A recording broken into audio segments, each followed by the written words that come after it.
Certified family. I just want to know what you bring it to the cookout. That's all I want to know, because every time you turn around and everywhere you go, it look like plantations is burning all the way down to the ground. Look like Confederate movements, monuments, museums are all burning to the ground.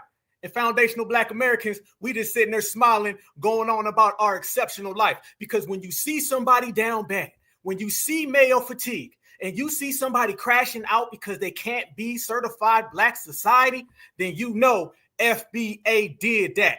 And foundational Black Americans go to work. Black Alpha Network, certified Black society. Let's go.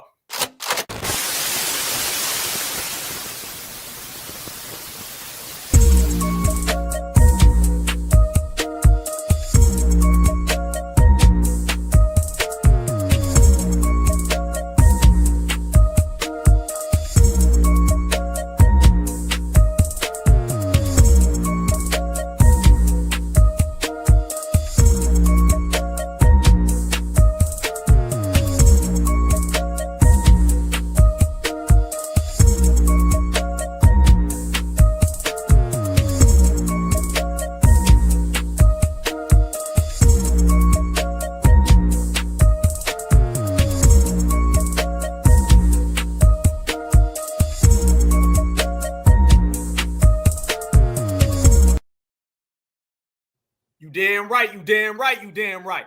Certified salute to my whole family.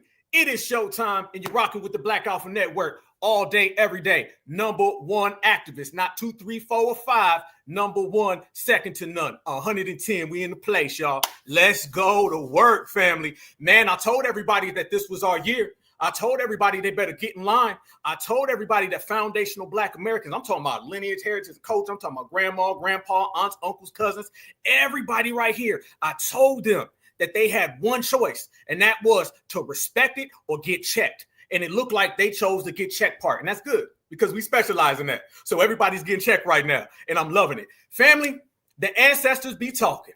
The ancestors be talking, because I promise you, every time we say something, gonna happen, we turn around, and then it happens. And then they blame us. Don't get mad, all right? Don't be mad because foundational Black Americans are out here certified regulating, because we some certified regulators.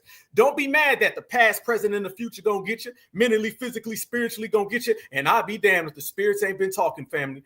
I'll be damned. We all know about the plantation that just burnt down. Everybody knows it. And we, as spiritual people, we were telling everybody, nah, y'all gonna have to watch that. See, when they see us do something great, y'all, they think that it's just something that happened. They make excuses. They run around here trying to say it's dolls and all that. Let me tell you what it is. It's some foundational Black American ancestors. And right now, for the first time in a long time, hell, maybe ever, we got the trifecta, y'all. We got the trifecta. Brothers and sisters who are here in the flesh, putting in work. All of us. The ancestors are putting in work. All of us. And then everything in between is putting in work. So when you add all of that up, what you're seeing right now, let me make this clear. You do not have plantations burning down and Black alphas out here getting a show together. And in the process of me getting a show together, I see a damn Confederate museum that ended up having a tree fell on it. I mean, out of nowhere. This all happened today. Oh, by the way, Lake Lanier has been popping off too. We told them when Sinners came out, #1 movie in America, when we told them that Sinners hit different for us because it is us, when we told them that Sinners had a different vibe and they was like, well, it's a good movie and it was kind of funny, I like this part, we said foundational Black American spirituality is on a different level. And for the first time in a long time, family, we're in sync with it. You see, we're in sync with the energy that's out there being promoted because we are on code. On code isn't just an action. On code is an energy. See, the ancestors work for you when you work with them. So when the ancestors are out there saying, I need y'all to turn up, and we out here talking about something, yes, we can. When we out here talking about something, turn the other cheek, the ancestors like, well, hey, what am I going to do? You want to go out there and twerk for justice. Y'all want Barack Obama and Kamala Harris. These folks ain't us, so I can't do nothing. Now, when you go out there and you say, we coming to get our check, reparations over everything, certified Black society, then the ancestors say, okay, goddamn it, we can work with that. We can work with that. Y'all doing y'all part, we doing our part, and together we're doing all of our part. And that's the only way to go. The one and only way, fam. The one and only. And I promise you that's what's happening. People out there in Lake Lanier, we told them don't go swimming. They said, I'm going to go out there and swim anyway. Black folks don't know what they're talking about. Okay. And next thing you know, you are MIA. And I ain't talking about Miami. Nope. So everything is going right across the board. I'm loving this vibe. I see the family in here. And you know what? I would be remiss right now if I did not throw this out there in the atmosphere. Shout out to the family. I need y'all to let me know where your FBA spirit is at. Let me know where your FBA soul is at right now. I need y'all to do me a favor.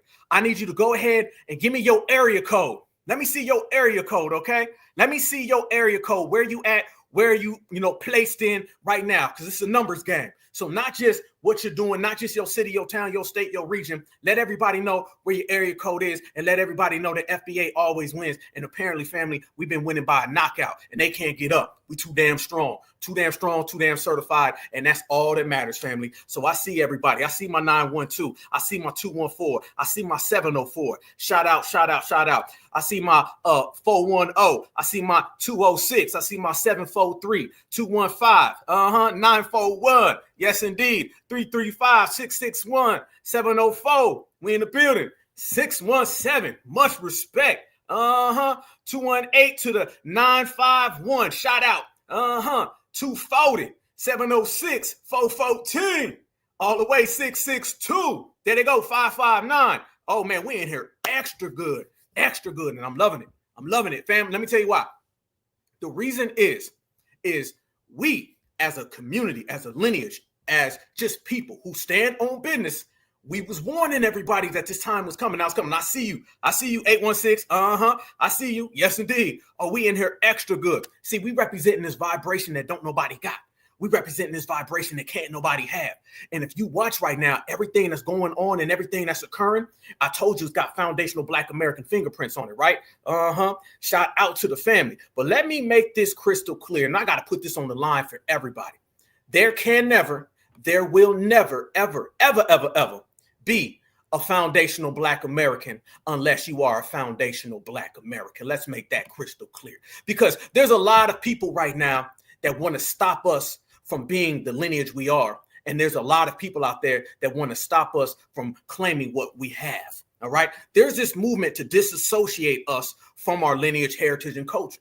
There's a movement to disassociate us from our vibration and from our frequencies. What we're doing right now, y'all, is that we're making it clear what we say goes, and however we play it, we're going to play it the right way.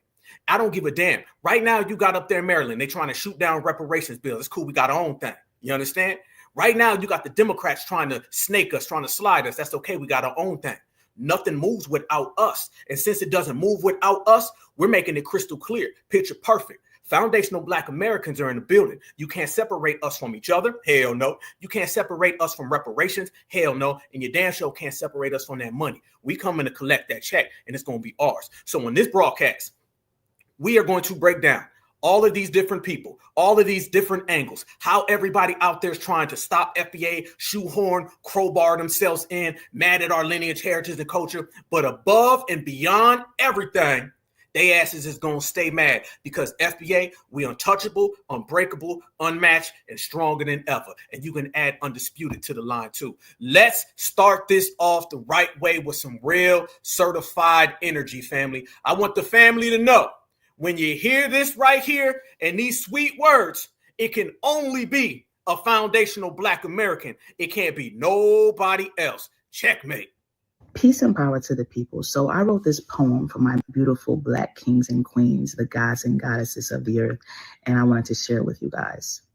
Can't you see us rising, walking into who we are, on a staircase up to glory, shining bright among the stars? We made it. They tried to take our pride, but we spit it back in their face. They couldn't take what was God-given. Now here we are, standing in our place. The universe, it bows to us. Its inhabitants do the same. When we speak, the people listen. All nations of the earth steadily soaking up our game. We owned our pain and put it under subjection to us. Yeah, it's a stick up. We hopping in the driver's seat. Now you get to the back of the bus. We got the ginger babies coming to us in chains, tears flowing. They claiming we they daddy now, but I thought they called us deadbeats. Man, that spoiled milk be begging to be left out. We made it. It's Black power, then, now, and forever. Peace and power. All the way live. And when you talk about that power, then, now, and forever, then you have to stop what you're doing and acknowledge foundational Black Americans across the board, y'all. It's a spiritual movement, and we here, and we watching everybody out of place. Everybody shook. No one knows really what to do, and that's good. We got them right where we want them, family. And I had to start this off with that energy. See, that's one thing that we've been doing as well. Let's make this clear, y'all. We've been putting real energy in the building. We've been putting a lot of real energy in the building, all right? You know how we talk about when it come down to it, foundational Black Americans going to clean house with that negative vibe and frequency, and we're going to start it off real strong. Listen what the sister said. Then, now, forever. And ain't that exactly what we're saying when our ancestors are putting in work, and so are we? Then, now, forever. Past, present, future. Mentally, physically, spiritually. Speak it, believe it, receive it. We doing all of that. And that's why we winning, and they can't stop us. And when we winning, I want y'all to notice, look at our energy and how smooth, calm, and collected we are. And then look how mad, upset, and angry they are. You cannot compare anybody's vibration to foundational Black Americans, because foundational Black American energy, it comes with a calmness. It comes with, I know what I'm doing. And if you notice, fam, we know exactly what the hell we doing. And the spirits have been talking. And when I say the spirits been talking, family, this is exactly what I mean right damn here. They cannot stop us from being out there and celebrating. They cannot stop us from showing out. While they crashing out, family, we showing out, family. And there's a big goddamn difference in between them. So as them plantations was burning, foundational Black Americans was out there showing proof. And you can't regulate no better than how we are. Watch the family go out there and celebrate this plantation going down in flames. And you can't tell me it wasn't FBA certified time. Stamp. For my dead homies, for the dead ancestors, continue to watch over us and burn this damn plantation to the ground. Amen.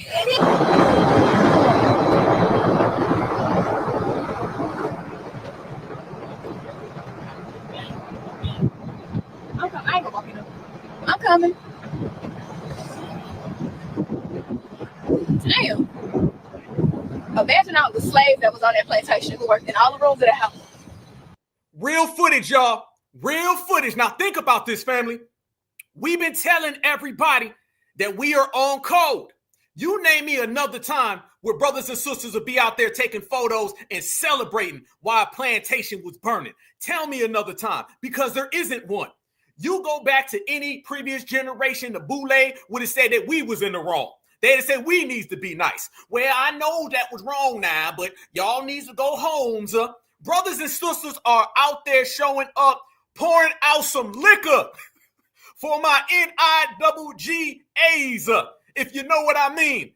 What type of time are we on when we showing up to a plantation burning down, pouring out liquor to send our homage to our ancestors? That is the reparations generation in full effect. For my dead homies, for the dead ancestors, continue to watch over us and burn this damn plantation to the ground. Amen. Continue to watch over us.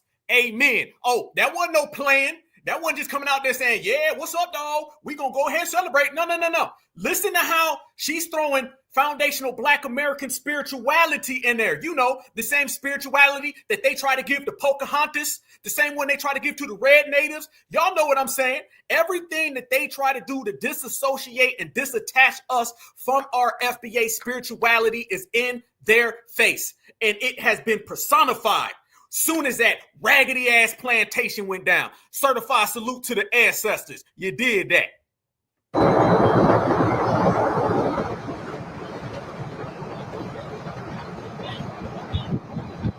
I ain't gonna walk in up.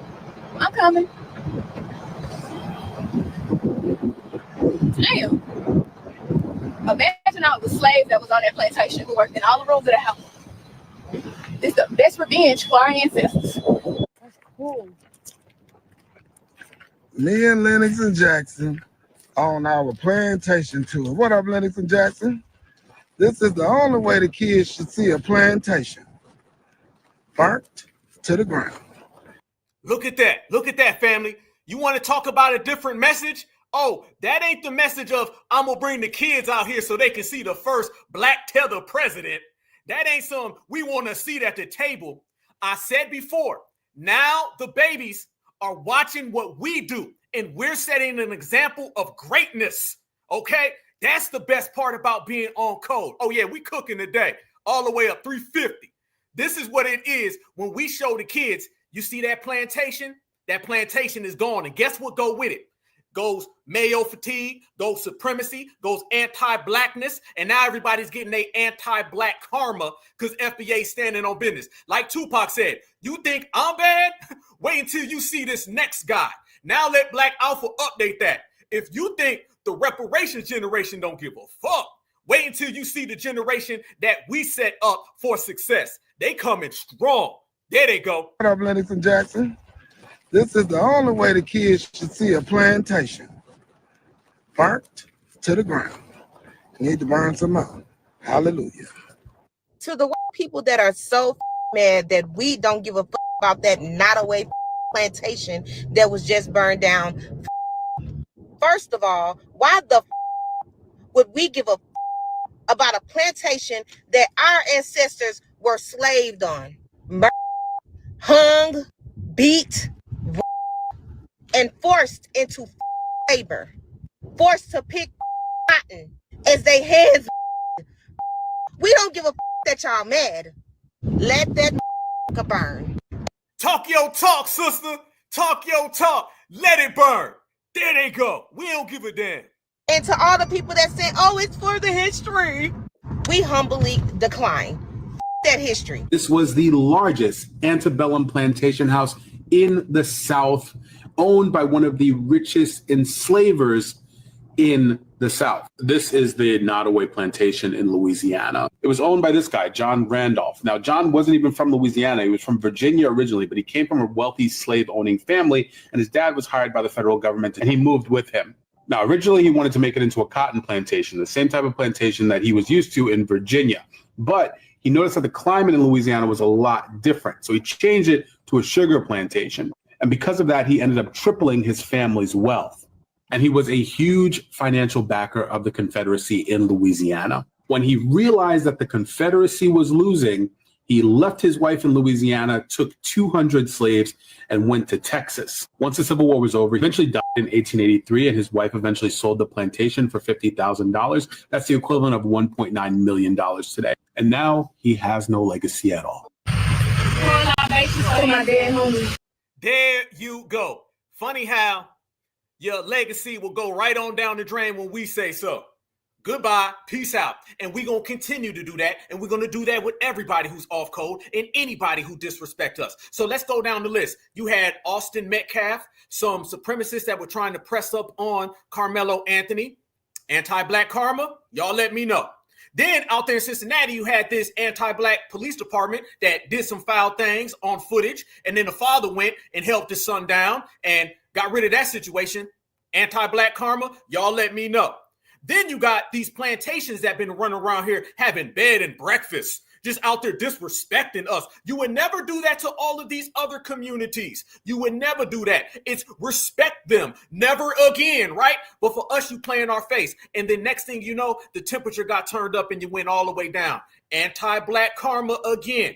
And then today we found out that a Confederate museum crashed out. Oh, by the way, no insurance for that either. So that looks like anti-black karma again. I mean, damn, not to mention every single day you turn around is something different. It looks like you're seeing them talking about black fatigue, and now it looks like ABK all goddamn day. Anti-black karma has struck on everybody. But see, one thing they don't want to really acknowledge, y'all, is that foundational Black Americans, we take everything serious. See, you have to understand, the thing that they want to do is disassociate us from everything that's great about us. And since there's so many things that are great about us, they got their hands full. And they take the time just slowly to try to get foundational Black Americans going every which way. We said to hell with all that, and now we're going in one direction. And the assignment is understood. And that's why we out here working. And do you know one of the main things that they try to pull, family? Do you know they try to bring out the brown folks? I ain't lying. Do you know they try to send out Julio Romero? Fam, do you know the people of color now trying to take credit for that? Yeah, the people of color. Let's rewind all the way back to the movie Sinners. we did a breakdown on sinners. And we talked about how we can all look at something and everybody else can look at the same thing, but see something totally different because we are spiritual to a level in which they cannot compute. Well, family, right after sinners, they ended up having all these type of debates and arguments about what it really meant. And FBA, we stuck to our game. We stayed on our page, never pivoted, right? Now you got these people from the brown community and they coming out here telling us it was a victory. Family, the Nottoway plantation burning down, which we know is about them FBA spirits, them FBA souls that been waiting for us to get on code, been waiting for us to turn up. When we turned up, they turned up the heat, and I ain't lying.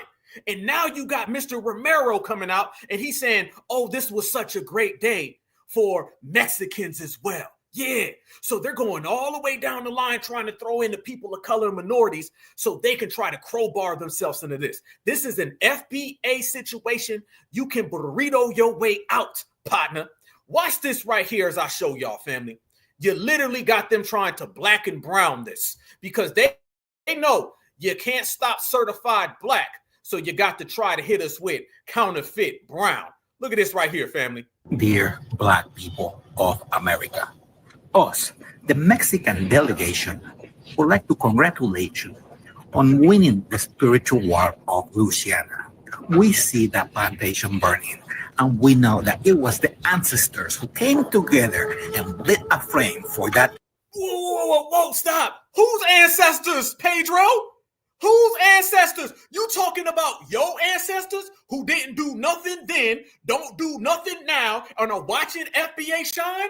Family, our ancestors who have been gone since slavery put in more work in these streets than his people right now today. What you mean the ancestors come together? Family, let's make this crystal clear. Let's make this all the way clear. These people will even try to tether onto our spirits. So when we say tether, and we say these people always want to be FBA, and everybody gets so upset, oh, that's divisive. You sound xenophobic. I mean, damn, what's this supposed to be? These people are trying to tether onto our ancestors, to spirits, to souls. You know you done hit rock bottom, Pedro, when you done tethered on to every one of us who's in the flesh. So now you say, let me tether on to their spirits as well. This is a spiritual tether. This is a spiritual tether, family, and it shows you where they're willing to go in the desperation that they're willing to commit because they ain't got nothing. A spiritual tether done showed up and tried to tell us that ancestors came together. You don't come together with us today. You ain't coming together with us from back in the day. Point blank. Black people of America, us, the Mexican delegation, would like to congratulate you on winning the spiritual war of Louisiana. We see that plantation burning, and we know that it was the ancestors who came together and lit a flame for that to go up in flame. We know that it was the ancestors who came together.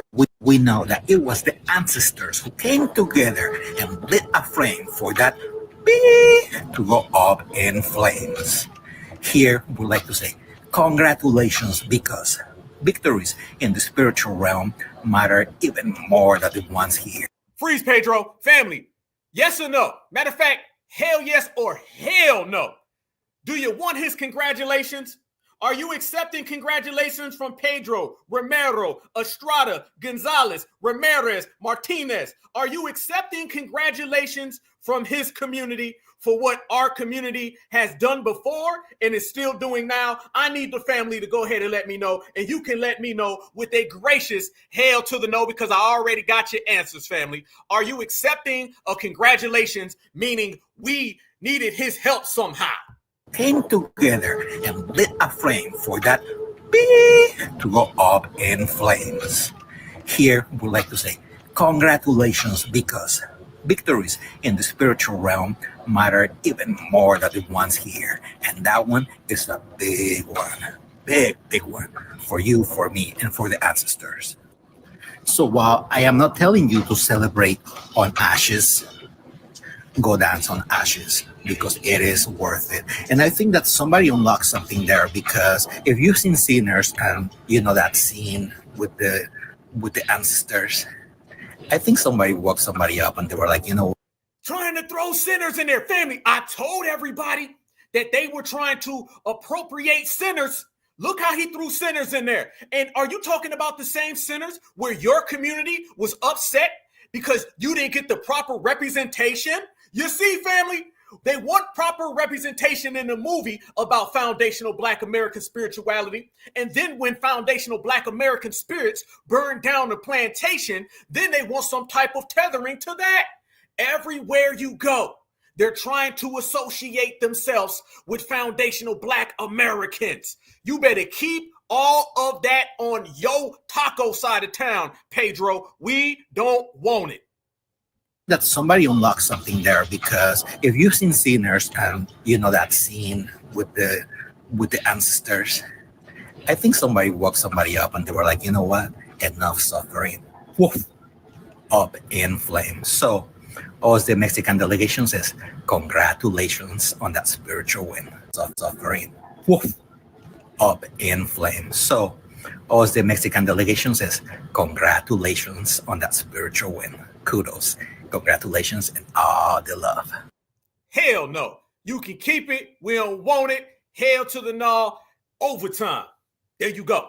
So you see already, family, they're trying to get in on this. See, the spirituality strong. The spirituality is so strong right now, family, because they know with spirituality and us being on page and in tune, so many things come along with that, you guys. So many things come along with it that they just really can't shake it. They can't at all. And we've been knowing it. See, when that all occurred, first thing we did was looked at each other and said, uh-oh, that was some spirits, wasn't it? We already knew. I want y'all to notice that, family. While everybody else is trying to come up with these fake debates or whatever, we already knew what was popping. We knew. See, we come from a lineage, and we've been telling them, a heritage, and we've been showing them of riders, of people who don't give a damn. 24/7, 365, and quite frankly, fam, we might have to add more. I'm talking about from the cradle to beyond the grave. We be out here putting in work. Without a shadow of a doubt, brothers and sisters already knew that this was the ancestors putting in work, putting in overtime. We already knew that. So now you got these people trying to crowbar themselves in any way possibly they can. And that shows you, and that's very indicative of the difference between foundational Black Americans and the fleers. The fleers want what we have. The fleers try to steal. It doesn't matter if it's an FBA soul. It doesn't matter if it's an FBA child. It doesn't matter if it's an FBA thought. They want in on it because they can't create it. We all know it wasn't Pedro. We all know it wasn't Romero. Romero, you can't do nothing today. So what the hell makes us think that your ancestors were doing things? Let me tell you what your ancestors were doing. Your ancestors were down there being anti-Black and trying to be next to the colonizers. Your ancestors wouldn't do nothing to the colonizers because you want to be the colonizer. These are want to be W supremacists. That's what they are. Ain't nobody who classifies themselves as white every chance they get. Now they want to classify their spirits as Black. Nah, nope, You better go ask Joe Biden if he can remember what's going on, because everybody's crashing out right now. And by the way, speaking of Joe Biden, remember Joe Biden was coming around here saying that illegals built America, and Joe Biden had a lot of foul, terrible things to say about foundational Black Americans with his mouth and with his pen, right? 94 crime bill. Look like he's got him some anti-Black karma. I'm just letting everybody know this isn't how I feel. This is how the game is played. And you better play the game the right way. And the way we've been playing the game is boundaries, is delineation, is gatekeeping. You're not stealing what our ancestors created. Because Pedro, your people was running around here saying, y'all really built America. Y'all the real indigenous. Y'all the real natives. Every time you got an opportunity. Y'all remember when Pedro was running around here saying things like foundational Black Americans don't want to help us from getting deported, so it's really them being bad? Nah. You can't have what we created because we know it wasn't you. We know it was really that right there. That's what it is, family, to be real. If you want to know what really went on down there in Louisiana, shout out to Louisiana. If we got Louisiana in the house, shout out to Louisiana in the building. There they go. And absolutely, Pedro said, me no Black. You ain't gonna be me no Black. And then all of a sudden you want to be, yes, I'm Black, I'm Black, I'm Black. Yeah. Don't try to get no fake victories off my shoulders. Don't try to get no fake victories off my lineage. Nah, we take our spirituality very serious. We take our spirituality very for real. You can come around here and come up with any little plot, plan, and scheme that you got. It ain't gonna work because foundational Black Americans putting in work. So as we've been showing out, showing and proving, letting the world know the difference between us and them, they've been out here following behind us. See, we knew, as we said, family, we knew exactly what occurred. We knew exactly where the Bible's at. We knew exactly that this was coming. See, this is nothing more than what we already predicted anyway. We already said that the energy and the vibrations was going to pop off. And here we are. The energies and the vibrations have popped off. Look at that picture right there, family. You mean to tell me that we ain't in the building in the place? Look at this picture right here, family. FBA did that. FBA did that. You name me another lineage, heritage, and culture that is out there representing their people. You name me another one right there. See, they want us shook. They want us scared. They want us afraid. Brothers and sisters is out here line dancing. Do we look like we care? Do we look like we give a damn? Do we look like we scared? They worried about Donald Trump. You better be worried about ICE and Tom Homan. You see, we out here setting fire. You running from ICE.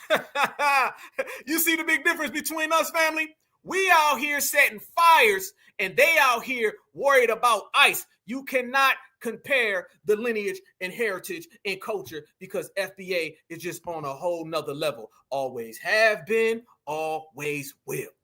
And we've seen it play out right in front of our eyes, fam. Think about that right there, y'all. We on fire. They running from ICE. Our ancestors is sparking fires. They running from ICE and Tom Homan. You got Tom Homan problems, Pedro. You got ICE problems, Pedro. You got Donald Trump administration problems, Pedro. Foundational Black Americans. Oh, we ain't got none of that. None of that. But remember this as well, family. While they were running around here now trying to get in on what we have created, just a few mere days ago, they was talking super reckless like this individual right here. Y'all remember this right here? Let me show y'all for those who haven't seen. This is how they really feel. You know, when they try to put on that FBA jacket so they can get our victories, let's show you how they really feel about things. Right to tell white people or Hispanics. I think Black people have a right to tell white people or Hispanics what they can and cannot say. And that means if the Black person wants to use the N-word, that means the white person also can use the N-word because all lives matter, not just Black lives matter.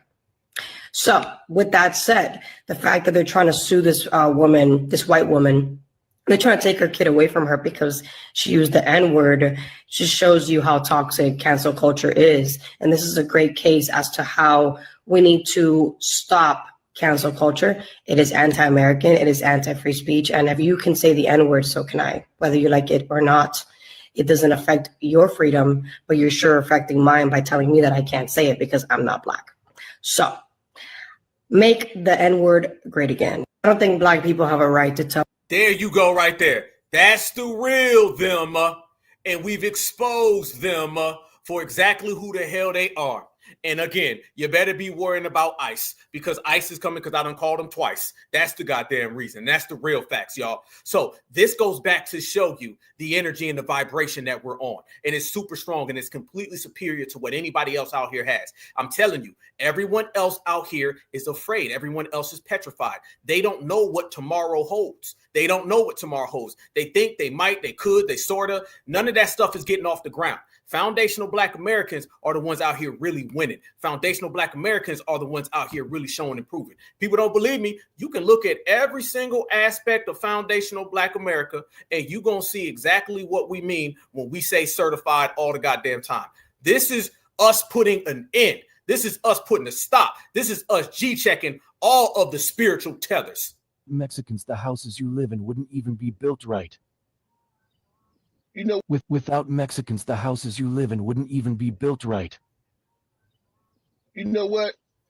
Y'all giving yourself too much credit. Because you mean to tell me all these cathedrals, churches, these monuments, these homes, antique homes that's been standing on ground for thousands of years here before y'all was even here. As a matter of fact, who was here? And these buildings are still standing through all the weather, storms, floods. Y'all give yourself too much credit. Who gonna pick the fruit when we leave? Who gonna do that work? We'll find somebody to do it.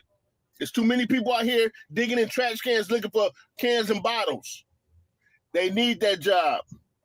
AKA, a homeless person can do your job better than you. That part right there. And you better, again, worry about the problems that you got and quit worrying about foundational Black American excellence because it's in one. There you go. And family, we've been out here turning up something severe, something so strong. And I'm going to let everybody know, when you start dealing with these people from these other communities, when you start dealing with these folks, they know better than to come around here and try foundational Black Americans. They know better. And I'm going to tell you why. Because now these people is getting packed up, racked up, and sent all the way back to hell home. And they don't know what to do about it because FBA has put that line in the sand and let them know, they're all over there and we're right here. And when we stand on certified business, they ain't got no choice but to fall completely back. Not halfway, not sort of, all the way back. And when you see plantations coming down, see, that bothers them because they understand that's something that they would never want to do. That's something that they would never want to upset Massa. They love Massa. Massa is their friend. So when they see foundational Black Americans out here rejoicing, standing on certified business, oh, they get shook. They get very shook. And we're going to continue to keep everybody shook. Because when we seen how everything played out in Louisiana, we were already knowing that there was a spiritual element involved in it. Everybody else was running around here scared because the last thing they ever want to do is upset their Massa. Foundational Black Americans, we don't give a damn about them. We don't give a damn about their friends. We don't give a damn about anything they talking. It's all FBA vibrations, and FBA vibrations don't stop for nobody. So when we say that there was a spiritual element and we start talking about it, oh, brothers and sisters got receipts. How many of y'all seen some of those pictures that came out with that plantation? How many of y'all ended up seeing that they were seeing faces in a lot of those photos? Okay, if Louisiana in the house, shout out to Louisiana or anywhere. Okay, how many of y'all seen the Lake Lanier situation that just popped up? But brothers and sisters, we already knew, just like sinners, just like every day, I'm telling you, nobody is more spiritually in tune than foundationals. Everybody else, quite frankly, just out here playing. They out here playing. Julio out here playing until he's running, then he's praying because ICE is coming. Point blank. Foundational Black Americans, well, we on the other side of being exceptional. We're the ones that were watching everything. Did y'all see some of them photos? Let's go ahead and pull that up. When I say that brothers and sisters were seeing a lot going on, man, it was a hell of a lot going on. See, we don't think we know that ancestors are out there. We don't guess. We know the ancestors are out there. We're not trying to figure this out. We are already in tune. And you know why, family? That we already know the answers? Going back to the previous statement I just made, we're in tune. See, in tune means you got the answers. When someone is out of tune, out of sync, they have no idea what they can get because their ancestors don't put in any work. Let me tell you this, family. Your ancestors put in as much work then as they do now as they did then. The reason why none of these other communities understand vibration, frequency, and energy is because they had a bunch of cowards, they had a bunch of fleers, they had a bunch of runners. The reason why we are the only, and I ask anybody right now, point to me, and I will spot you the whole planet. Point to me right now, anybody who can say my ancestors are putting in work from the other side. FBAs are the only ones doing that. Why is Foundationals the only one doing that? It's because you are then what you are now. You are in the future what you are today. We come from a lineage of riders, and the riders are still riding. Look at this right here, family. Tell me right now, and this has been going all across social media, tell me right now that the brothers and sisters that were sending them certified salutes, pouring out that liquor and line dancing to the plantation burning, tell me right now that we was wrong because we was all the way right. We know that the ancestors were putting in that work. Them bones be talking. Paranormal is happening in this photo. If you don't know, this is the Nottoway plantation that is going up in flames, or went up in flames, because it is gone, it's charred. But the ancestors was there while it was happening. As the flames were going up, the ancestors were there. And I want to show you how paranormal and freaky this photo is. It is not edited. I want to put a disclaimer out here. This is not edited. This is not tampered with. You can Google this image and you can zoom in for yourself. And I'm going to zoom in right here where the archways are, where the flames are happening, and show you that the ancestors was in attendance. Look at this.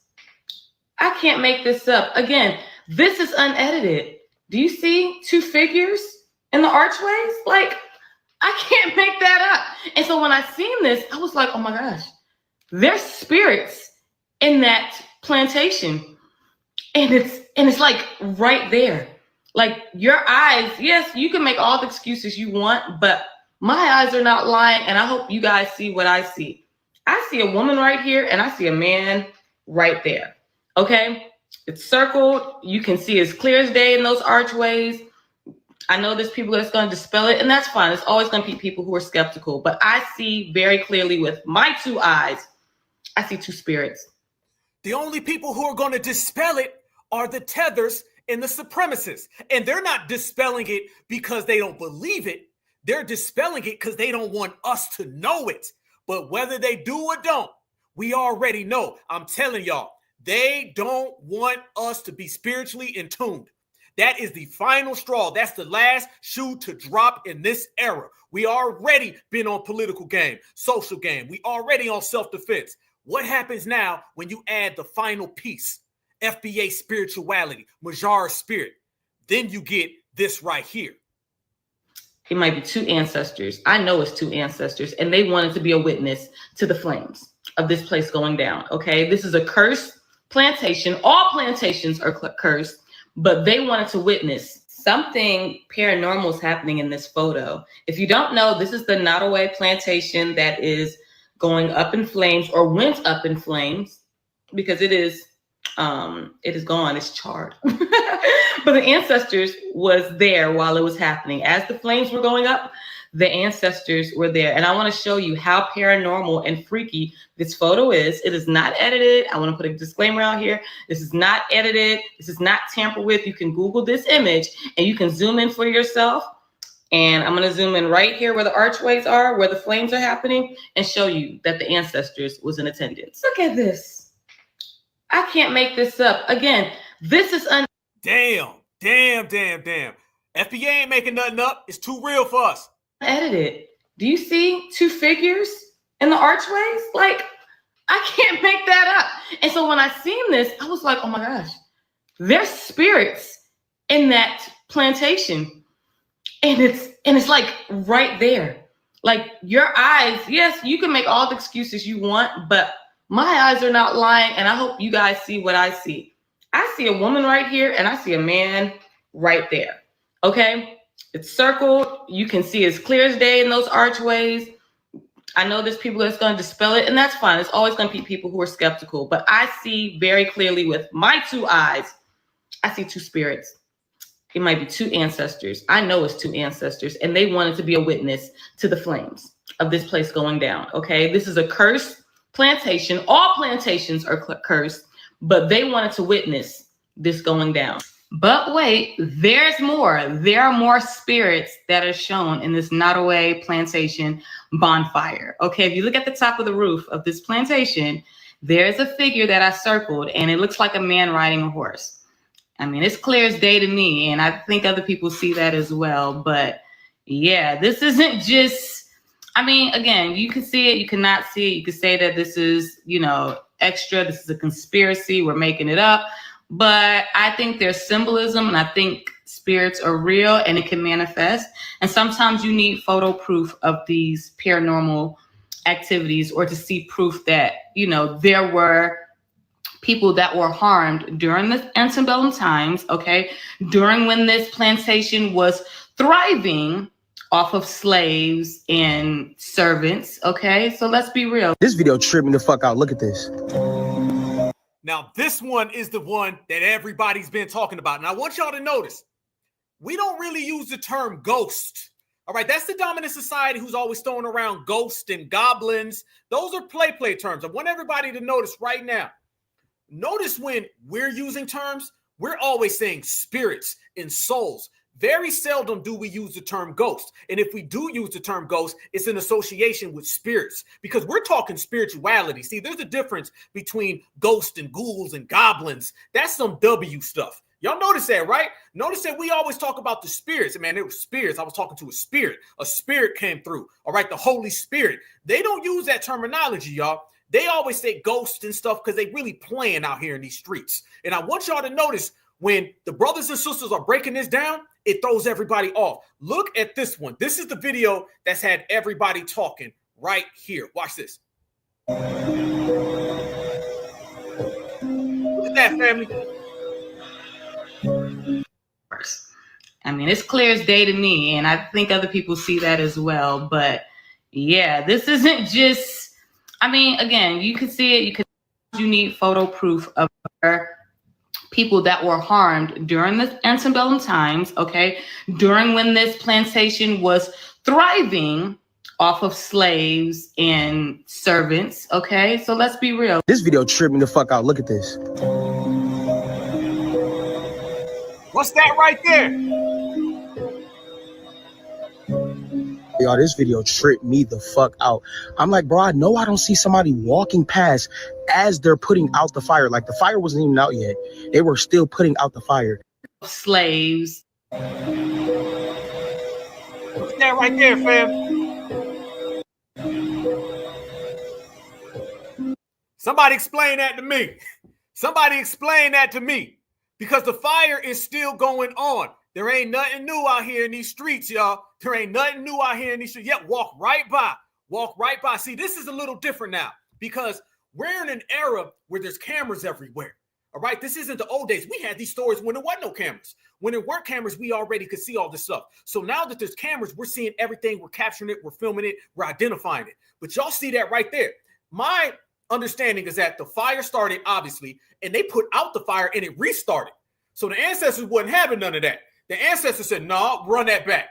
Y'all not just going to put this out and everybody go home. So they ended up restarting the fire. And I said, hey, I'm talking about them ancestors because they had it under control. In the middle of all that, the fire's still going, and you see this spirit cross right by. And this has everybody on social media talking. This has been very, very viral because it's something that clear as day is being captured. And for a lot of brothers and sisters, we've been seeing stuff like this way before. Way before. Anybody out there who's a certified foundational Black American, who done talked to grandma, who done had their own experiences, this right here is par for the course. See, again, it's new to them because they've been out here playing. They've been too worried about my reparations. But to us, this ain't nothing new. Foundational Black Americans been seeing that type of stuff. This is right up our alley. There ain't nothing new under the sun, y'all. Nothing new under the sun.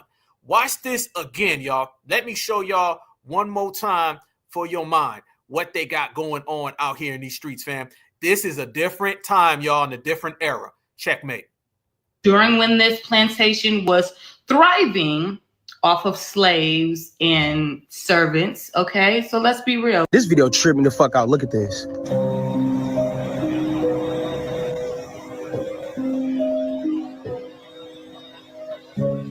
Y'all, this video tripped me the fuck out. I'm like, bro, I know I don't see somebody walking past as they're putting out the fire. Like, the fire wasn't even out yet. They were still putting out the fire. And you can see a shadow, a clear shadow, walking past in the background. Okay, so let's be real. Y'all, this video tripped me. Boom, right there. Right there, right there, right there. Clear as day, point blank, period. Everybody already knows. Yeah, you see it too. Say it's your first time seeing it? Yes, indeed. That's it right there. Everybody knows what type of time we are on. It's a foundational Black American thing. Quite frankly, they would not understand it. So that right there is got everybody talking. But again, it's all about the elements. The elements have shown. This is all anti-Black karma's coming, fam. I need everybody right now. If y'all can, in the chat, I need y'all, because we're gonna get something new popping off in these streets, family. I need y'all to go ahead and put ABK in the chat. I'm gonna join y'all. ABK all goddamn day, y'all. There you go. Because we're gonna let everybody know that there's been a whole lot of anti-Black karma. Anti-Black karma done came to get a lot of these people. See, there was a time frame when there would be no anti-Black karma. You would just do things and everything would go good. You're seeing all of these people get this anti-Black karma and they don't know what to do about it. They don't know what to do about it, y'all, because quite frankly, foundational Black Americans have finally got in sync. I said before, it's about how we together as a community get on code. The ancestors are watching us get on code and it's changing everything. So they thought they was eating, right? Didn't they think they was eating with Black fatigue? Man, we done replaced all that with ABK all goddamn day. Anti-Black karma. And it came for everybody. And there's no escaping it. You run up, you get done up. Shout out to my uncle for that one. You run up, you get done up. It's on and popping out here. So when we see these spirits popping up, spirituality, they don't really know how to contain that. See, let me bring that all the way back, fam. The reason why So many people are trying to pivot. You've seen the black and brown, right? They're trying to pivot off of that. The reason why they want that, because they do not want us to be in sync spiritually. When we get in sync spiritually, that's a game changer.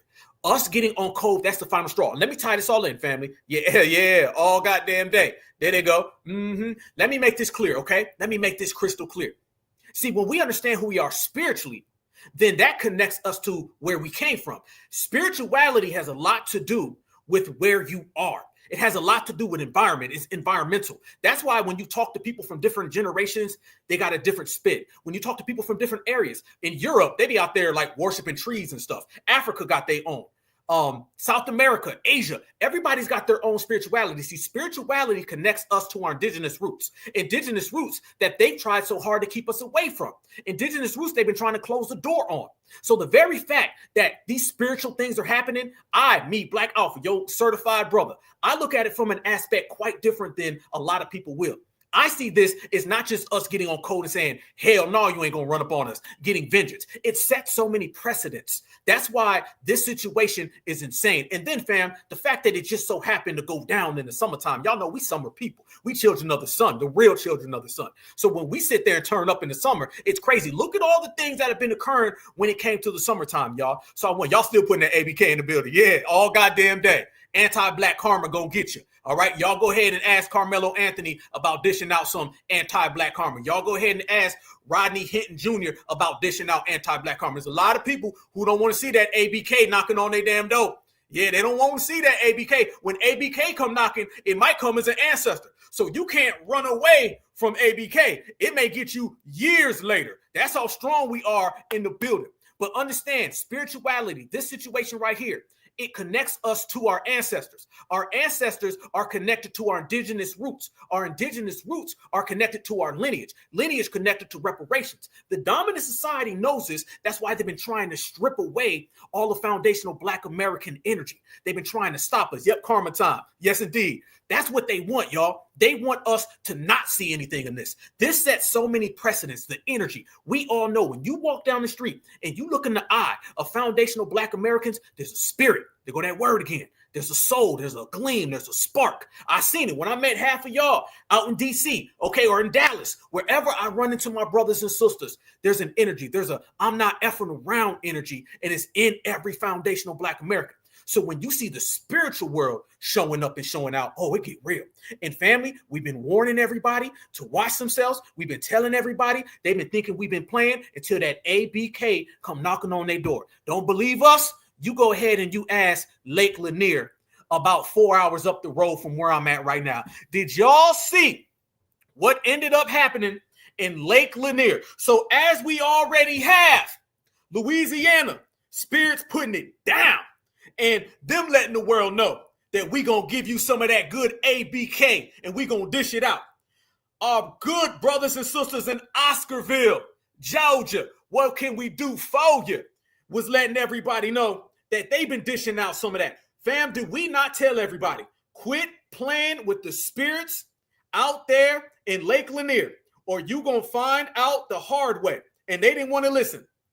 Dustin Valencia, a 43-year-old father of 5, tragically lost his life when his body was found in Lake Lanier after he had been missing for 2 days.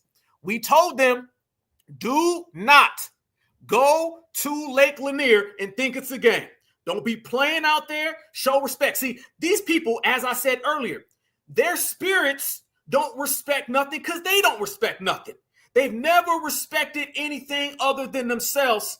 So that's why they're always having hard times and they're always running into problems. We've been telling everybody this. Lake Lanier's on code. Remember this, y'all. Our ancestors in that plantation are more on code as spirits than these other communities are today alive. Lake Lanier is more on code than all the Black and brown, than all the POC, than all the minorities right here today. So our spirits are on code, we are on code, and everybody's finding out the hard way. That ABK come knocking, and guess what FBA doing, family? We out here smiling and having a good damn time. Yeah, that picture gonna go down there with that Bama brawl. I'm telling y'all, we got a lot of monumental things that have been happening right here in Certified Black Society. There's been a lot. You better take stock in FBA. You better collect that goddamn money because we in the building, y'all. But if they don't believe us about Lake Lanier, watch everybody find out the hard way. Them ancestors be talking. Lake Lanier has captured yet another soul, y'all. I'm really starting to understand that people don't learn their lesson.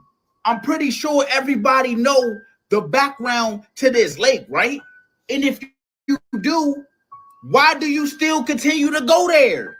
I keep telling y'all, these spirits are working overtime.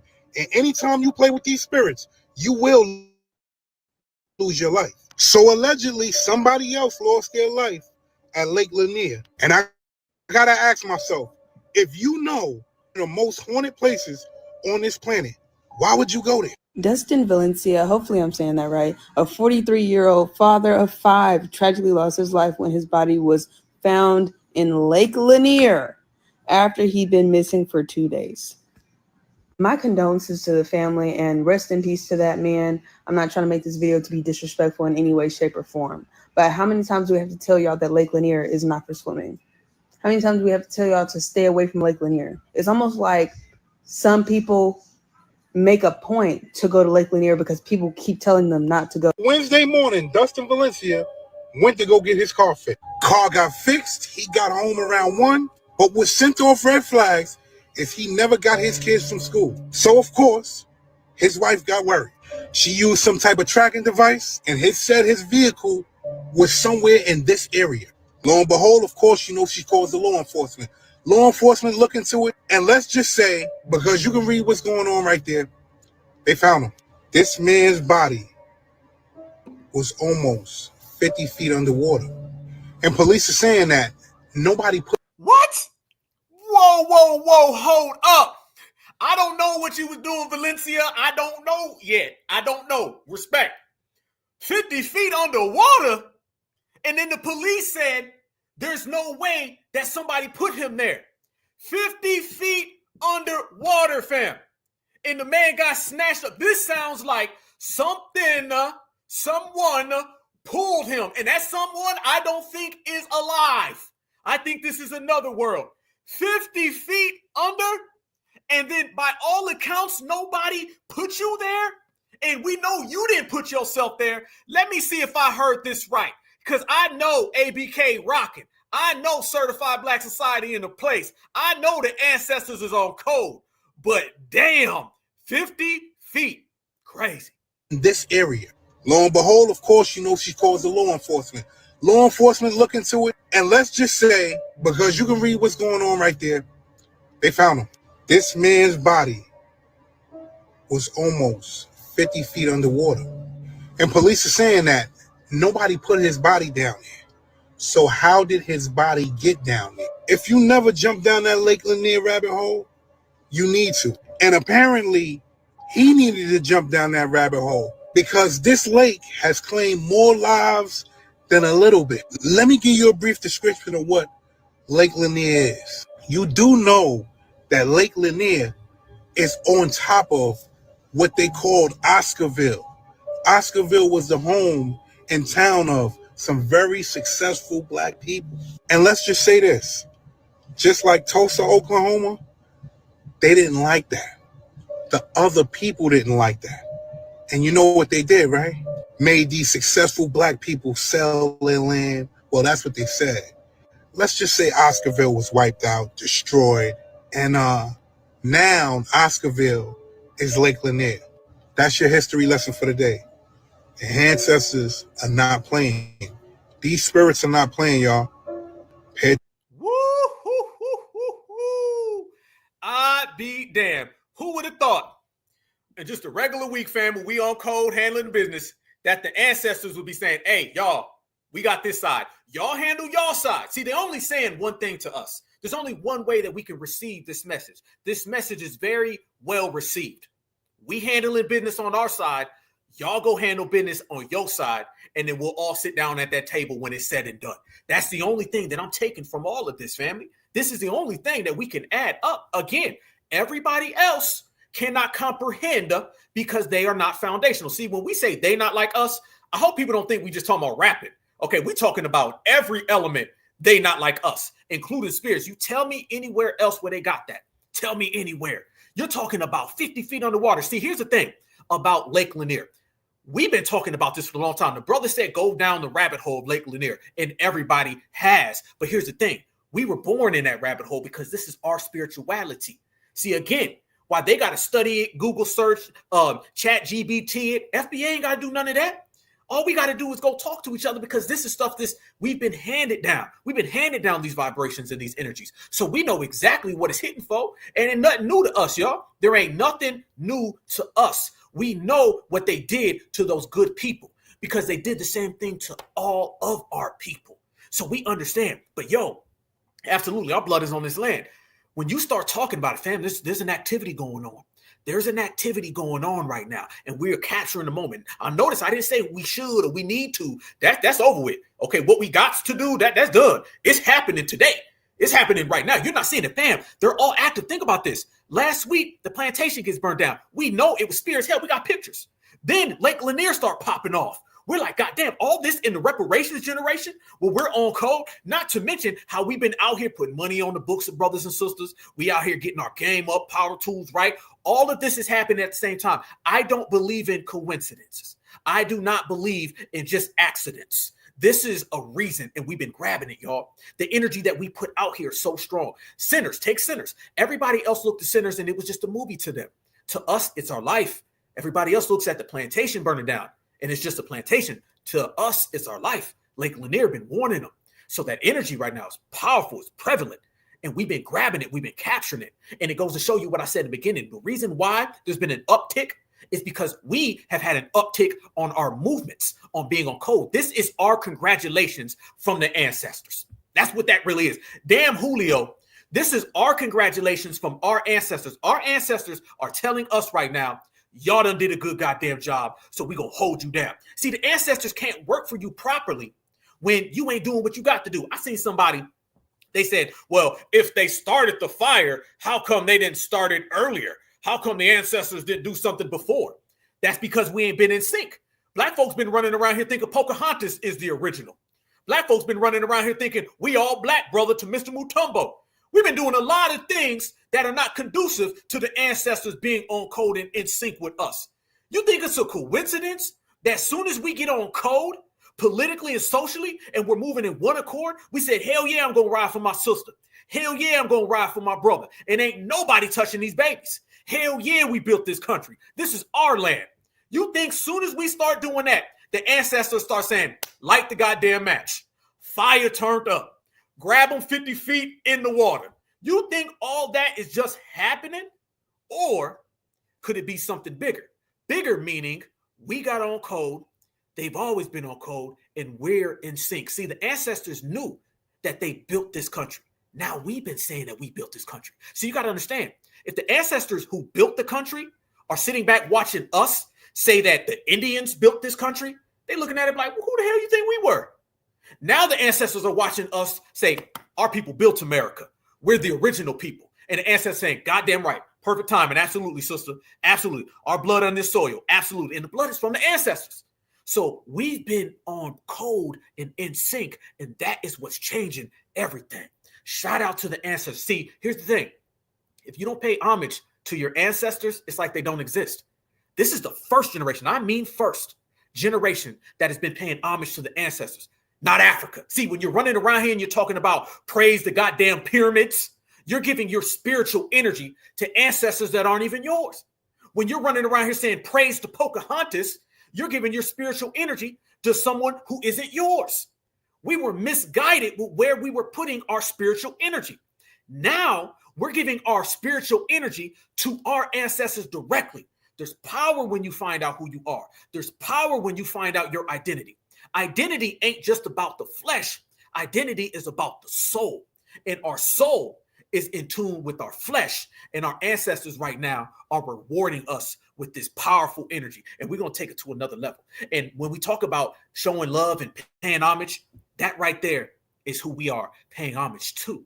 That right there are the people of Oscarville. We're not sitting back and allowing nobody to take from them. We're not going to let nobody come in here and say they're the real indigenous people. Yep, absolutely. Good point. Malcolm X's birthday was this week. You talking about Malcolm X Memorial Day is coming up. That's an FBA holiday.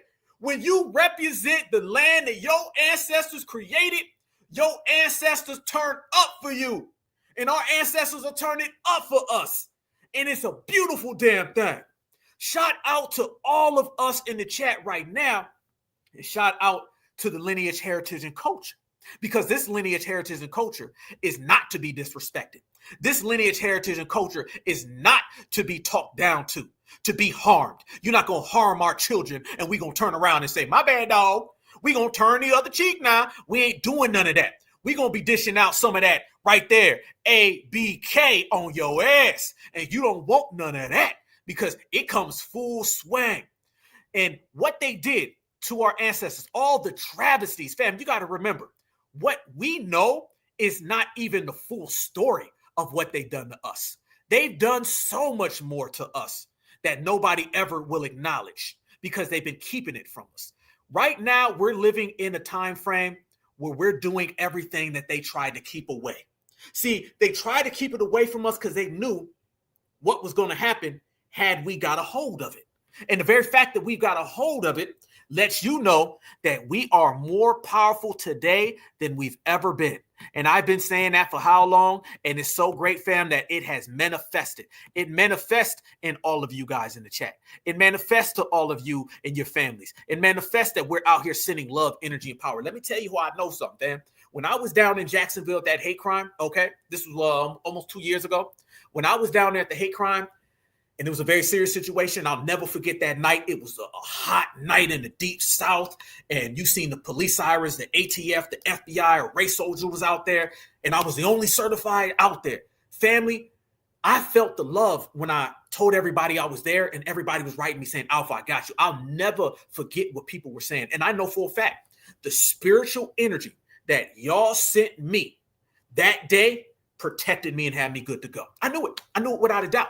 So notice, fam, we don't talk with what ifs. We know for a fact what it is. I remember that day. I remember people saying, Alpha, you good? Hit me up. Boom. Let me know. Let me check. Hey, need money? I got you. We straight. Hey, how are you? 3, 4, 5, 6 days later, people were hitting me up and let me know, hey, bro, we got you. So we all know that the spiritual energy is strong. We all know it. All right. So it's in there. You know what I'm saying? So we in there. Hold on. Shout out to our good sister Ty. Good to have you back, sister. I told you we was going to get you back. Certified salute to you, sister. All day, every which way. You out there in Jacksonville, who out there in Jacksonville? I seen somebody. Shout out to you, my good sister. All right, you down there in Jacksonville right now. Okay, Andrea, yep. Certified salute. We know what was going on. We know what was going on. I see you, Natural Tour. I see you as well. All right, all of y'all, all this good energy that we have. But as I say, they're trying to misplace that energy and put it off on something else, fam. This is what I'm talking about. Y'all look at this right here. This is what I mean. Do y'all know they're trying to say that it wasn't the spirits. It wasn't the energy. Do you know the dominant society? I'm not lying. Y'all think I'm playing. The dominant society says it was really Annabelle the doll. I'm not lying. Yeah, that's what they're saying. They're saying that it wasn't your FBA ancestors. I told y'all they're going to try to stop us from being connected to this. First off, let me pull this up. Let me get this right here. Okay, for the family. Look. There you go. That's right there. Look at all the pictures. You judge for yourself. We already seen the spirit walk by the door. Spirits don't walk by fire while the fire's still burning. All right. I seen W's, and it's always W's and tethers that are trying to say it's not spiritual. Remember that, you guys. It's always the same people. It's the W's and the tethers because they don't want us connected to our spirituality, family. Well, they were trying to say it was really a firefighter who walked by. Firefighters don't walk by during a raging fire. Okay, let's make that straight. All right. But you judge for yourself. All of those photos where we can see, we've been trained with a trained eye how to identify what a spirit looks like. We understand that if you're looking at a spirit, it's going to have a certain element that you're going to be able to see. That's what it is. I was just telling my wife earlier today about what I seen one time in Savannah. Shout out to Savannah. Okay. At the ocean. Okay. I was just having a conversation about that. So what we seen here is very, very clear. Very clear. Yes. So we already see what it is and we've got it all broke down. They're trying to tell us that it's something that it isn't. Okay. Now check this out. You know, it's always the same ones who tell us that we don't need reparations, we don't need an anti-Black American hate crime bill. They're saying we cannot allow them foundational Black Americans to know what this is really hitting for. So, you know, they done sent out Big Back Becky, and watch her saying it was the Annabelle doll. So many of you have messaged me about Annabelle being on tour. And I'm going to be honest, while many are excited, I'm over here doing an eye roll. First, let's be clear. Annabelle is a Raggedy Ann doll and not the creepy porcelain prop from the Conjuring franchise. Now that I've gotten that out of the way, so many of you have messaged me about Annabelle being on tour. And I'm going to be honest, while many are excited, I'm over here doing an eye roll. First, let's be clear. Annabelle is a Raggedy Ann doll and not the creepy porcelain prop from the There. This is what they're trying to push, family.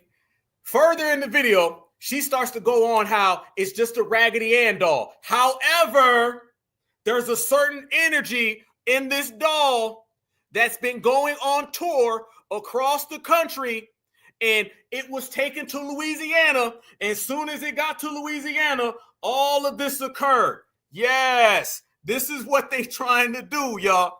They're trying to spin it and they're trying to twist it so they can get foundational Black Americans to say, man, it was really Annabelle. Yeah, you ain't lying. Yeah, she looked like damn Annabelle. She looked like Annabelle. I'm not even going to play the whole damn video, fam.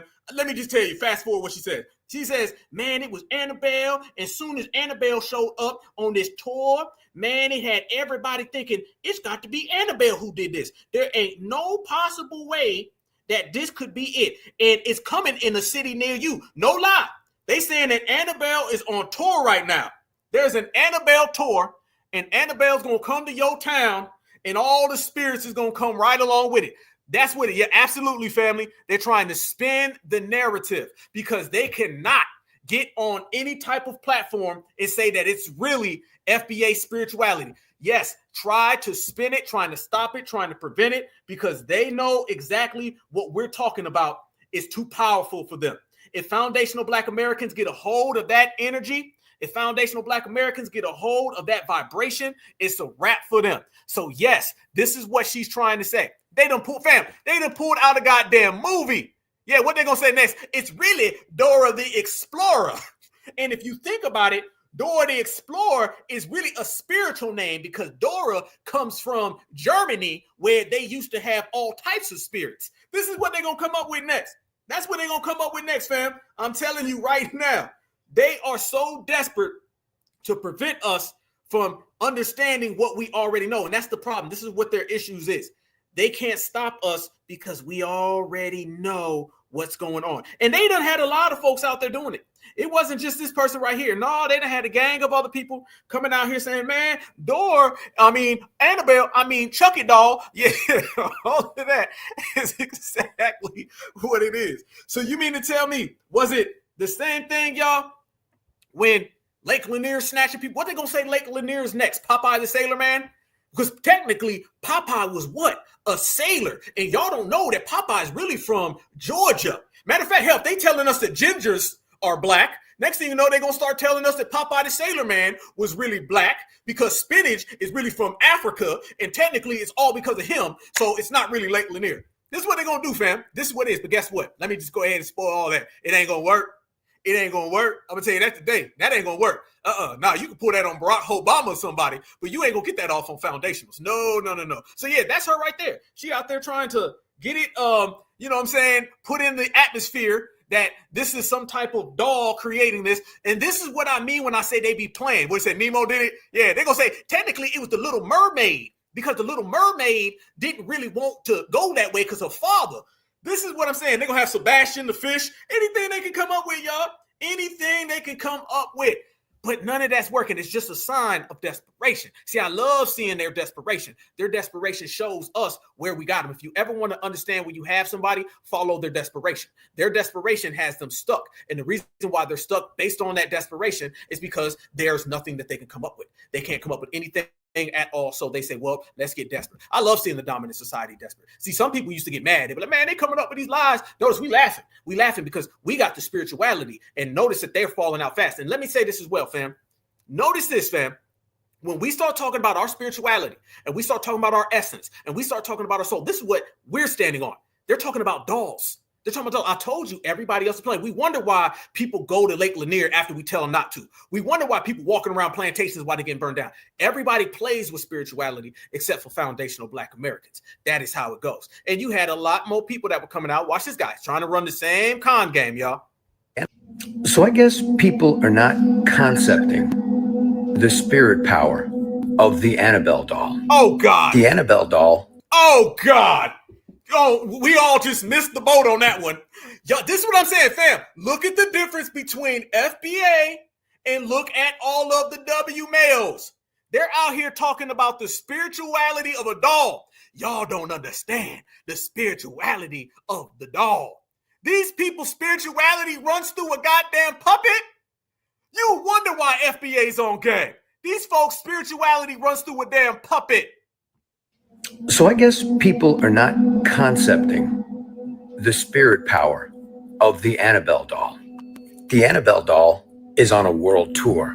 Jesus. And every place that she's gone to has sparked panic. Oh, God. Every place this doll has visited. She's already been to West Virginia, New Orleans, San Antonio, Texas, and in every place that this doll has stopped on for the tour, something crazy has happened. Family, I hope y'all see this and know I'm not playing. You see this? These people are trying to put our FBA ancestors on the plantation, burning it down. They trying to put this on a damn doll. Everywhere it goes. And then they're trying to make it look like, notice what he's doing here, family. Notice he's trying to set you up for the next situation where our ancestors get on code and wreck something. Notice what he's doing here. He's trying to say, if something else happens somewhere in another town, I want y'all to remember it's Annabelle. So when it go down in South Carolina, it's really Annabelle. When it go down in Alabama, it's really Annabelle. Texas, Annabelle coming. Annabelle's on a world tour now.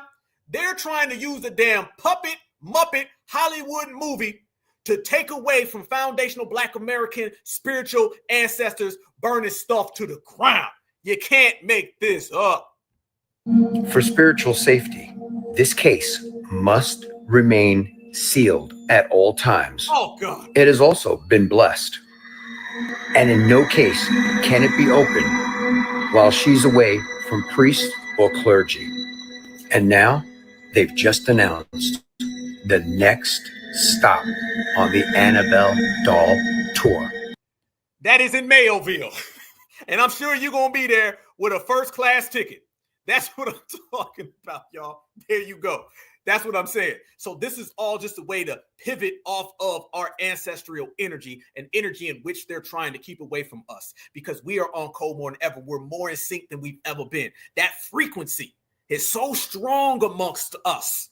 It is so powerful between us that it's truly setting fires. It's truly moving mountains. It's truly getting everybody out of the way.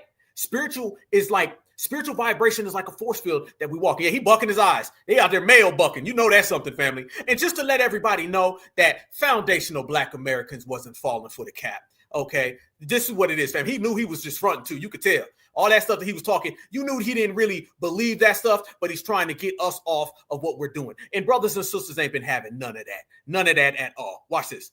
You mean to tell me that you saw that the Nottoway plantation in Louisiana caught on fire, so much so that the fire department came to put the first fire out and then the fire started again? With all of that information, you thought to yourself that f***ing Annabelle was the cause behind all of this.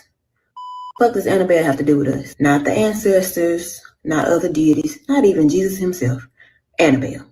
That's who you thought got reparations for the enslaved. That's the same line of thinking y'all have when y'all start inviting any and everybody to these imaginary cookouts.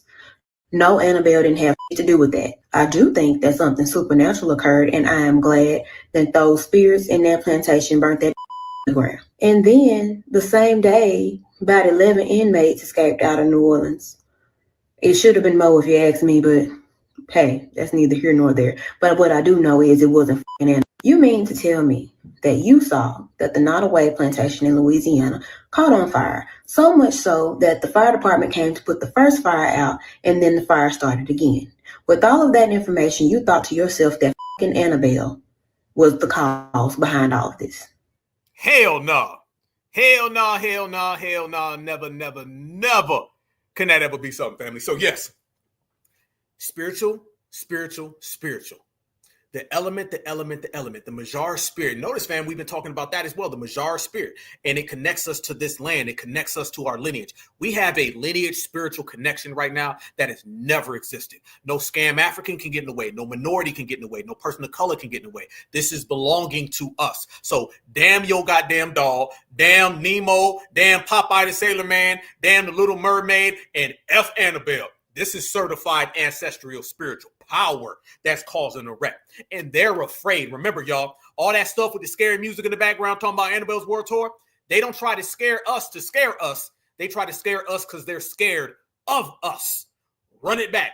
They are scared of us, so they're trying to put fear so they can get us to go somewhere else. And it keeps going and it keeps failing. It keeps going and it keeps failing, and we stay here stronger than ever. So this is why they don't know what to do. And every single time and every single second that they pull one of these little tricks, foundational Black Americans pop back up on some certified game. That certified game is strong. And I asked everybody in the beginning, I still want to know what you bringing to the cookout. Everybody's been talking about these cookouts, right? Ain't that what everybody's been saying? The cookout, we're going to the cookout. The cookout's coming. What are y'all going? What are y'all bringing? Because I'm going to say it like it was said earlier today. I like my plantations burnt to a crisp. That's what I like. I want to see the plantation burnt all the way to the crisp.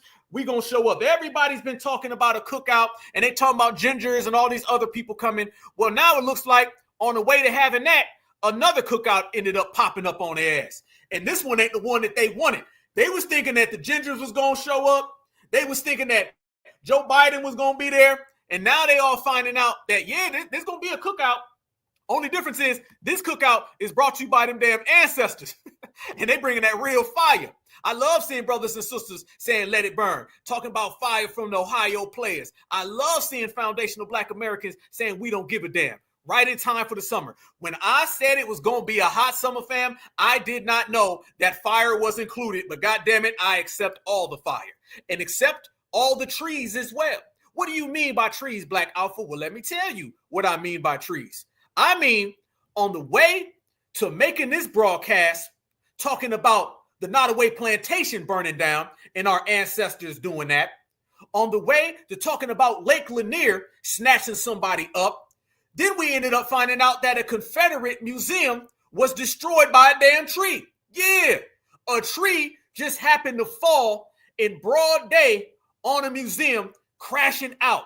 Ancestors, 1, 2, 3, TKO, knockout. A Confederate museum full of hatred and foolishness has fallen. In Fort Branch, North Carolina, Confederate Earthworks Museum, baby, they took a tumble. They were building this museum of hate and racism and just grossness. And God said, not so fast. A tree knocked down the entire museum. It's a complete and total loss. They did not have insurance. They cannot pass go or collect $200. Is enough. A Confederate museum, you know, the South's gonna rise again type vibes, was destroyed by a fallen tree, y'all. This is what it looked like before. This is a museum honoring the Confederacy in Fort Branch, North Carolina. And that tree said, no ma'am. And this is what it looks like now. They said it was completely destroyed. It's a complete loss. And they're actually asking for donations to try to rebuild. I don't know what's happening in the universe right now. I don't know what kind of energy we are going through, but something is up, honey. Oh, and I know that they're talking about rebuilding that. That right there. Listen to what she said. I don't know what type of energy is going on in the universe, but something's happening. That's what I'm saying. We all in our soul of souls know that there is a foundational Black American spiritual energy. Even this individual's picking up. See, us in the grassroots, we're a little ahead. That's why we certified. We knew all this 3, 4, 5 years ago. Now what we have said 3, 4, 5 years ago has came to fruition, and it's happening right in front of us. And they see exactly what we're seeing. Everybody knows, whether they admit it, accept it, acknowledge it, that the spiritual elements are in full swing. And it's because what I said, we are on code in the flesh. So now the spirits are saying, we rocking with you. Let's do it together. That's the energy that everybody's seeing. To them, it's the tree. To us, it's spirituality. That it was completely destroyed. It's a complete loss, and they're actually asking for donations to try to rebuild. I don't know what's happening in the universe right now. I don't know what kind of energy we are going through, but something is up, honey. Oh, and I know that they're talking about rebuilding that plantation, but I don't care how bigger, stronger, better you build, those will never be the same halls and floors and walls and ceilings that the enslaved ancestors had to walk through during their oppression. So that energy is gone. Well. Looks like the let's see, the aliens. No, not the aliens. The falling angels. Yes, our ancestors. They're here. They've been here, but they're definitely the fuck turned up right now on y'all. There you go. There go the ancestors talk. Everybody's saying the ancestors, except for the tethers and the mayos. The tethers and the mayos, they shook. We got them Teos running. Everybody knows it's the ancestors. Listen to how many times ancestors keeps popping up. You can't hide it or deny it. Here, they've been here, but they're definitely the fuck turned up right now on y'all. The museum building at Fort Branch, North Carolina. Confederate earthworks. That piece of shit has been knocked the fuck down, and the ancestors are activated, baby. The spirit is finna knock down all that shit. Y'all about to see, and if your ass ain't woke, you about to be woke. Hey, everybody. Confederate, Be goddamn. Sing it, sister. Sing it all the way like you mean it, like you mean it, like you mean it. So there you go. Another situation that occurred. Family, do you know these have all occurred within the last few days? Never in my life have I been sitting here ready to talk about a spiritual intervention, because that's really what it is, y'all. All right. It's a spiritual intervention. They don't mind talking about spiritual interventions when it comes to something that they can control us with. Notice this is the spiritual intervention that they don't really want to talk about. They don't really want to go there with this spiritual intervention, but we gonna go there. Hell yeah, we gonna go there.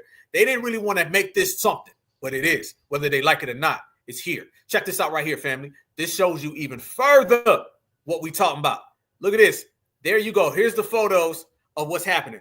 Look like a nice old goddamn Confederate museum there, where they was going to talk about all types of anti-blackness. But instead of talking about anti-blackness, a damn tree fell. And this tree fell right on their damn Confederate doorsteps, and they ain't have no Mayo insurance. So it looks like the foundational Black American ancestors have won again, and everybody else lost. Goddamn. It's great to be FBA, ABK. Anti-Black karma done showed up again, literally at the door. That picture right there is ABK, anti-Black karma. Anti-Black karma is knocking on everybody's door right now. Everybody getting a little dosage of it. Absolutely. CNN ain't talking about this. Nope. No, ABC ain't talking about this. Nope. Never. What's it? The clan quarters. What's it say? Well, hot darn. Absolutely. You already know what it is. They can't stop this, fam. Yeah, you see that. Let me go there. Let me go. Let me flip through this real quick, because I got some jokes. God damn. What was it even raining? That's the thing. They're not even saying what the weather was. And this was in what was it, Fort Branch, North Carolina, if I'm not mistaken. Was it even raining? The tree just said, I'm done. Let's be real. Let's be honest, y'all. Some foundational Black American ancestors walked up and pushed that goddamn tree down. The same way that they done sparked that damn fire. The same way they made old buddy go swimming.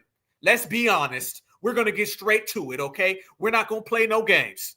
That was a foundational Black American spiritual intervention, dishing out some of that ABK, anti-Black karma.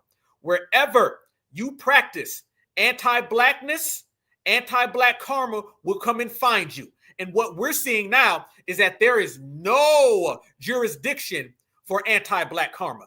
It can show up anywhere you are and gets to knocking. And when it gets to knocking, you can blame it on Annabelle. You can blame it on Popeye. You still gonna have to deal with it.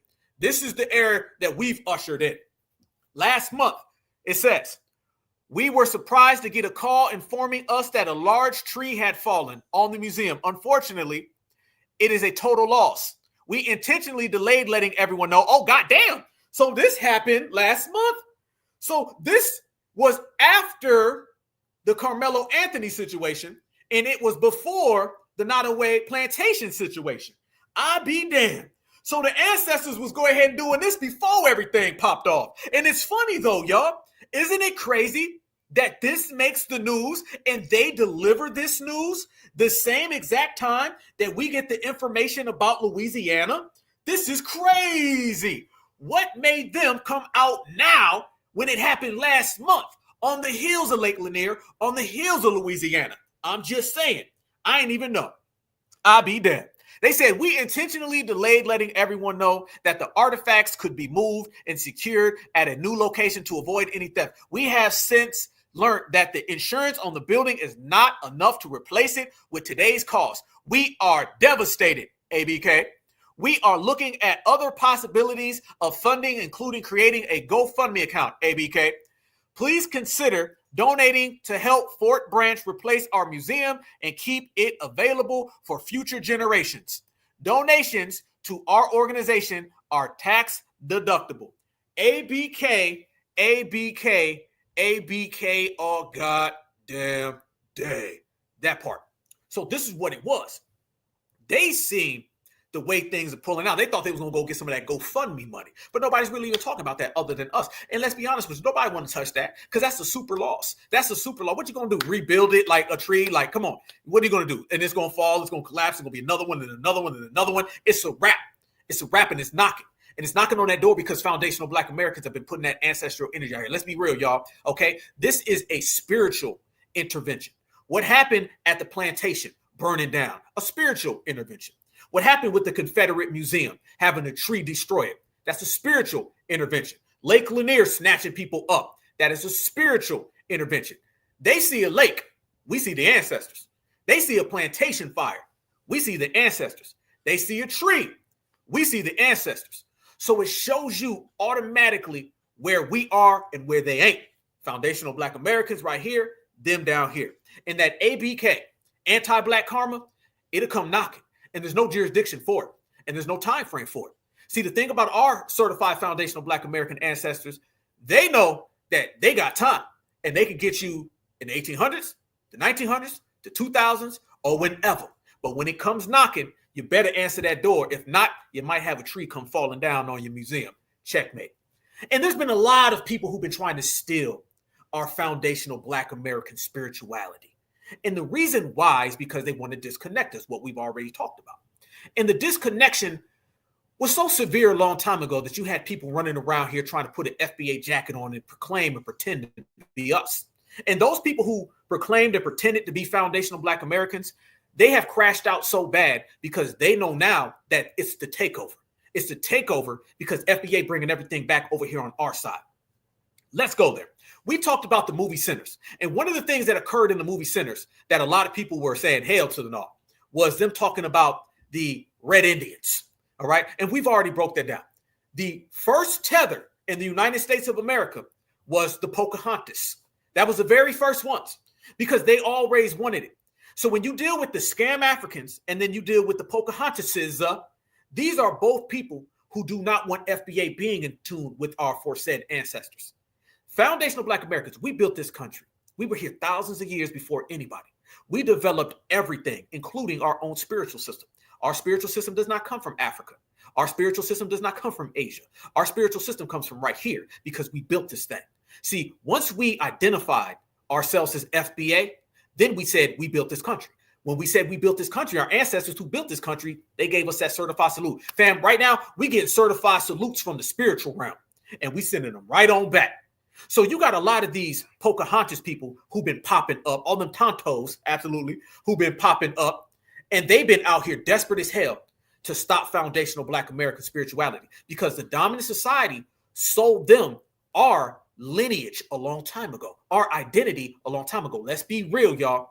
As you see all the Jorges running around here now, trying to say that they're really the people who built America when Joe Biden was running around here, when he could remember, when he was running around here and he was saying illegals built America and Kamala Harris was the border czar telling all the people to come in. That was the modern day version of what they did back in the indigenous time. They knew FBA created this thing, but they gave our identity to somebody else. And you know what those people did? Those people said, well, thank you. Why, thank you. See, people are always willing to take our lineage and what we've created. See, we're not wired that way. One thing about foundational Black Americans, let's make this crystal clear. We're not out there accepting anything that we didn't create. These people are willing to do it. So we have two people right now. You have the African who tries to take what we created, and then you have the Tontos who try to take what we created. And the dominant society has been there the whole damn time trying to facilitate this deal. Y'all look at this right here. This goes to show you what we're talking about. They say, so now that you've denounced your actual heritage, all right, this is Mrs. Tonto. Mrs. Tonto has been on this mission of trying to get foundational Black Americans to say we're African. This is why I have no respect for Pan-Africans, because when they run around here and they try to call us pretendians, notice Dr. Umar says that nonsense as well. So Dr. Umar and Tonto, they both have something in common: anti-FBA hatred. Watch this. The original tether is the Tonto. Valid question for you guys, or any of your pretendian friends can answer. I just want to know. So now that you're not African anymore and you're no longer claiming African American heritage or coming from the slave trade, you're no longer claiming any of that. You denounce it and everything like that. So you're no longer that. Why are so many of you still saying the N-word then? Because that word is for African American people who took it back after slavery. Since none of your ancestors, quote unquote, were a part of the slave trade or descending from Africa, according to you, you have no merit or right to that word anymore. So What the hell are you talking about, Miss Tonto? I know you've been over there pounding that goddamn liquor, but I be damned. What is she talking about? Is she sitting here trying to tell us that we can't say the N-word because of Africa? What the hell that got to do with Africa? Maybe that's how you be calling people. Notice that we had that other one earlier. Miss Estrada was saying the same thing. What's their whole issue with the N-word? That's the main thing. They're always talking about the N-word. Y'all can't say the N-word. Who talks about the N-word more than everybody other than us? They're the ones always coming at us with that type of energy. She's literally out here striking out, swinging, missing, hitting nothing but air. Strike, strike, strike. This is what we mean, fam, when we say these people are upset. She wants to go back to a world where Black folks were saying African American. Notice how she's going to try to African American us because she doesn't like the fact that we've been saying indigenous, native, foundational. Watch this, family. African American people who took it back after slavery. Since none of your ancestors, quote unquote, were a part of the slave trade or descending from Africa, according to you, you have no merit or right to that word anymore. So I really think people should be calling you out for what you are, and it's a racist, because only racists use that word like that. And that's very much what you would try to do. Also, I don't think it should be in your vocabulary anymore if you're going to choose to denounce everything that got that word for the Black community. You can't have it both ways. You can't choose to be Native American and then take something and cherry pick what you want from another group of people when it doesn't fit your narrative. Why are you worried about my lineage, though? Why are you so concerned? Look how concerned she is with us, fam. You can't be. You shouldn't say, why do you care about what we're doing as certified foundational Black Americans? Sounds like you don't like the fact that we're reclaiming our indigenous, native, foundational identity. This is what this is really about, Mrs. Tonto Hannes. Listen, Tonto Hannes, okay? This is what it really is, Tonto Hannes. You're mad because you've been the original tether. This is the original tether talk. The tethers that were running around here trying to steal our certified foundational Black American spirituality wants to Africanize us. Notice everybody wants to Africanize foundational Black Americans so they can get some type of claim to America that they don't have. To denounce everything that got that word for the Black community. You can't have it both ways. You can't choose to be Native American and then take something and cherry pick what you want from another group of people when it doesn't fit your narrative. You cannot say the N-word anymore. That goes for all pretendians. So to the pretendians that keep tagging me in like 37 comments at once and like 100 videos that you've personally done tagging me in them, if I haven't responded yet, what makes you think I'm going to respond because you tag me in another 20 comments? So as you can see here, we have a pretender in our midst, one of the biggest one pushing pseudoscience, misinformation, and revisionist history. And as we know here, Alex has a white mama and a black daddy that claims Zulu Nation, which is in Africa. You see, Alex, when you denounce every— There goes that African stuff again. There goes that African. Fam, this is why Dr. Umar has been so off code, because he's been trying to Africanize us, and so are they. They don't want us to be American. Nobody wants us to be who we are. They don't want us knowing that our ancestors built this country. They don't want us knowing that our spiritual elements come from this landmass.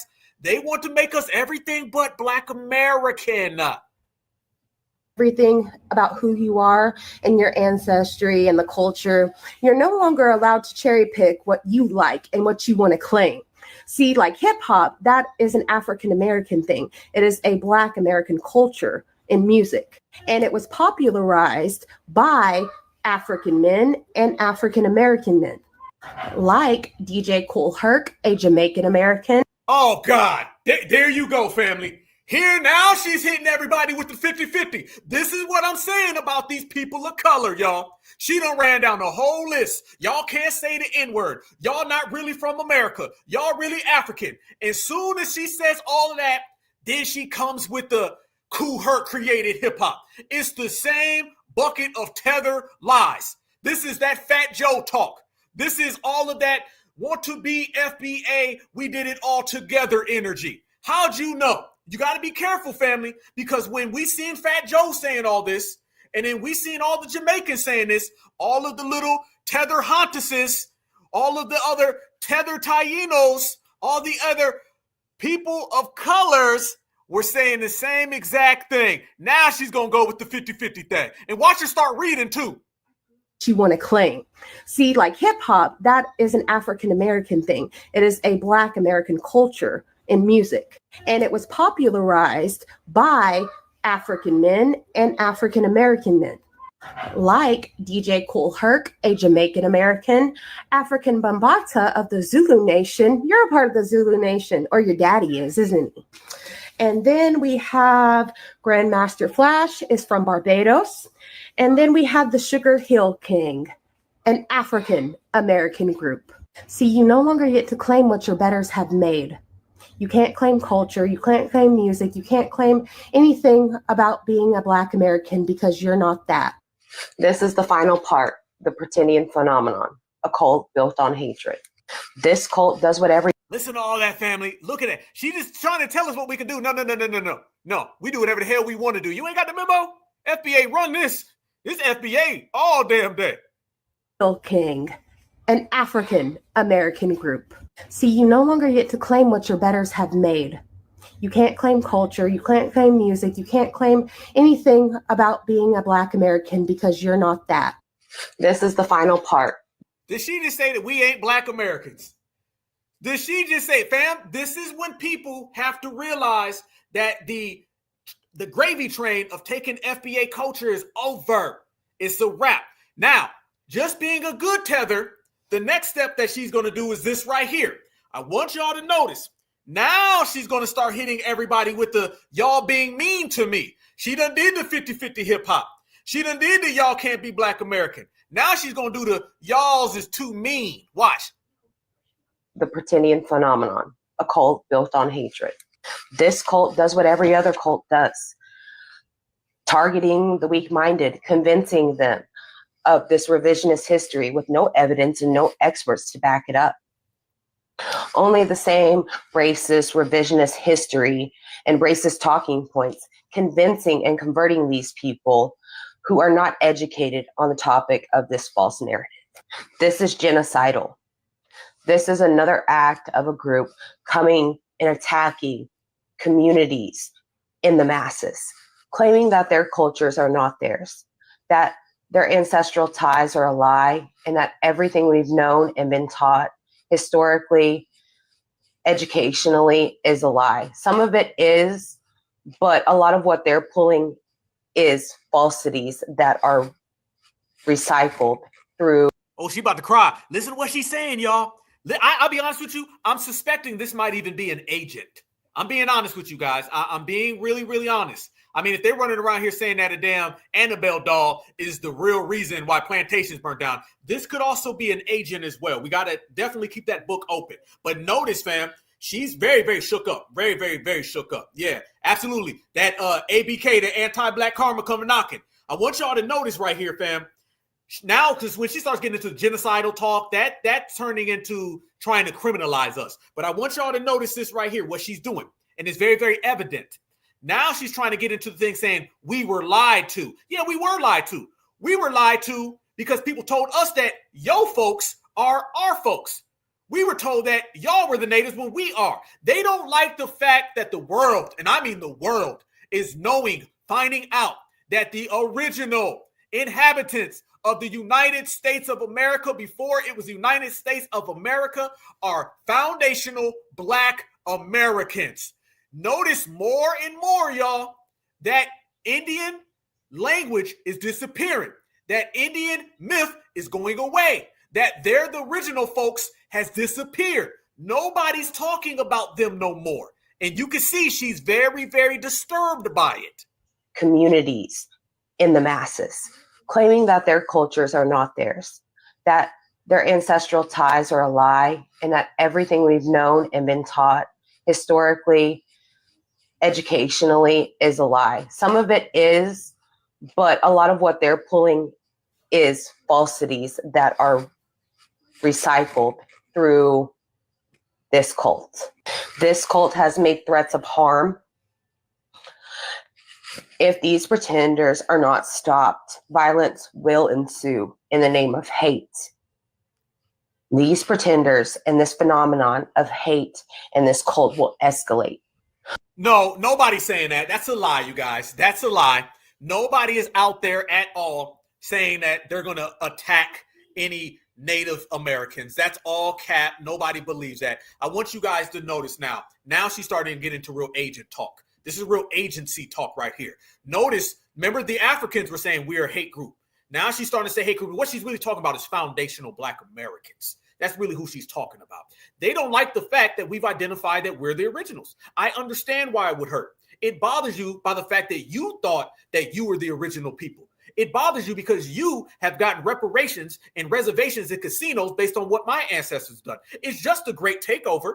All we've done is came back and reclaimed everything. We took our identity back. We took our indigenous back, our native back. We took our foundational back. And now, like a tether, you have nothing to lean on. What happens when a tether can't tether? They drown. Shout out to Lake Lanier. This is just what's going on. So now she's desperate and going into these, they're trying to hurt us, and they've made these statements. Those are all lies. Those are all lies. Nobody, I haven't seen it, you haven't seen it. We haven't seen anybody running around here hating or throwing those type of slurs towards them. What we have seen is them throwing those slurs towards us. So now we're really identifying who the true op is. This is what happens when a tether is done.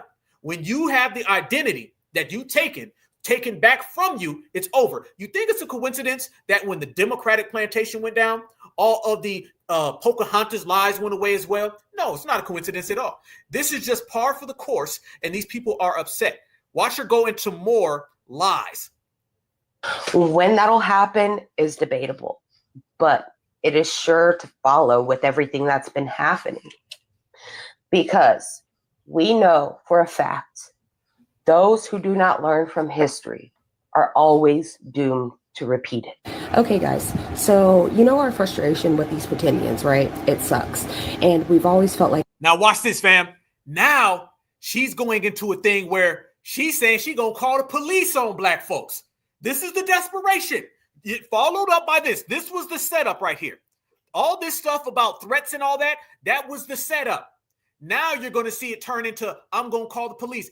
This is the original tether. This is the OT, original tether. Well, them OTs is getting some ABK today, and they don't like the way it feels. Deal with it.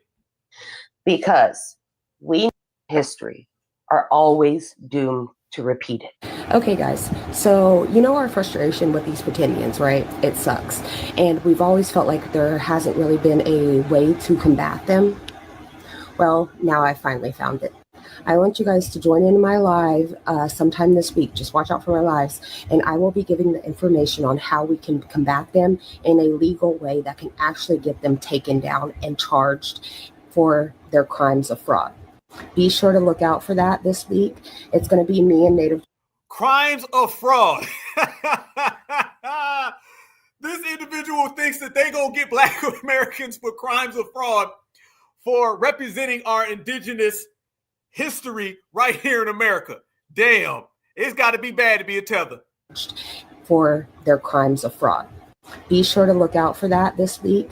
It's going to be me and Native Cholo. We're going to be hosting those lives, and we're going to give you the information on how to. I have a very. Boom. Now let's go to work. Okay. Here we go, family.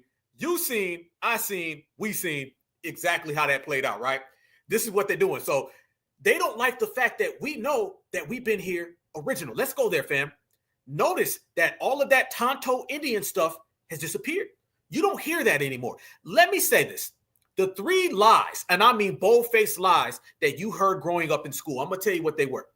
The main one that you always heard, you heard that Martin Luther King was good and Malcolm X was bad. That's what they taught us in school. The other one they taught us was that the Black Panther Party was the black version of the Triple K Mafia, right? And then the other one that they always taught us was that the original people of the planet Earth were the Tonto Indians. That was the thing. Anybody who went to school, I don't give a damn. When kids would be in the first grade, well, who are the original people, Miss Becky? Well, the original people were the Pocahontas Indians. That was always the first thing that they always told us in school. We all remember that. Martin Luther King was the good version. Malcolm was the evil version. The Black Panthers were the black version of the Triple K, and the Pocahontas Indians were the originators. That's what they always taught us in school. And they ran with that lie. And think about it, y'all. We should have knew it was a lie. Why would the dominant society, think about this now, why would the dominant society be so adamant about giving credit to the Americas to somebody other than themselves? Why would they do that? You knew there had to be something at play here. The fact that they were always trying to give it away. The dominant society doesn't share a goddamn thing. They never share nothing. But the one thing that they were always willing to hand over was to all of the Tontos. They were like, Tonto, here. They never said that. Notice, they'll say that they discovered all these different places, but they'll always admit that Tonto was the original here in America. Why they do that? Because by every single account, the originators were Black Americans. So they had to get off of that. They had to get off that. Let me tell you something. The dominant society would have loved to say that they were the original people of the Americas. They would love to say Brad, Chad, Karen, and Ken were the first people in the Americas. But they knew they couldn't do that lie. So their second lie, the comfortable lie, the one that sat real good on their digestive tract, was to say, oh, we'll give it to Pocahontas. Pocahontas, you can have it. Anytime the dominant society gives credit to somebody who's not from the dominant society, they're trying to spite foundational Black Americans. Let me say that one more time. Anytime the dominant society gives credit to somebody who's not white is when they're trying to spite Black Americans. That's the only reason they were willing to do it. They weren't willing to ever give any credit nowhere else. But they knew when they got here, they seen all these damn Black people. They was like, whoa. We can't say that it's the Black folks because they riders. Go back to our ancestors. Go back to Louisiana. Go back to Lake Lanier. Go back to Fort Branch, North Carolina, with the tree falling down. They knew those riders were too strong. So they said, we'll pick the lesser. We'll take the Tontos and give it to him. And there you go. That's why they did it. They said, Tonto, here you are. So anytime you see them always pumping that up, because that's what it was. All of our teachers in school were always quick to admit that it was somebody other than Black Americans. So that's the original tether. There you go. That's the original tether. Easy work, 101. The same way now, they try to give our identity and our legacy to the illegal immigrants. Going back in the day, they gave our legacy and identity to the Pocahontas Indians. There you are. That's how it happened, fam. That's how they did it. And brothers and sisters in this generation ain't going for it because we've always known that we're the originators. We've always known that it starts with us. And now what our grandmothers used to tell us, we done took it to another level. And that's what I say. This movement has evolved. When I say this movement has evolved, it's evolved to the point where we're saying, Grandma told me, now I'm going to show everybody. And the more that we said we are foundational Black Americans, the more you seen Tonto disappear. Nobody talks about Tonto no more at all, because they knew when they got here, they seen all of these Black people and they were like, damn, what can we do? See, it's not supremacy if you say somebody was here first. So when you seen somebody was here before you and they're Black, you got to say, no, they was really brown, because those brown folks over there, they going to do as we say. And think about how history played out, y'all. Think about it. People don't believe us. Think about how history played out. All of those people that they gave our legacy to are all people that they were able to control, who fought for the damn Confederacy. All of the people that they were trying to keep away from being the indigenous, they're us and the ancestors who are burning things down in 2025. Do you see why they made that decision? Do you see why every single school teacher across America was so quick and willing to give FBA identity to Pocahontas, to give FBA identity to Tonto? You see it by the results. Tonto right now is on a reservation, hammered, getting twisted, and getting ice called on them. They were docile. Since they knew they'd be docile, they said, here's FBA legacy. And FBA out here kicking up dust. So they said, whoa, let's take it back. And they don't like the fact that we coming and taking everything back. That's why I say this to reparations generation. We're not just repairing when it comes to getting our money. We're repairing the disrespect. We're repairing the anti-Black lies. We're repairing people taking away our legacy and our identity. Anybody who stole our identity, I'm here to tell you right now on this live, we coming to collect, and we coming with interest. That go for Pocahontas, that go for Tonto, that go for Mutombo. I don't give a damn who you are, where you at. This ABK has no jurisdiction. We'll get you, the ancestors will get you, and when it comes knocking, you better run it. And that's how we come in, and that's the energy and vibe that we have and our ancestors. And it's a powerful thing. We've come in and taken everything back away from the people who stole from us. Won't be no identity theft in this generation. Won't be no identity theft. If foundational Black Americans built something this big, we want all the goddamn credit, because y'all been taking it for the longest amount of time. And let me tell you what Tonto did. Tonto knew it was the FBA spiritual system, and he still said, I'll take it. Tonto knew that FBA built this country, and he said, I'll take it. Tonto knew that foundational Black Americans fought in every war. Foundational Black Americans created all the culture, and he still said, I'll take it, because tethers have no shame, and they are the original tethers. Easy work. And the fact that brothers and sisters have taken what grandma has told us, and then we done showed it to the world, oh, they don't like it. So as mad as you just seen her, look how glad we are in letting the world know our indigenous, aboriginal, original, native, foundational identity is in the building. Black people know that we're the real indigenous Americans. Most Black people know this. Like, if your granny told you you was Indian and told you the tribe of Indian that you're from, like, for example, my family is Blackfoot and Choctaw, we're very much aware. The American government is very much aware, but allow other people, other immigrants, like literally I was having a conversation with my Uber driver yesterday about how everybody that's not Black came here at some point in time. Like, they teach us in school that Black people came from Africa, but it's scientifically, biologically, genetically, and phenotypically, I don't even know if that's the word, but we're gonna make it one. Phenotype is your facial structure, your bone structure, your facial structure. Most Americans have the same bone and facial structure. First of all, the people... Freeze. Notice what she said, family. Notice what she said. She said the government knows damn well. They've always known, family. The American government has always known that we're the originators. You can go back and look at all of the texts that were written when they got here. They seen Black people. They didn't see brown folks, wannabe brown folks. No, they seen us, certified, foundational. They didn't see no melanated immigrants. The government been known that we are the originators. What you're thinking and what you're seeing, fam, is an absolute 100% uncorrupted identity theft. They stole our spiritual system, and now they act like they're the spiritual people. They stole our culture, now they act like it's their culture. They stole our indigenous status, that part. Who can dictate whether the N-word can be used or not are the people who the N-word was used against, which was us. Okay, we were reclassified 4 times. We were first colored, Negro, Black, and then African American. So yes, the term is still belonging to us, although we are American Indians. Why? Because we were reclassified 4 times. The only people who can't say that word is you, and that's why you didn't say it. Number 2, you keep talking about how we want to disassociate ourselves from our ancestry, but y'all not talking about your Asiatic ancestry. There's been many of people come on here to prove that y'all are from Mongolia, and y'all don't want to accept that. But you don't believe me? Asian slaves in colonial Mexico, from Chinos to Indians. During the late 16th and 17th centuries, countless slaves, natives, from culturally diverse communities in the Indian subcontinent and Southeast Asia journeyed to Mexico on the ships of the Manila.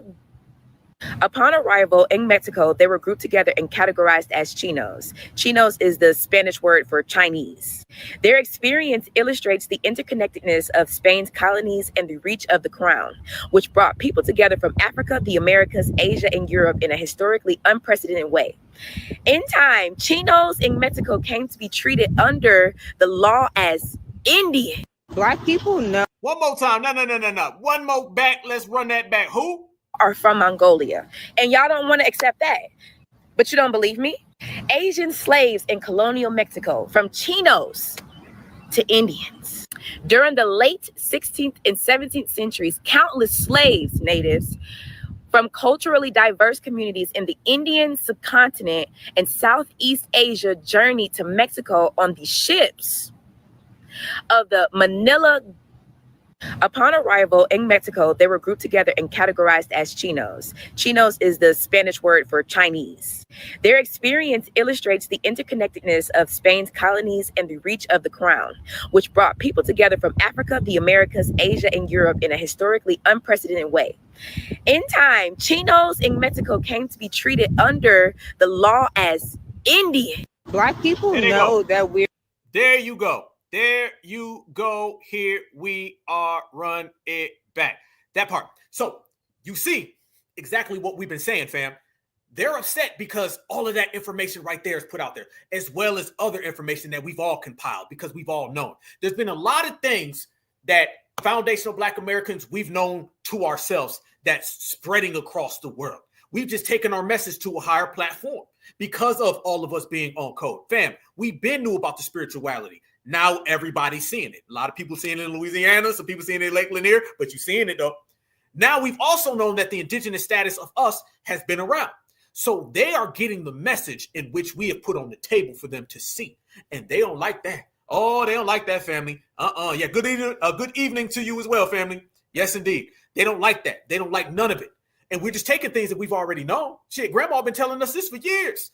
All right, I don't know what their grandma was saying, but this is what it is. And you know what? One thing we were doing, and if you notice, fam, on the movie Sinners, this is one thing that they were trying to run with in Sinners. In Sinners, they were trying to make it look like the Tontos, they were more spiritually in tune than us. And that's the thing that always bothered me. I'm going to keep that a buck, y'all. They always try to make it look like these people got a channel that we don't have. Now, we all know the foundational Black Americans are the most spiritual people. Again, look at everything that we're doing and look how spirituality follows us. All of that stuff, I want to thank God when people win awards. That comes from FBA. Nobody ever said that. First off, I want to thank God. I want to thank my mama. I want to thank my daddy. I want to thank everybody. That comes from FBA, all right? I want to thank God because without him, none of this is possible. That's all foundational Black American energy. You don't get that from nobody else. Tell me where. Fam, all I'm asking is for somebody to tell me the flip side of what I'm saying. There ain't none. So they ain't saying nothing. It's always been this. So the tethers, they've always been the 5 civilized tribes. Fam, what you're dealing with is the biggest identity theft in world history. Foundational Black Americans being the originators, the natives, the first people here in the Americas. That is so powerful, they could have never put that in our hands. Never. Can y'all imagine if it was not just commonly known, because we've known it? Imagine if the energy and how we are pumping that signal out to the world, imagine if it was so solid and solidified 30, 40, 50, 60 years ago as it is today. Can y'all imagine? Imagine back in the 80s if everybody was pumping that time and energy like we are about being foundational. Imagine that. They could never allow us to be the originals. Fam, they don't want us being the foundationals today. Look what being foundational has gotten us. We closer to reparations than anybody's ever been. In an anti-Black system, We still beating them and getting to the money. You can't have us knowing that we are the originators. There ain't no way. So the number one thing they did, they said we can stop them from everywhere. We can try to gender divide. We can put religion on them. We cannot, and I repeat, cannot allow those Black Americans to know they're the original Americans. There's too much power associated with being the originals of the strongest country on the planet. And guess what? We have identified it. We found it. We did the FBA takeover, and now it's ours. And we put that flag high in the sky. So everybody's pissed. Everybody's mad. That's why the Democrats are running around here and trying to tell us we're African. The scam Africans are telling us we're African. The Tontos are telling us that we're African. Everybody loves that African. Why do you think Jesse Jackson was paid under the table, above the table? They gave Jesse Jackson a whole career. Remember, coming out of the 1970s, they hated Jesse Jackson. Why do you think they fell in love with Jesse Jackson? Because African American was a lie that they needed because we was getting too on code. And they said, here, going back, I just seen it the other day. The civil rights era, there was two different sides of the civil rights era, family. Two different sides. That was the Pan-Africans, because there were scam Africans back then. And then it was the foundationals. The Black Panther Party were the foundationals. They were out there. Go look at the Black Panther Party right now. Go look at all those new African republics. Look at all them. They was wearing dashikis in the 1970s. They was wearing kente cloths, and they was talking about taking the movement to Africa. Now go look at them brothers and sisters, or should I say sisters and brothers, because the majority of Black Panthers were FBA women, and nobody's better than an FBA woman. Those folks were having the leather coats on with the afros blowed out, saying black is beautiful. Free Huey. The Black Panther Party was a true foundational Black American grassroots movement. It was not about Africa. I heard Bobby Seale personally say that the movement was not about going back to Africa, none of that. He said he wasn't concerned with that. He was worried about right here. So there was an issue going back to the 1960s and 70s between the scam Africans and the indigenous grassroots Americans. We are the indigenous grassroots Americans. That's what we represent today. And we have put this movement together, but we've done it in a solidified fashion. We've consolidated all of that energy and made it one. And now they're trying to get us to go back to scam Africanism because that is to keep us away. So I say that to say this. The Black Panthers were standing on lineage, all right? Martin Luther King was talking about lineage. Then you got the dominant society who said they're getting too American. They're getting too American. So since they're getting too American, Jesse Jackson, here's some money. Call them African. You think African American, that classification, reclassification, do you think that that was just something that happened? Again, we don't believe in coincidences, fam. Do we believe there's a coincidence with that plantation burning down? Hell no. Do we believe it was a coincidence with that tree crashing on that museum? Hell no. Mm-mm. So what they do, you guys, they ended up saying, you know what? Let's make this movement African again. Yeah, and by the way, you know the people who started Kwanzaa, all right? Y'all know who I'm talking about. Y'all know who I'm talking about. The people who started Kwanzaa. What's his name? I forget his name. Somebody put his name in the chat. Kwanzaa, FBA, we ain't been on that. Foundational Black Americans, we ain't never rock with no Kwanzaa. Hell no. I remember when I was younger, they said, you don't celebrate no damn Kwanzaa? I said, hell no. Hell, I will be in this thing 4th of July lighting fireworks before I'll ever be out here talking about some damn Kwanzaa. And they was trying to get us on that Kwanzaa time. And we didn't relate to that because that's not FBA. Fam, FBA, that has nothing to do with no damn Kwanzaa. Yeah, there you go. There you go. Absolutely. I appreciate you. I see all of y'all. I see a bunch of people put it. This is just the one I seen. What's his name? I always mess his name up. Kurt Nanga or whatever. Them folks is working with the feds. Them folks is working with the feds, fam. That was to Africanize us. So when you start seeing all of these scam Africans pop up and they're pushing this African message on our American grassroots movements, a lot of these people are being paid by the feds so they can reclassify, so they can reclassify us. Yeah, that's exactly what that was. Absolutely, family. Everybody knows. Those people were working with the feds. I put it on everything. I got a picture where the Black Panther Party they were out at it might have been a Free Huey. If I'm not mistaken, it might have been one of those Free Huey rallies. And all of those folks, they start coming in. Was it the US movement? Is that what they were? Were they the US movement? I think that's what they were. okay, Kortanga, and all of them, and Kwanzaa, they came to a Free Huey rally, and if you look, Bobby Seale's looking at dude mugging him. Bobby Seale didn't trust him. Bobby Seale was looking at him like, man, hell no. The same way we be looking at these scam Africans, the same way we be looking at these tontos, that same FBA side eye that we give these people today, they was giving them folks back in the day because they were getting paid to push Africanism on us. Do you think that the dominant society has spent billions and trillions of dollars to get us to be African, that they're not paying people so they can try to push that on us?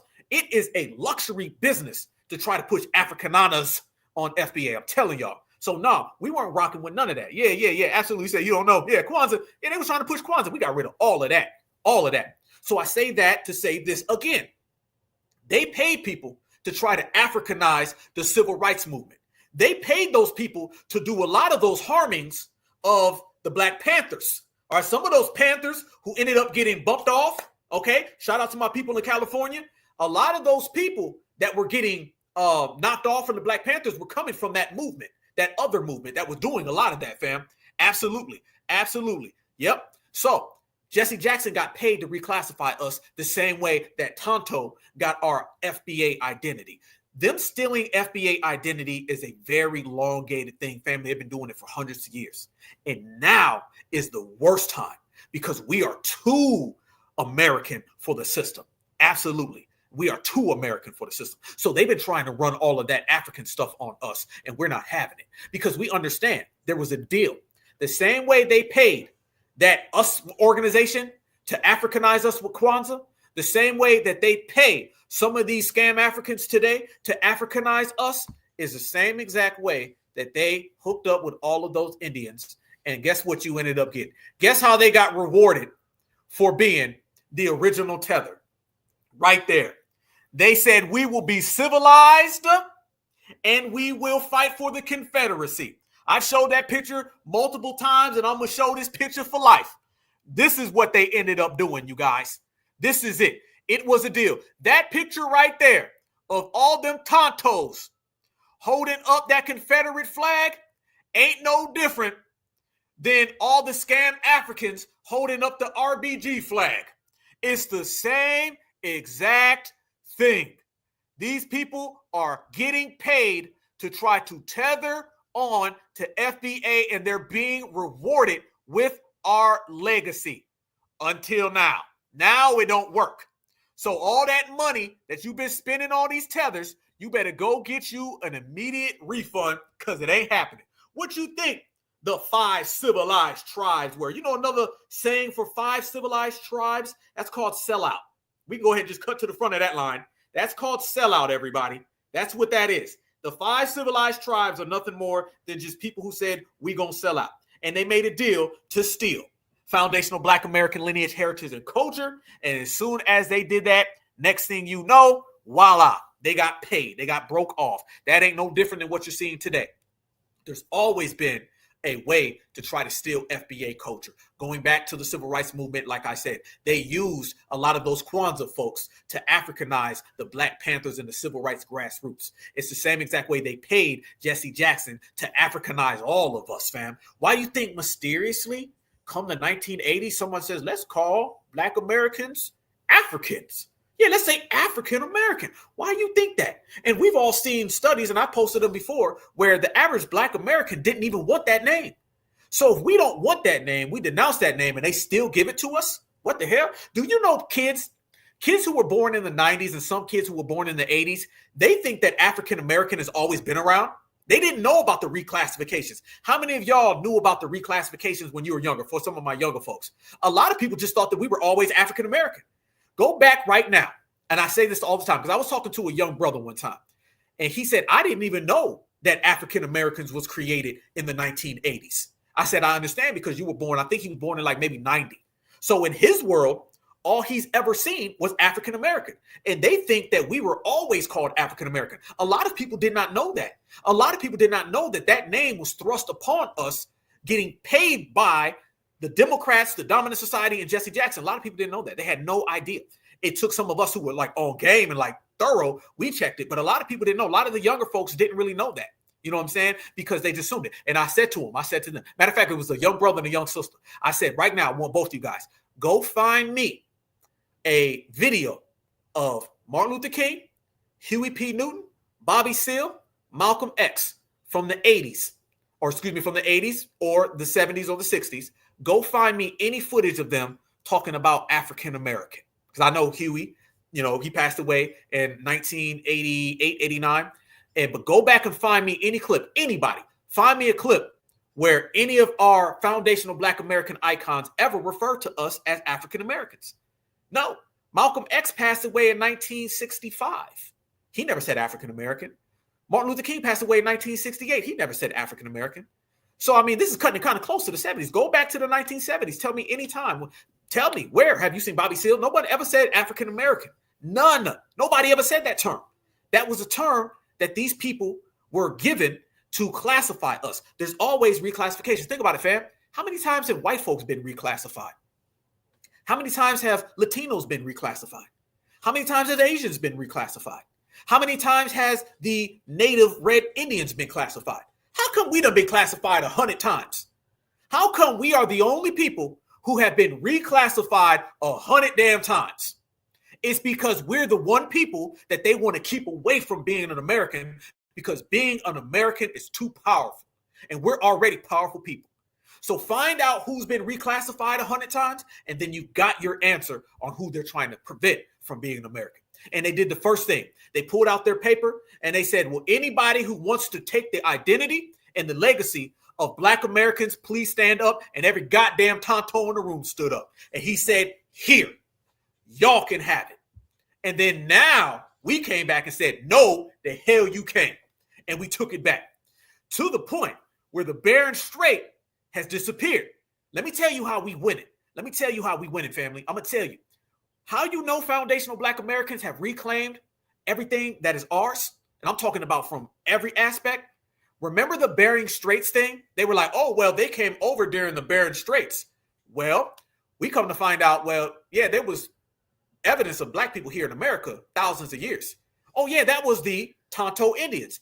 Couldn't have been, because y'all said they came over from the Bering Straits, and the Bering Straits, you couldn't have came over 15,000 years ago.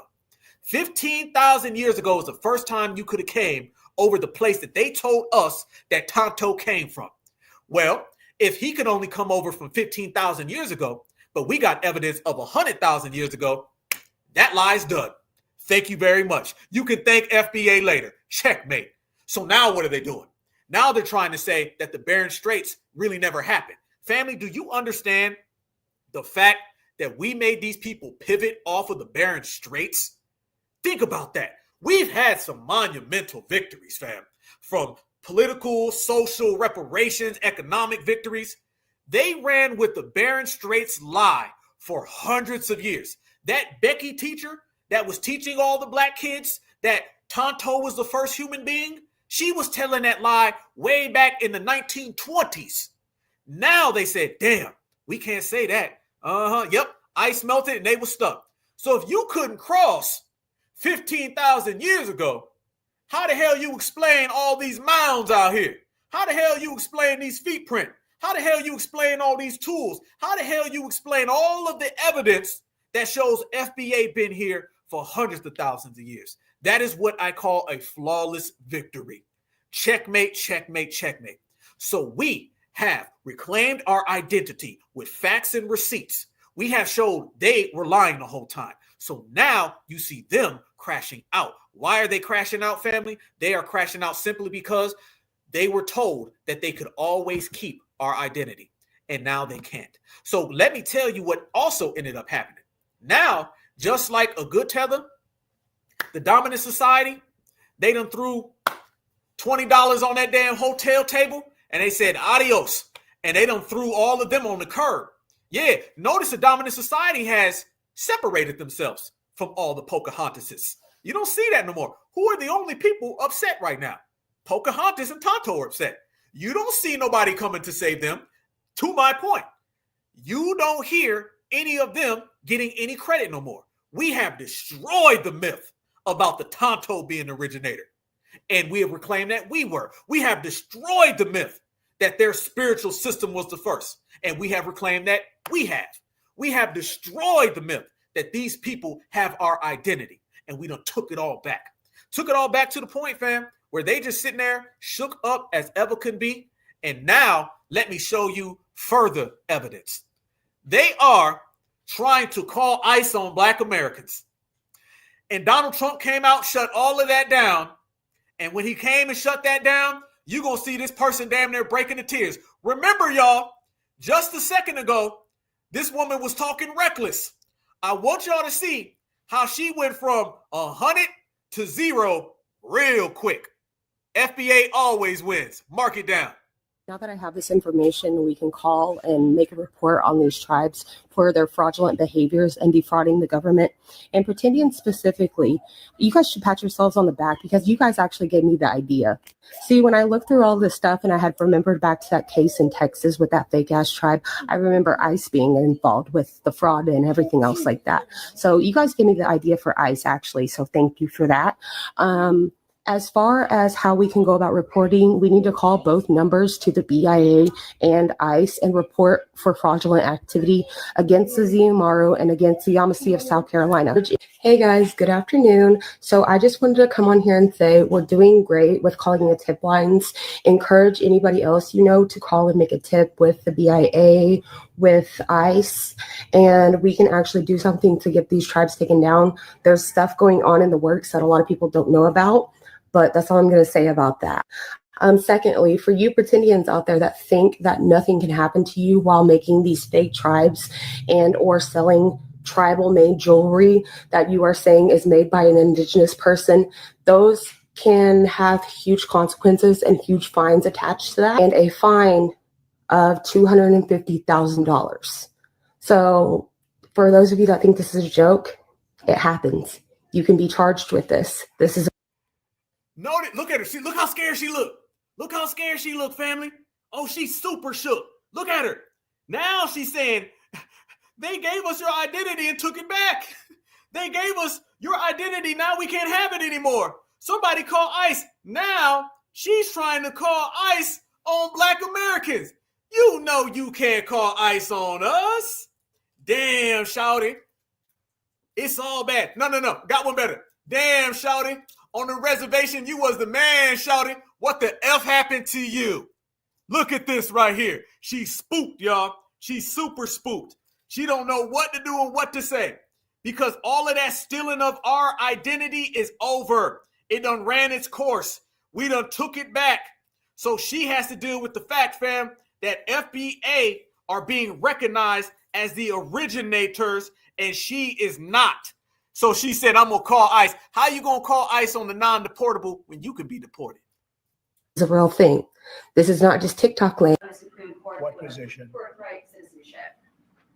I think so, yeah.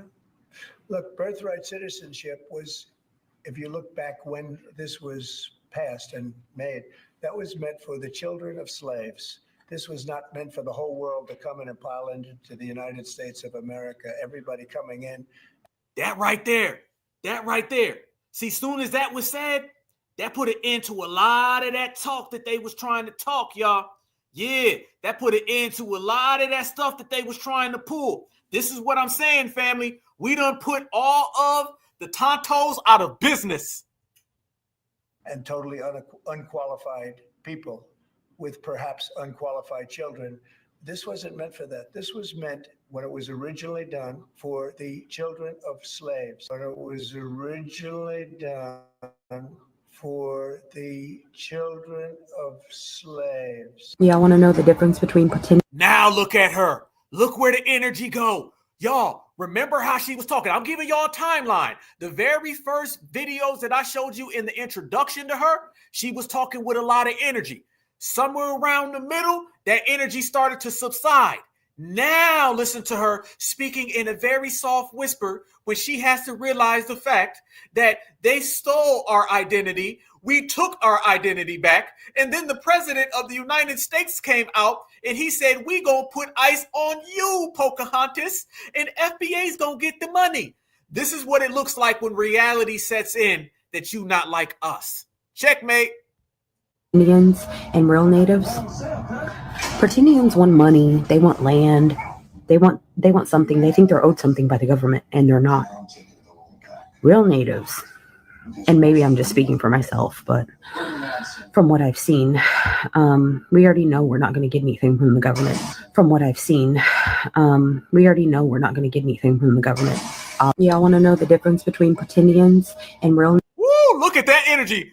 She said, they really want money. Oh, you mad because we get reparations? Your people already got reparations. It's not my fault that you drank your reparations in a bottle of Jack Daniels.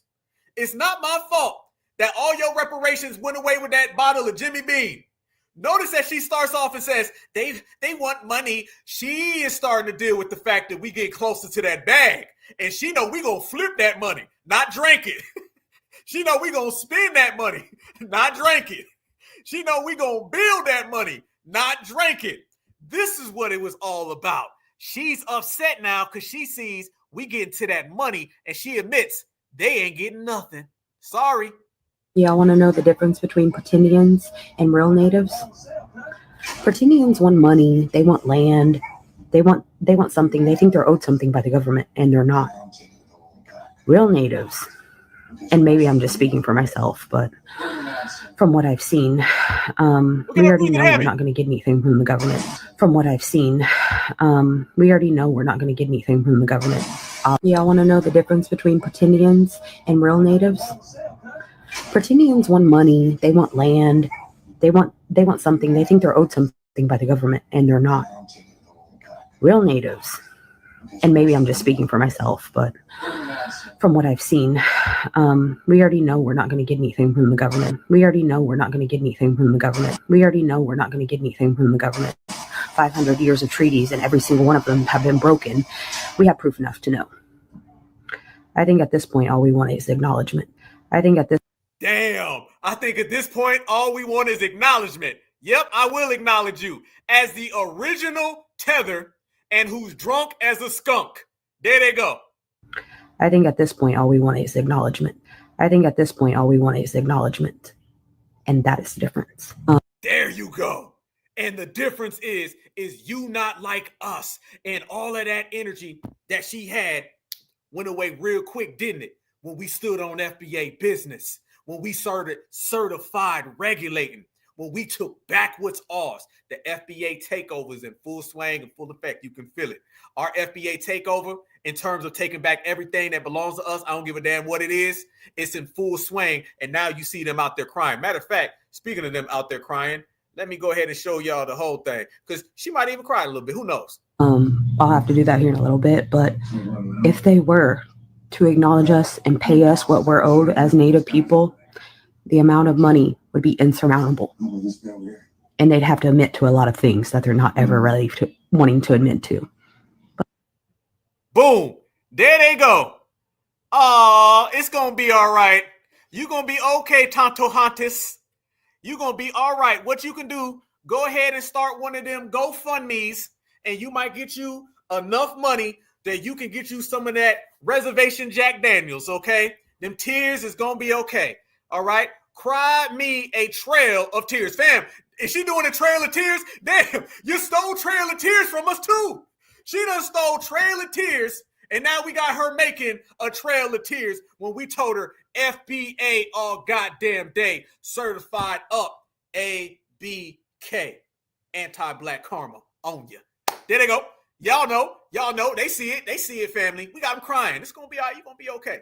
I know we're going to be all right. We good. And by the way, you know, when certified foundational Black Americans get on that super business, certified foundational Black Americans always win. So she out here crying the Trail of Tears. You know what I'm saying? We done created a new Trail of Tears. All right. They done came around and stole the Trail of Tears, and then we done came and reclaimed it all, family. I'll be damned. We win even when we ain't even trying to win. All right. And we don't take no losses. We just dish them out. There it is. And why they talking about FBA and they hating on us, shouldn't they be more worried about how their reservations look? Because their reservations look very, very suspect.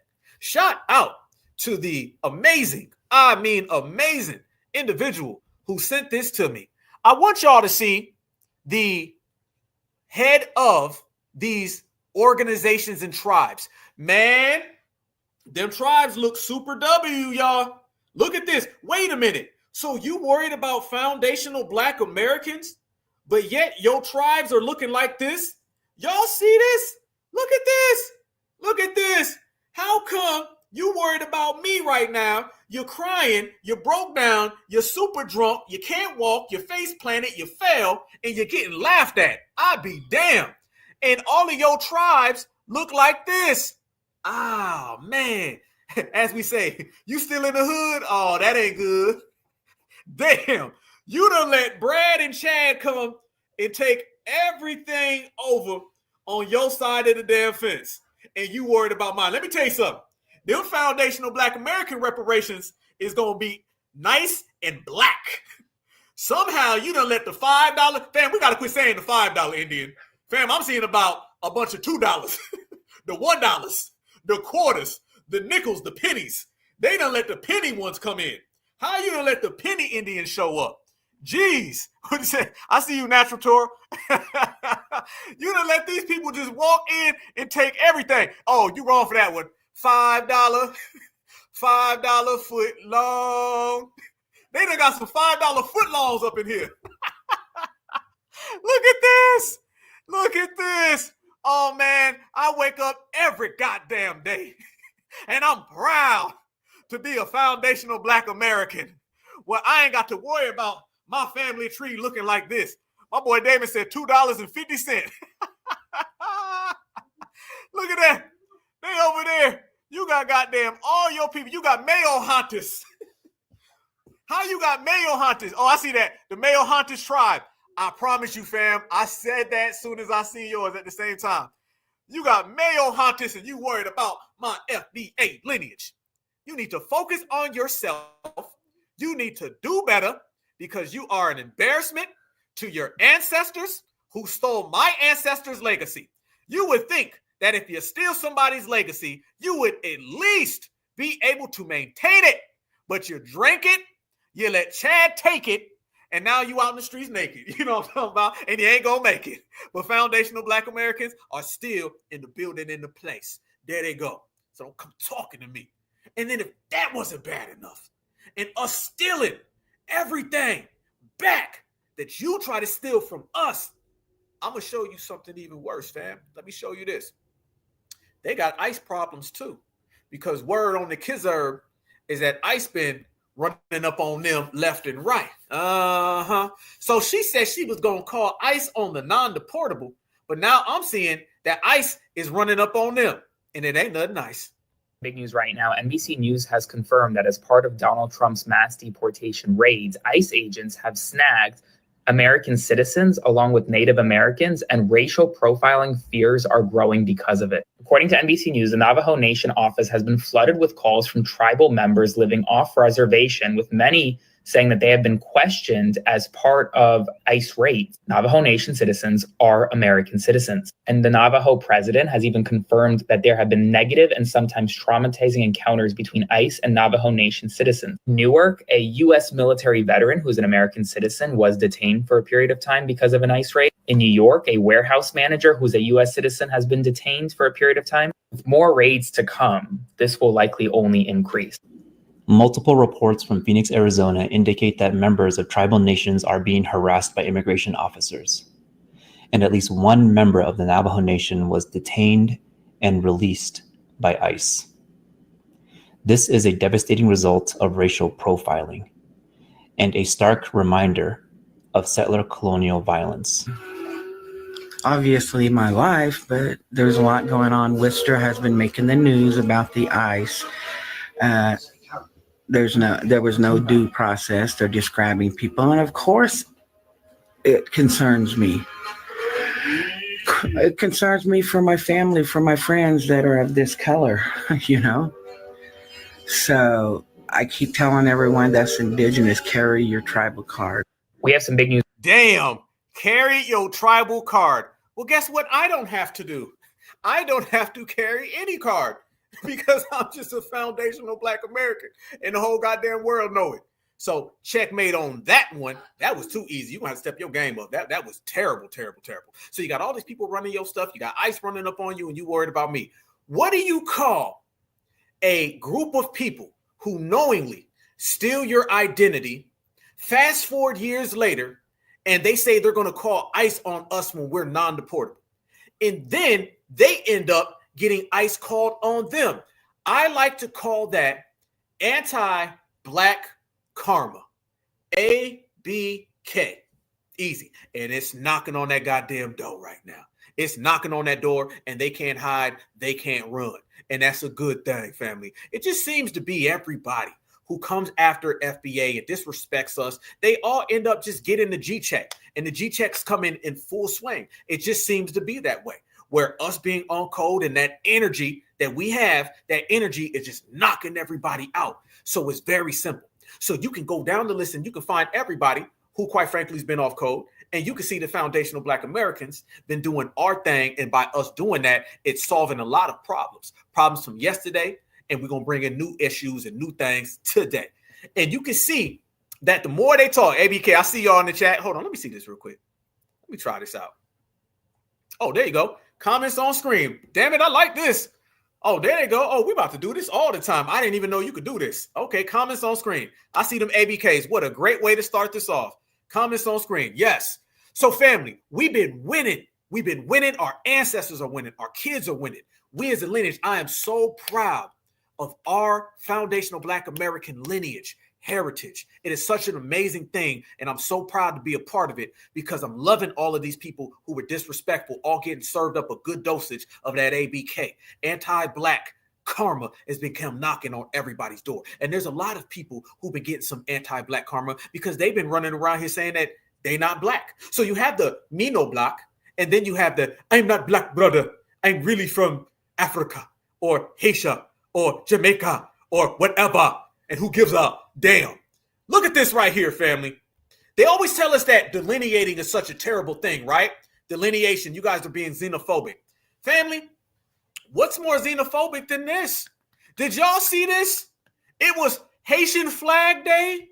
How many of y'all seen this Haitian Flag Day? Haitian Flag Day. Now, when we want to say the Black American heritage flag, oh, that's so mean.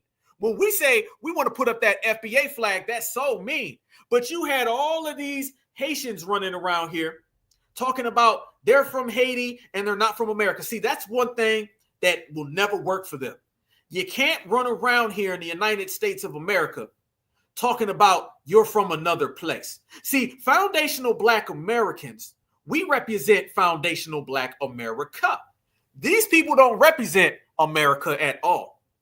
All these people do is they leech and they mooch off of America. In the days of leeching and mooching off of America, nobody's really rocking with that. That's not really turning out too goods for you.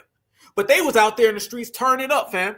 And when foundational Black Americans get on that type of time, it becomes such a dreaded thing. It becomes such a dreaded issue, right? And that wasn't the only little flag day that happened, fam. All of this is just now. All of this is right now. Look at this. Look at this right here, fam. Going right back to it. Going right back to it. Look at this. Look what they're having right there. Louisville African Day. Saturday, May 31st. They're going to have this on Memorial Day weekend. This is not patriotic behavior. This is so anti-us. Foundational Black Americans, we don't do that. See, we celebrate within these borders. And I want everybody to realize that. And this is what bothers everyone so much. They don't like the fact everything we celebrate is inside of America. We don't have to celebrate an Independence Day from another country. We don't have to have another flag in our country. So if you ever really want to know who the true indigenous foundationals are, that's us, America. You can say whatever you want. You better put foundational on it. You better put Black on it. You better put America, because that's who we are. But they out there waving all of their flag. Yeah, on U.S. soil. On U.S. soil. And this is why they've been crashing out, and it hasn't been working for them, because people are looking at it from the aspect of saying, wait a minute now. You're in America, but yet you're waving the Haitian flag. You're in America, but you're having African Day. You're in America, but you're having Cinco de Mayo, Mexican Independence Day. That is not the American way of handling business. And since that's not the American way of handling business, a lot of folks are saying, nah, we ain't really on that type of time. But remember, when certified foundational Black Americans, when we start representing who we are, they say you are non-American. It goes back to what we're saying.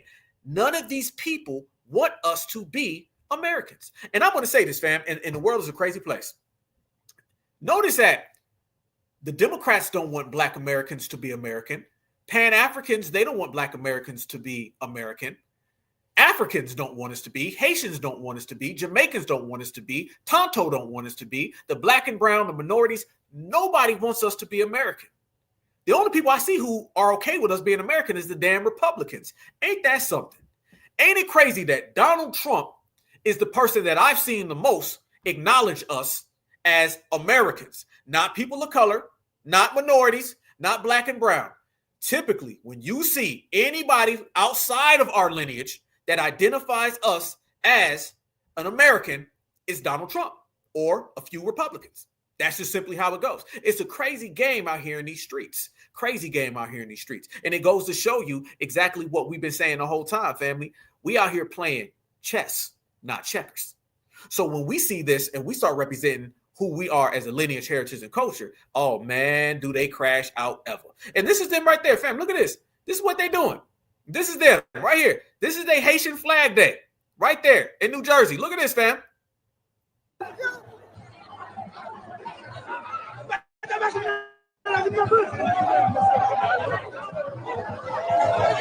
thought we was all Black. How many times have you seen these many people out there for justice for Carmelo Anthony or for reparations? Have you seen any of these people out there for foundational Black American issues? Okay, so miss me with that. Are we all Black brother stuff?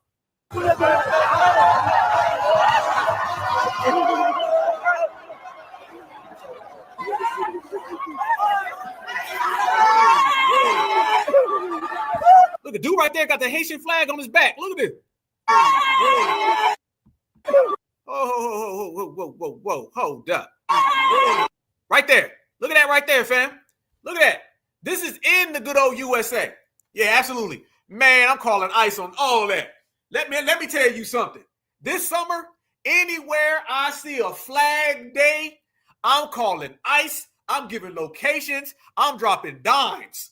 I don't give a damn how they feel about it. You get ICE called on you all day. Keep swimming. I see you, fam. Yes, indeed. All day.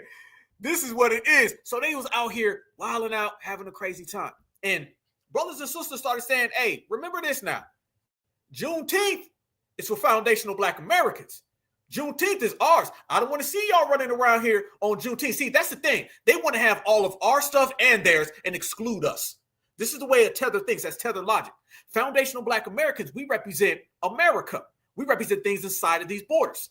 And they want to get in on Juneteenth. They want to say Juneteenth is really theirs. And then they want Flag Day. First off, I don't want none of your Flag Day. I ain't coming to none of your goddamn events. The only time you're going to see me at your events is when I got this damn phone and Tom Homan is on the other line. That's the only time you might see me. But this game of getting what FBA created while at the same time saying FBA is xenophobic, that ain't going to work. So there was a sister who came out, and this sister was saying how out in New York, she was saying how she go to certain places, and when she's out there, they don't ever play anything of Black American culture. And man, I tell you, the Haitians were so damn mad, the Jamaicans, because remember this too, y'all.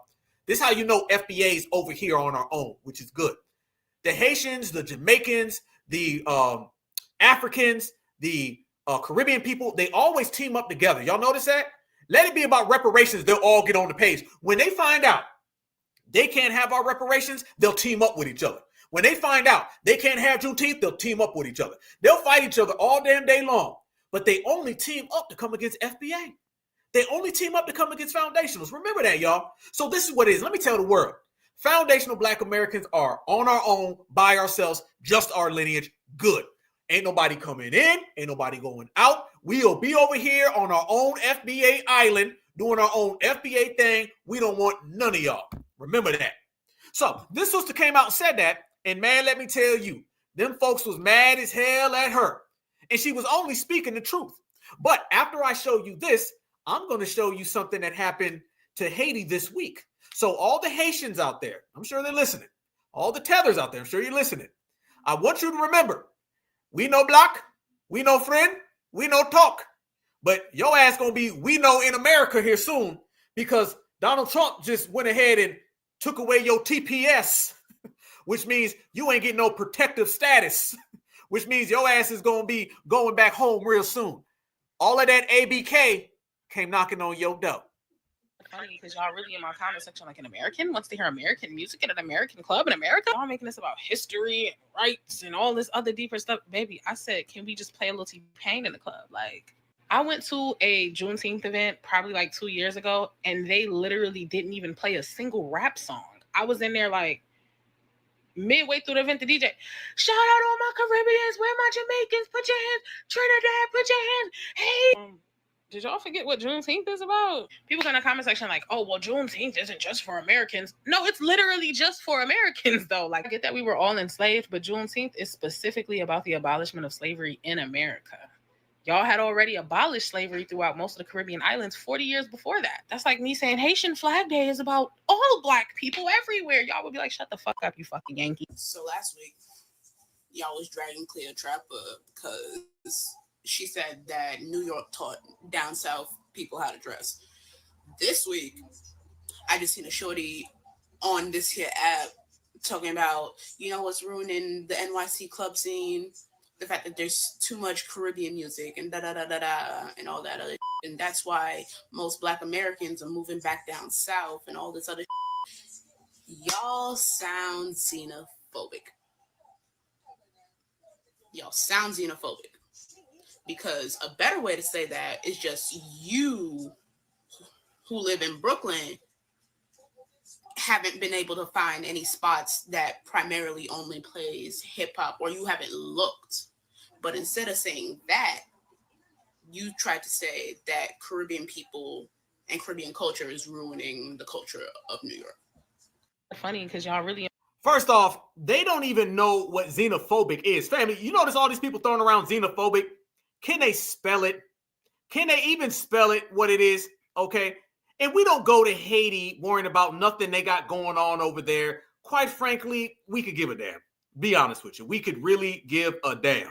And they're always throwing around it. Again, notice y'all, it's always them saying something along the lines of Black Americans are being mean to them.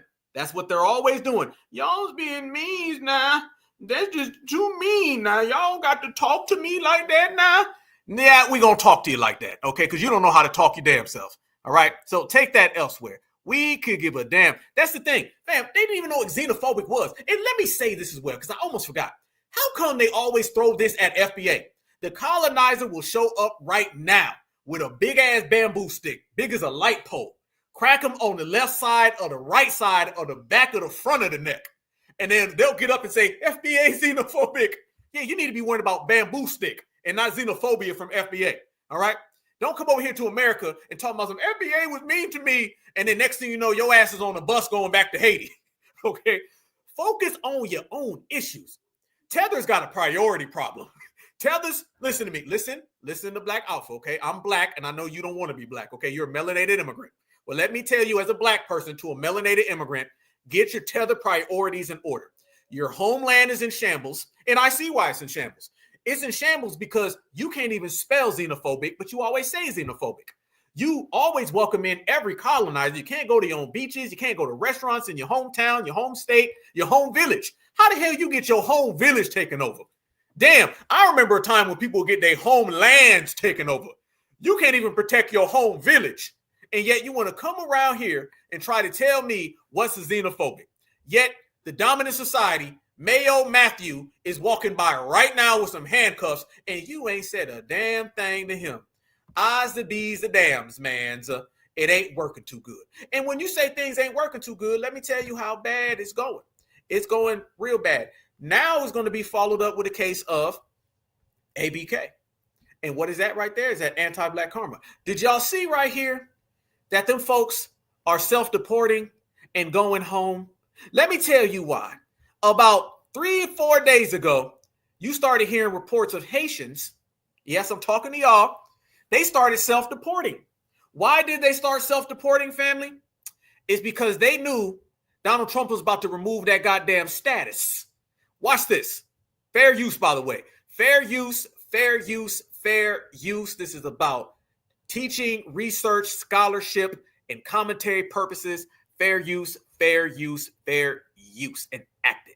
Watch the self-deportation. Look at her face. I ain't even hit play yet. Look at her face. She's over there thinking, that's the I want to blame FBA about being a xenophobic but I can barely pronounce it and damn sure can't spell it.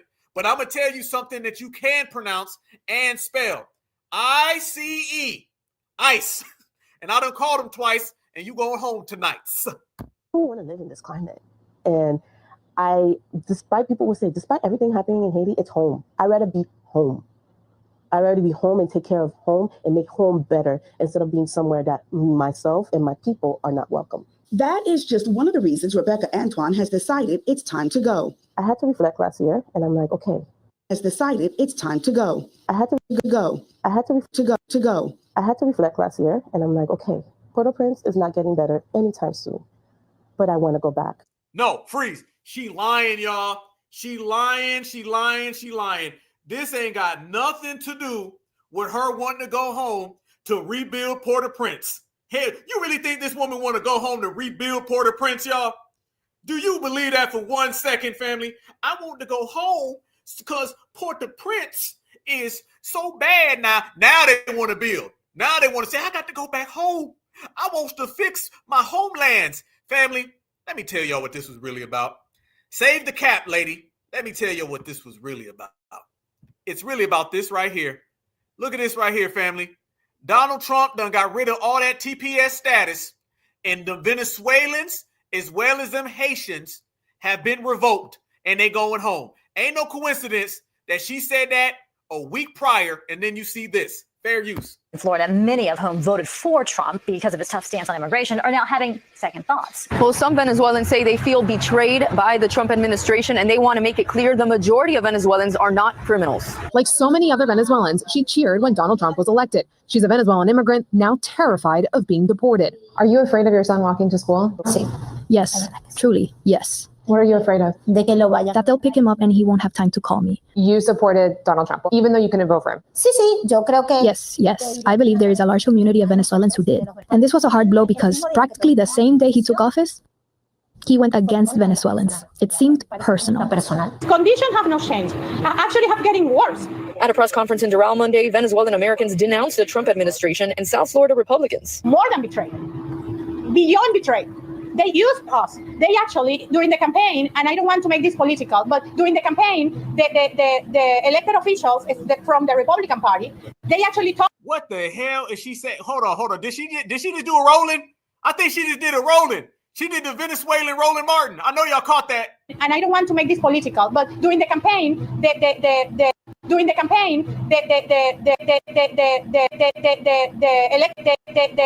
elected officials.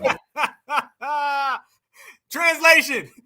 I thought I was the W and got my wake-up call. From the Republican Party, they actually told us that he was not going to touch the documented people. Venezuelans are known to be supporters of the Trump administration. How do you feel about what happened now? Donald Trump didn't ever say that. She lying. He said the day wasn't going to touch us. Yeah, the hell he did, and you knew it. You do know that the news that we woke up for today must have been. Damn, she can't get it out either. God damn, listen to this. The news that we woke up for today. Now. I do know that the news. I do know that the news. The news that we woke up. Boy, Donald Trump got these folks stuttering. For today must have been as frustrated as they have been for me, even for Trump supporters, because it hits home. It's different.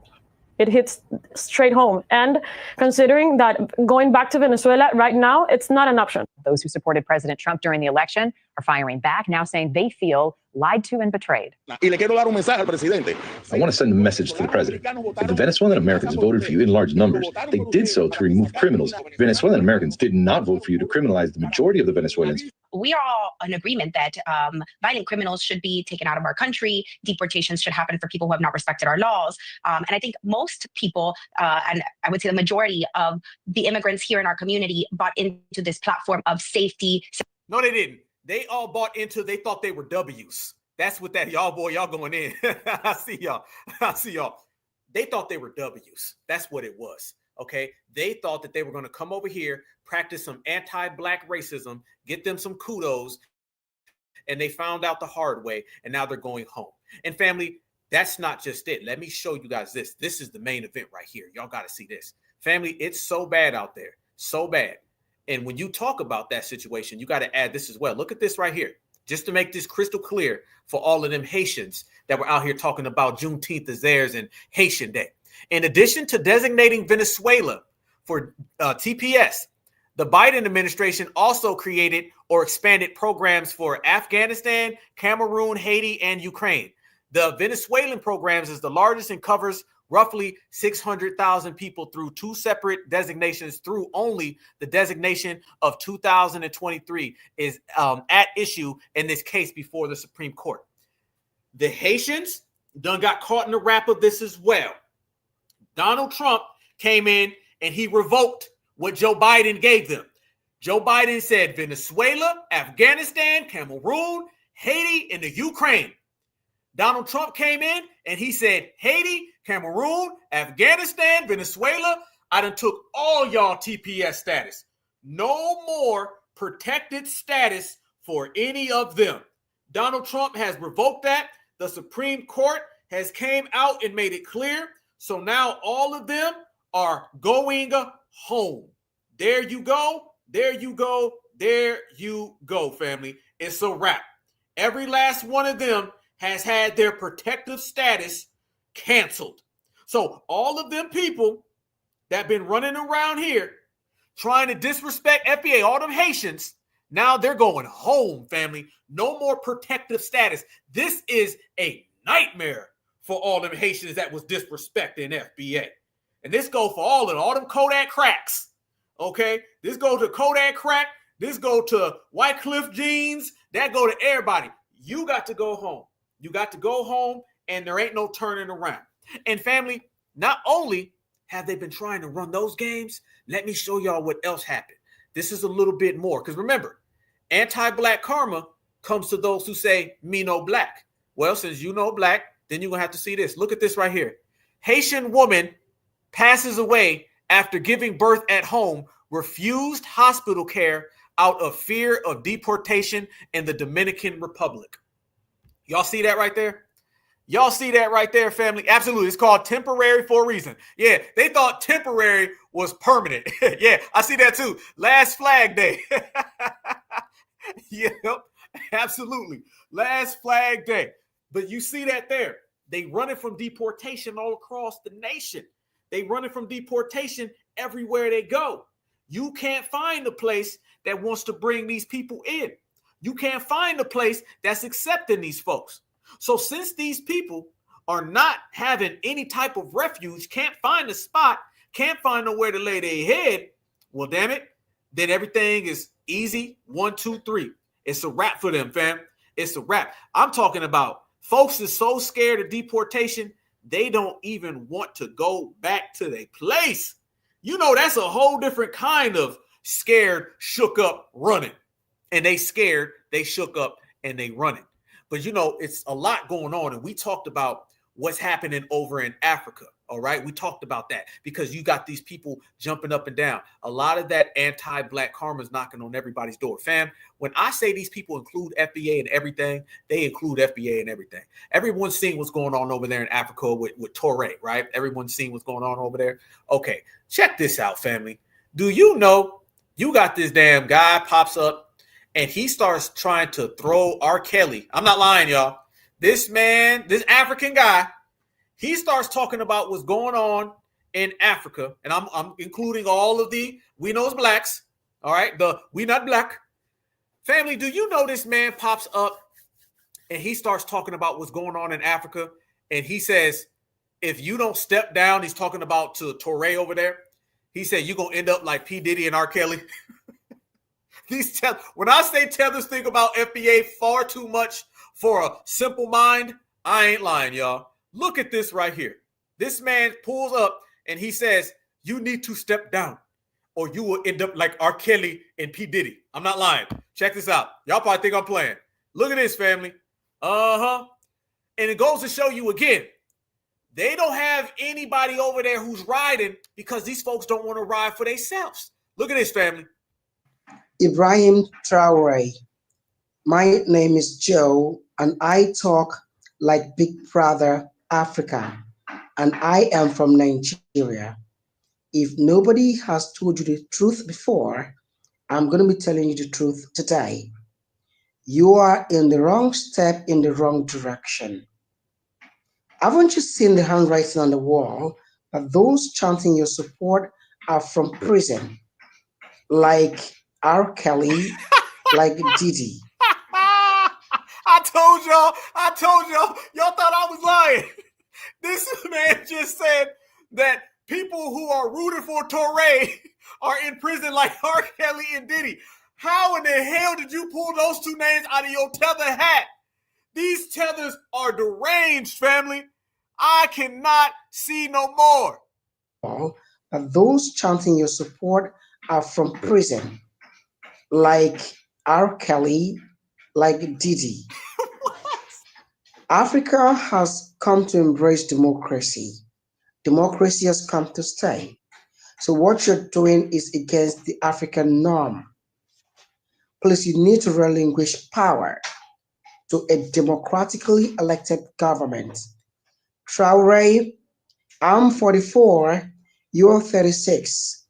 I can advise you when you are going wrong. And for the Burkinabes, you need to take this advice to your leader, Ibrahim Traore. Democracy has come to stay. Ibrahim Traore. My name is... Family, what the hell was that? What the hell was that? Counting your support are from prison, like R. Kelly, like Diddy. Like R. Kelly, like Diddy. Like R. Kelly, like Diddy.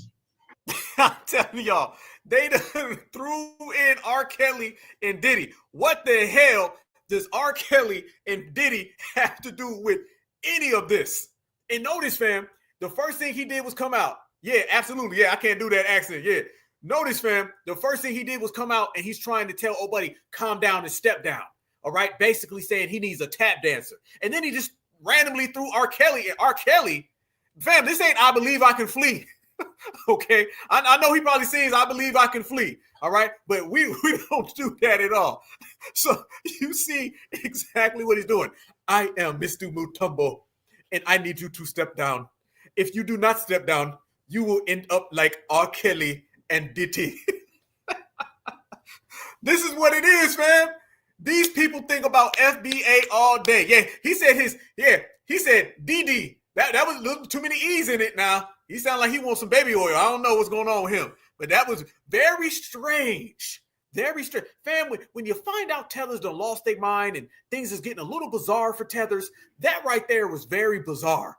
Very strange, fam. Yeah, the Bushmeat Valley girl. Damn, that's cold. I see you. Yes, that right there, fam. So these people are out here having all types of relapses, crashing out, all because of that anti-black karma that got delivered on their doorstep. It done came knocking, and they can't deal with it. They all got accepted. These people are shook right now. Yeah, he said, I'm telling you, I believe I can flee. That's what it is. They believe they can flee. All they need is some bush meat. They'll be all right. So we seen that right there. We know that these people are deranged. All right, I know that they run around here and they think about FBA all day. I mean, no matter what they're doing, it's just like foundational Black America, R. Kelly, P. Diddy. I mean, who the hell next? I mean, what are they just going to start pulling names out of a hat? Now, I think they would. I do think it. Yeah, they love fleeing. Fleeing's a good thing for them. You know what I'm saying? This is what we talked about a few days ago. They love to flee. Fleeing is what they do best. They obviously cannot build anything because if you could build something, you would do it. So the thing they love to do is focus on foundational Black Americans and run from where they are. That's what they like to do. And if they can do that, then they'll be all right. They'll be all right. They'll be good to go.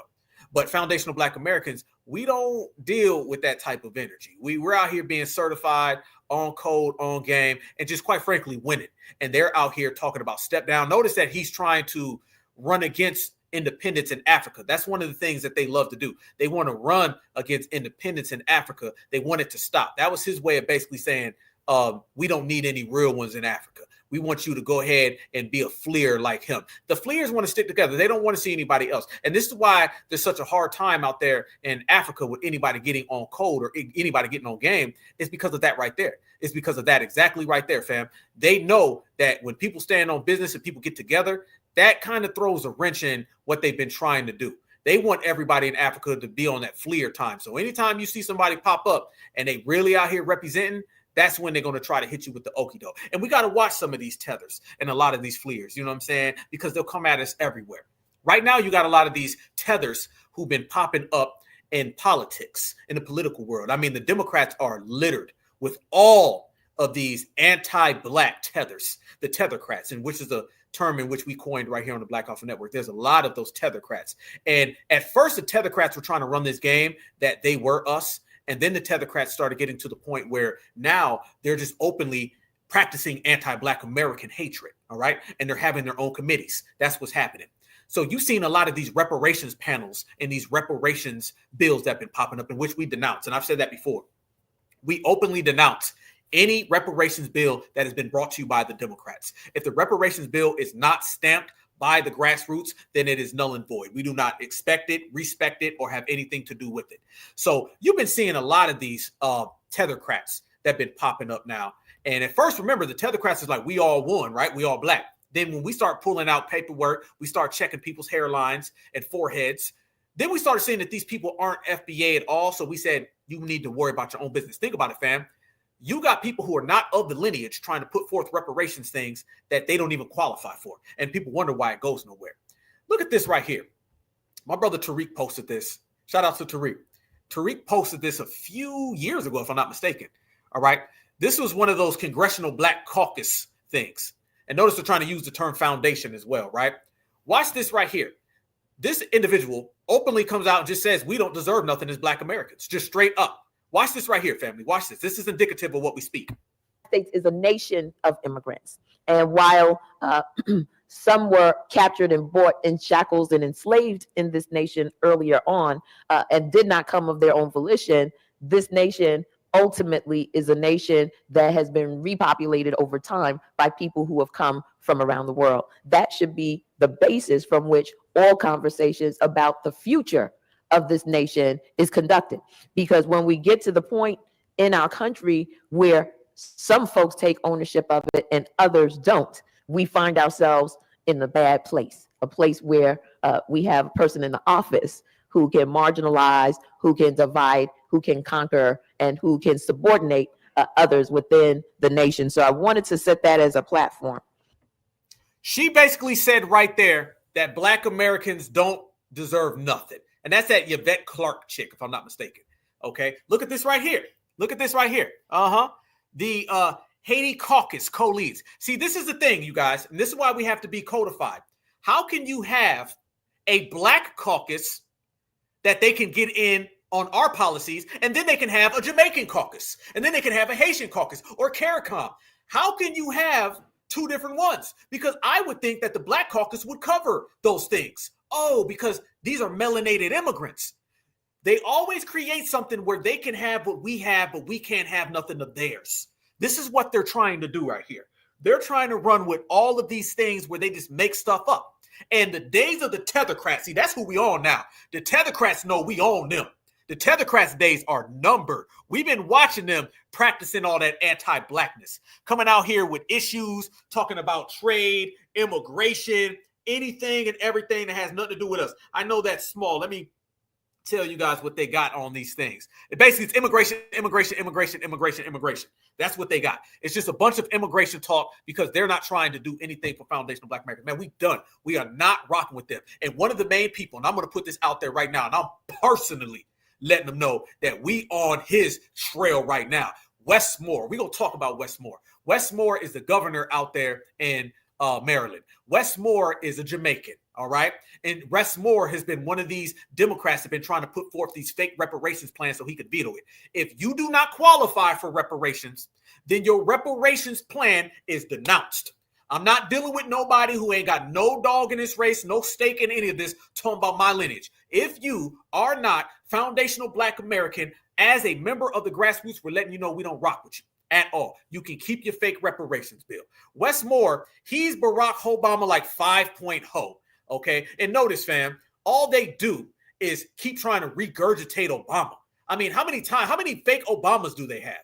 This lets you know they don't really have anything that they can do. They really think that they're going to run Obama over and over and over. Let me tell you something.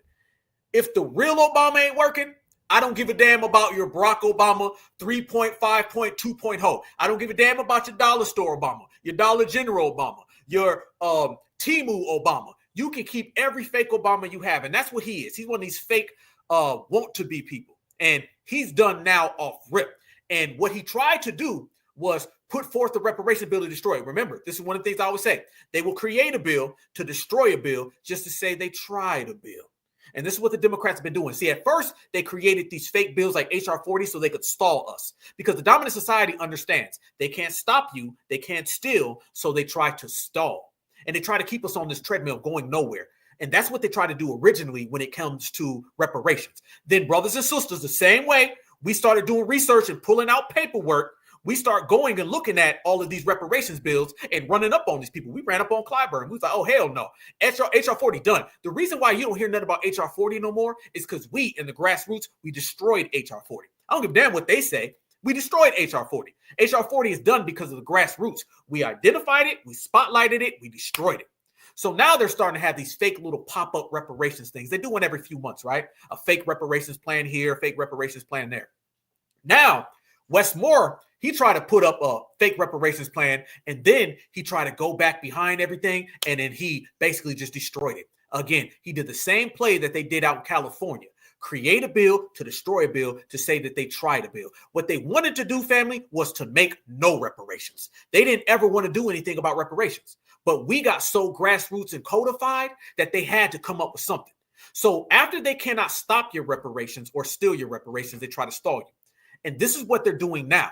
They're coming up with these plans that they have no intentions on pushing forward, just so they could take it from you. Let me give you a prime example, okay? Prime example is not only what they did out there in California, where the Black Caucus purposely destroyed a reparations plan on purpose. Then you started to see these reparations things they got down here in Georgia. And they got John Lewis. John Lewis was not a reparationist. John Lewis was a get my ass whooped in this and thank Massa for whooping me. That's what he was. John Lewis has nothing to do with reparations. And what they're mad at is that we have the power by our voice to denounce and destroy anything they put forth. It's beautiful to be FBA. It's beautiful to be grassroots. The grassroots foundational Black American lineage, heritage, and culture movement force is so strong that we can destroy these people simply by denouncing them. And that's what they're trying to do right now with this Wes Moore. He put up a reparations plan, and then he tried to destroy it in the middle of the night. And man, brothers and sisters ain't having none of that. Y'all watch this right here. Y'all gonna get enough of voting for these Democrats because they Democrats, or voting for them because they got a brown skin tone. Maryland Governor Wes Moore vetoes slavery reparations study, citing need for the work itself. Like the work ain't already been done, G. Here's the thing about Wes Moore that I need people to know. He's a Jamaican American. He's not a foundational Black American. The only governor, Black governor, vetoes the slavery reparations. Is he Black? Yeah, he looked like it. Is he a Jamaican American? Yes, he is. Will he benefit anywhere from reparations? No, he won't. Freeze, let me ask you on the chat, since we here now. There's been a hot button topic right now within the community, and I'm going to ask you guys because we're going to get some answers today. It's time for some straightening. Is he a Black person or is he a melanated immigrant? And I'm asking everybody in the chat, please, and you see I got the chat up live now. Everybody in the chat, please tell me, is this a Black person or a melanated immigrant? Because we're going to have to start getting us some racial classifications up in here. Some of these racial classifications going to have to get put on the table, whether these people are melanated immigrants or they're Black. Because remember, the same way I say I denounce these people is the same way they denounce Blackness. So if you don't want to be Black, I ain't forcing you because I think you a melanated immigrant any goddamn way. So y'all let me know right now in the chat, is this a black man or a melanated immigrant? And I'm going to run this back while all of y'all comments roll up the screen. They Democrats are voting for him because they got a brown skin tone. Maryland Governor Wes Moore vetoes slavery reparations study, citing need for the work itself. Like the work ain't already been done, G. Here's the thing about Wes Moore that I need people to know. He's a Jamaican American. He's not a foundational black American. The only governor, black governor, vetoes the slavery reparations. Is he black? Yeah, he looked like it. Is he a Jamaican American? Yes, he is. Will he benefit anywhere from reparations? No, he won't.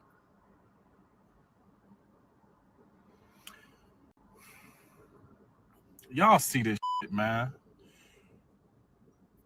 I believe in reparations because a grievance, it has to be redressed. You get what I'm saying? Like something has to be done about it. We got it. We know the history. We know we got all the research. We got all the numbers. We got all the data. We got everything. It's just that only certain people will be allowed it. And no matter the skin color, certain white people are not against reparations, and some black people are. We gotta really look into people's backgrounds before we start putting them in position. Y'all gonna get enough of voting for these. There you go. That right there is exactly what we've been saying about this individual. This is just another Barack Obama again. That's all it is. Is it any shocker that when we call out somebody for being a melanated immigrant, the first thing they do is they destroy a reparations bill? Is it a shocker, family? It's not at all. See, let me tell y'all this, fam. Don't let none of these people stop you or shame you from riding on who we've been riding on. Every single day, the people that we've been riding on have proven to us exactly why we've been riding on them.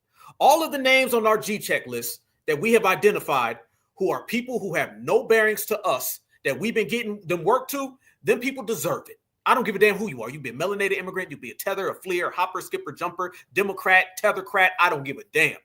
If you have been on that list and we've been checking you, you deserve every piece, every damn piece. I'm seeing a lot of people out there. The melanated immigrant term, I'm loving that term. I'm going to tell you why I'm loving that term. Because now it's highlighting people who deserve to be highlighted. You understand where I'm coming from with that? And that's a beautiful thing. And this is why FBA out here. And let me show y'all some receipts on this dude. Okay? This is exactly what you expect. Now, mind you, while he's out there destroying our bills, he's out here supporting all of these immigrants. You see right there, y'all? Look at that. Look at that right there. I hope you see it. This is what he's been doing. He's been out there supporting all of them. He was one of those people who said that he was going to go and visit that Killmonger guy, or whatever the heck dude's name was. He was one of them guys. That's who he is. He's one of them people who's been supporting that for a long time. And they always have these anti-foundational Black American policies. So therefore, we are anti-tethercrat melanated immigrant. Simple as that. This is what it is. See, there used to be a time with Black folks where Black folks used to always try to force people to be Black. It was always, you know, you're really Black, don't you? Don't you know that you're really Black? You Black now. I know you don't want to be Black and you want to run from your Blackness, but you really a Black person.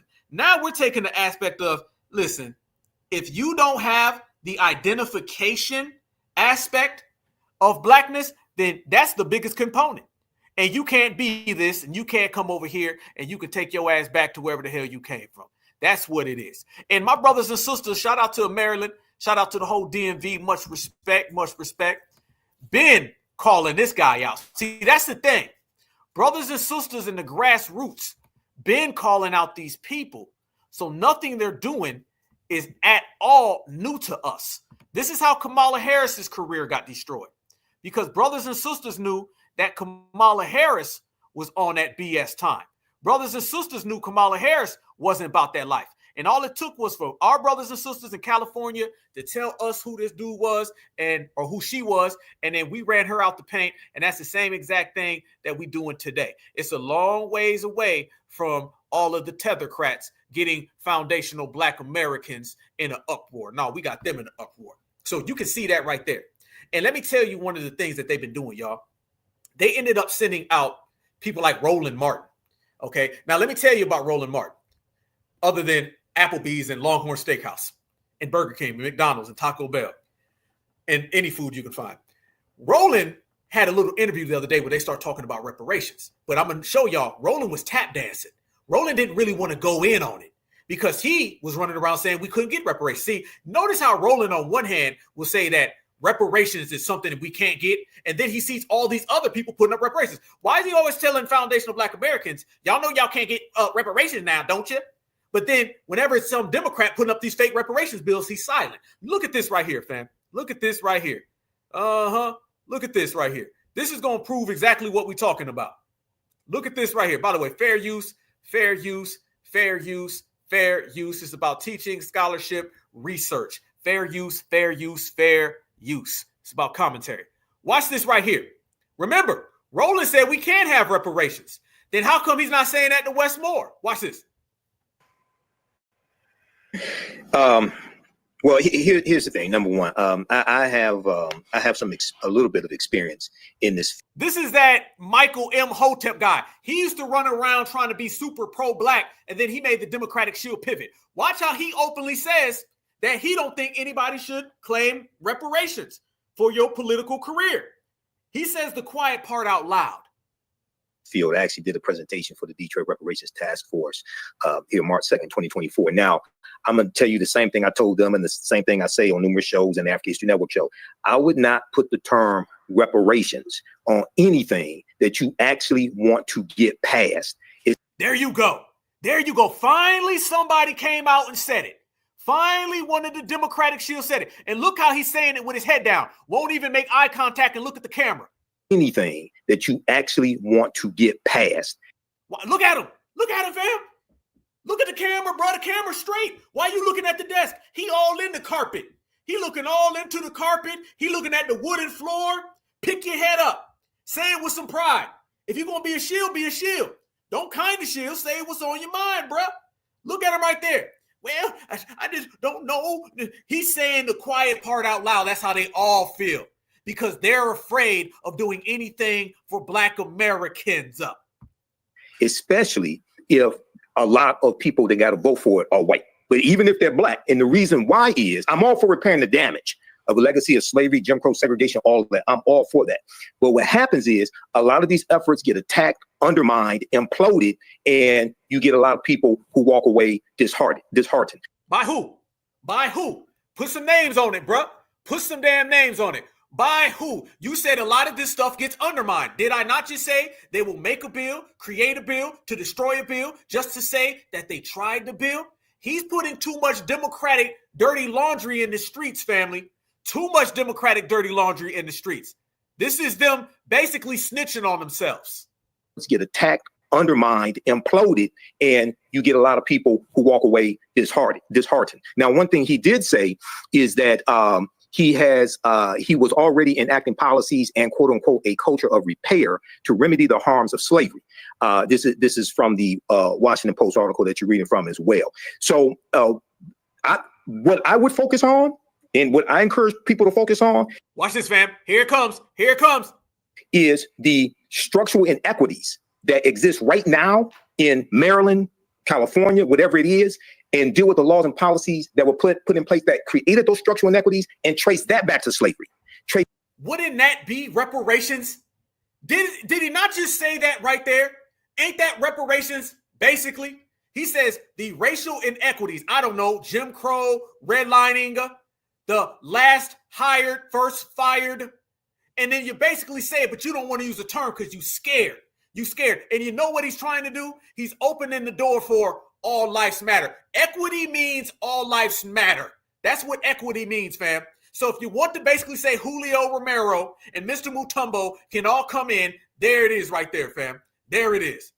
trace that back to Jim Crow, et cetera, and deal with repairing those structural inequities. But I don't, I saw a previous article 6 days ago from thegrill.com about this, and I'm someone who focuses on actually being able, not focusing on studies, but actually getting policies put in place that are beneficial for African Americans that will withstand legal challenges when you get sued to overturn it. I'm focused. But the only people who are overturning it are the Black Caucus.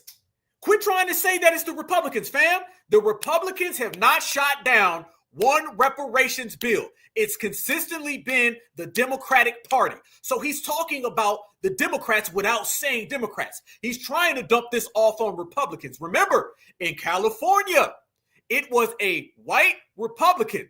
I think it might have been a spicy white Republican who picked up the bill when the caucus destroyed it. Focused on the end game. Morgan. Yeah, I mostly agree with that. I do think a study, as the policymaking process tends to go, is usually the first step in any, if anything's going to become a law, you got to have some kind of study that the government's done to check the box. But no, you don't. Fam, how many studies did they have to bring over those South Africans? How many studies did they have to bring over the Ukrainians? How many studies did they have when the Democratic Plantation administration of Joe Biden and Kamala Harris brought over millions of undocumented illegals? There was no studies for that. So you see she's lying off top. She started off lying. Well, you need to have a study for everything. She just said everything needs a study when I just sat here and pointed out a multitude of different things where no study was required. Tell another lie. I mostly agree with that. I do think a study, as the policymaking process tends to go, is usually the first step in any, if anything's going to become a law, you got to have some kind of study that the government's done to check the box. But yeah, I generally agree. It's like, we all kind of know the history. I think the fact that this was a study that would have been focused specifically on Maryland makes it a little bit more sense than, some of the national bills that have called for a federal study. I think there is a pretty broad understanding generally of the issue. But look, I mean, this is a situation is Wes Moore has higher ambitions than being the governor of Maryland. If he wants to someday run for something else like president of the United States, then he probably doesn't want this on his record. And I imagine. There you go. That's what it is. He doesn't want reparations on his record. So now we as foundational Black Americans, we are going to make sure he never becomes president of the United States. That's what it's really about. He does not want reparations on his record. They're afraid of it. These people are scared. All this stuff about reparations and how they want it, that's all cap. They do not want reparations at all. They are terrified of it. And that gives us political power. Let me tell you why, fam. Simple as this. When we said no reparations, no vote, we put them in a bind. See, they don't want to put forth reparations because she just admitted. They're scared. She admitted it, Roland admits it, and that Hotep guy, he admits it. They all admitted that the Democrats are petrified of reparations. Why? It's because they're afraid of W. Massa being mad at them. They don't want the blowback from the dominant society. So they're trying to serve Karen and Ken. They're afraid that if they push reparations, the dominant society will pull out that whip and they won't be governor, they won't be senator, no more. Good. Us on our side, we say we're going to vote for the couch if you don't give us reparations. But if you do not give us reparations, you're going to lose the Black vote. So where do they go right now? Either support reparations and run the risk of getting Massa mad at you, or give us no reparations and you don't get the Black vote. See, what we did is we made reparations the number one issue. Kamala Harris tried to tell us it was abortion. She ran around this whole planet trying to get Black American women to abort their babies. We said no. Then they tried to tell us it was about immigration. We said hell no. Then they tried to tell us it's about the Skittles bag community. We said double hell no. Reparations was the number one thing. And shout out to all of you guys. This is why we, as FBA, we are a political force. When we make reparations the number one policy, that makes every Democrat have to show their hand. We call them bluff. Now, the reason why they're admitting they're afraid of reparations is because they need to play that game and straddle that fence. There's no fence to straddle right now. How can you straddle the fence between Mayos and the FBA grassroots? There's no fence to straddle. In order to straddle the fence, we got to be neighbors. We living on the other side of town. So by us continually making reparations a big issue in this family, this is a call to action. Let's continue to make reparations the biggest thing in the world. Let's continue to make reparations the strongest policy. It has to continue to be the number one issue for Black Americans, because in essence, that makes all of these Democrats expose themselves. If we run around here and we start talking about other policies, then they can kind of maneuver through and they can sneak in through the back door. We got to make it reparations. We can't change the name. We can't spin it. We can't flip it around. That's too nice. We ain't putting no sugar on reparations, y'all. We ain't putting no sugar and sugarcoating reparations claim. We ain't sweetening it up. Reparations is reparations. This dude talking about something. You got to change the name and spin it and focus on inequities. Damn your inequities. I want my reparations money. Reparations and cash payments are the most blunt thing that you can do. And we've been doing it. So now we put them all in a situation where they're over. Kamala Harris lost when she said she wasn't going to give us reparations. That came back and she got her what? Anti-Black karma, ABK. She said that way back in 19, 18, and she didn't make it to 2024. She got her anti-Black karma. It chased her ass down. It went all the way to Jamaica and India and knocked on her goddamn door and answered. Barack Obama chased his ass all the way to Hawaii, knocked on his door. He's done. They both lost because they couldn't provide reparations. So the more we make reparations a force, the more we're blunt with it. The more we say, nope, cash payments. Well, what about this? Nope, cash payments. Well, how about we twist the name? Nope, reparations. The more we make that pure, everybody's going to get big. Me and my brother Marcel, we went out to Savannah and we started talking to random people. Every Black person, shout out to my brother Marcel. Marcel told me, he said, Alpha, you'd be surprised how many of these people support reparations. And I said, okay, let's go talk to them. So we went out there and talked to everybody. And do you know, we talked to about 30, 40 people, and at least 35 of them said that they want reparations. They just never had nobody from the grassroots really talk to them and really speak to them. See, when Roland Martin becomes your spokesperson for reparations, it ain't gonna happen. When Barack Obama, Kamala Harris, it ain't gonna happen. When Wes Moore, it ain't gonna happen. When we've been radiating that energy, it changes. Why do you think the reparations rallies are so big? It's because the real spokespeople are the ones pushing it. And that's what we did. And everybody I talked to, I remember these beautiful foundational Black American sisters, elders. I said, do you support reparations? Before I even got it out, she said, hell yeah. And actually, one of the sisters that I spoke to, her people were the descendants of Black Wall Street. So you see, this is what it's about. So now we've made reparations such a prominent thing. The Democrats are in a position where you're going to either have to give us our money or you're not. You're going to have to give us our money or crash out. We put them in a cash payments or crash out or cash payments. There's nothing in between. And that's why we got them where we want them. And they come out and openly admit that the man wants to be president one day and he don't want reparations on his record. So if you don't put reparations on your record, you won't have a record because you're going to lose the Black vote. We've made it reparations or no Black vote. And they think reparations, no white vote. So we got him against the ropes. Imagine that is a factor in why he decided to include this in his vetoes. Dirk. Yeah, listen, I guess I'm gonna come from a different perspective, being a state legislator and being one that have a reparations bill right here in Georgia. It didn't get any action rolling because I did use the word reparation. And the reason why I use the word reparation, slightly disagreeing with my dear friend Michael, is that Abraham Lincoln created reparation. He created reparation in April of 1862. And they didn't just use it once, but they used it twice. And so without seeing the entire legislation that Wes Moore vetoed, I think we need to use the word reparation. And when you think about the grand scheme of things, as I tell my Republican friends, there's no difference between reparation and tax cuts. There's no difference. When government take in the money, Roland, and then redistribute. And so we just passed this huge tax cut here in Georgia. And then you got the federal government right now looking to pass another tax cut.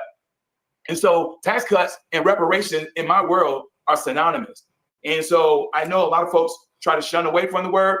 I'm not sure why, for example, California, they killed their own reparations bill.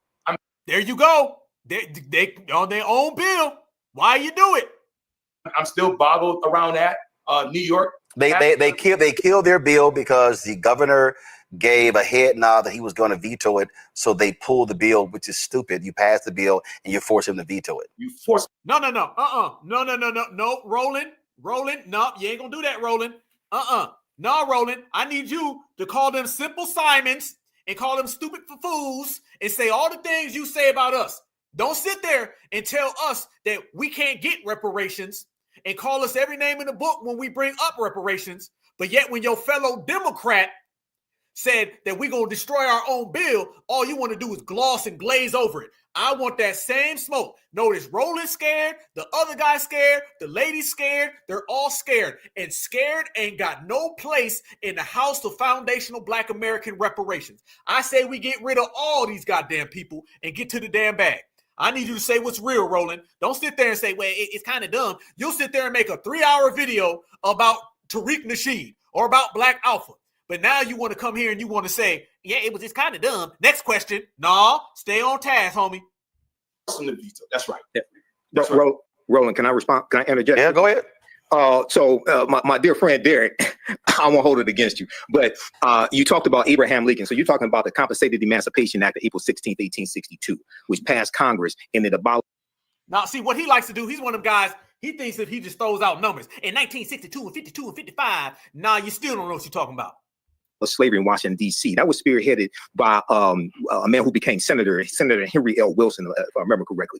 And what that was they were abolishing, that was really designed to abolish slavery in the district of Washington, D.C. and also compensate the slaveholders. Okay. So that wasn't Lincoln's idea. But when we talk about, well, I'm somebody who not just studies history, but has also been involved in writing public policy in the city of Detroit. And I focus on actually getting policy put in place. 1, 2, structuring it so you withstand legal challenges. Because they're going, any of these, just like with Evanston, Illinois, from my understanding, and Roland, you've had Robin Root Simmons here on the show. I've interviewed her twice on the African History Network show. When you talk to Robin, she said they structured their reparations program to withstand legal challenges because they knew they were coming. So a lot of people focus on, okay, then how do you explain the Black Caucus? They just went ahead and just destroyed the damn bill. Just say what it is. The Democrats don't want reparations, and they were playing. They want to make it look like they want reparations so they can get the black vote. That's to my point, y'all. How do you know that we have the wild card? Is because they got to make it look like they are going to give us reparations. They got to present that fact. Let me tell you something. Let me tell y'all this. They're just afraid of losing the black vote because of reparations as they are with losing the white vote because of reparations. Damn, we cooking. I'm not saying you are saying this, Derek, but I've been involved in this for some time. A lot of people focus on cut the check, and don't understand, one, at the federal level, race-based policies are illegal at the federal level. Okay, that's Title VI of the 1960s. And we don't want no race-based. We've been saying lineage and status-based. Look how he's trying to put words on my family. We've been going the whole time. The Democrats have been the ones trying to make it race-based because they've been playing this game of trying to sabotage reparations. He knows what he's trying to pull. Nah, homeboy, we ain't running that. No. No, hell no. You're going to have to try another one. See, you may pull that stuff on some of them Democratic shills or some of them vote blue no matter who's. You dealing with certified black society today. Certified black society don't fall for none of that. Don't talk about no racial-based policy. We ain't never wanted it to be race-based. But it's funny when we say that we are not Jamaicans, we are not Haitians, we are a lineage. They tell us that we're all black. Who's been wanting to make it race-based? The Democrats. So it's Cobra, NARC, all of them. They want to make it race-based because they know race-based will get shot down. Again, it is a deliberate means of sabotaging it. They will create a bill to destroy a bill just to say they tried a bill. We've been dealing with the reparations ops who want to sabotage reparations. They've been doing it in a multitude of different ways. They've been doing it by putting all of these non-qualifying tethers on our boards. We got their asses out the paint. Then they said, we're going to create a bill out in California, and then they vetoed the bill and just destroyed the bill. That's because the grassroots in Cali was calling them out. And then they try to say, well, let's make it race-based. We've been the ones saying lineage, lineage, lineage. So it's funny that when we say lineage and delineation, they get mad at us. But then they turn around and say, race, race, race. You see how, fam, they'll flip-flop, twist, turn, and anything to sabotage it? The Democrats are afraid. They don't like the fact that reparations is the #1 issue in Black America, sponsored by FBA. We made it the #1 issue. It was all of these other issues above reparations. We done got rid of all of that. Reparations, #1. So they're just as afraid of losing the black vote because of reparations as they are losing the white vote because of reparations. We don't want no race-based reparations. We want lineage and status. Bottom line, tether. 1964 Civil Rights Act, Section 601, non-discrimination, federally assisted programs. 2, a lot of states have various laws that ban race-based programs. California was one of them, which is why the California Reparations Task Force, they structured theirs based upon lineage, having to trace. And we said that the whole time. Your ancestry back to someone who was either descended of slavery or came to the U.S. prior to 1900, because they knew, you talked to Camila Moore, who's an attorney, who was the chair. Camila Moore said they knew they were going to be challenged in court. So when we deal with this, and I think it's also important to understand, we have to go after low hanging fruit, because we're in a even more anti-Black climate, where you had the $2.2 billion that was given to. No. Don't hit me with the we're in a even more anti-Black climate. Family, you're either anti-Black or not. Don't let these people tell you about better racism. It's either racist or not. See, now he's trying to throw it off on Donald Trump. He's trying to say, well, because of Trump. Joe Biden and Kamala Harris were in office for 4 years. They had control over the whole damn government. Every single Democratic president, going all the way back to John F. Kennedy, at one point of their presidency, had control over the whole government. John F. Kennedy did, Jimmy Carter did, Bill Clinton did, Barack Obama did, and Joe Biden did. All of them had control over the whole government, and they didn't do a damn thing or lift one pin for Black Americans. So if you mean to tell me it's because of the Republicans, when you had all the damn power, that means you're even more of a Democratic shield coward than we already said you were. Black farmers, okay, under the Biden-Harris administration, that got attacked. We know it was $5 billion before that. Farmers of color, including Black farmers in the American Rescue Plan, that got stopped by groups like Stephen Miller's group, who's a senior advisor to Trump right now. Go ahead. Derek? Yeah, but it only got stopped because it involved giving Black people money. It got stopped because it's challenged in court, yes. But wait a minute, Michael. So if you go back to 1862, yes. The only reason why I use Abraham Lincoln because he was the president. But 1862, April 18, when he gave $300 per slave owner, they were all white men.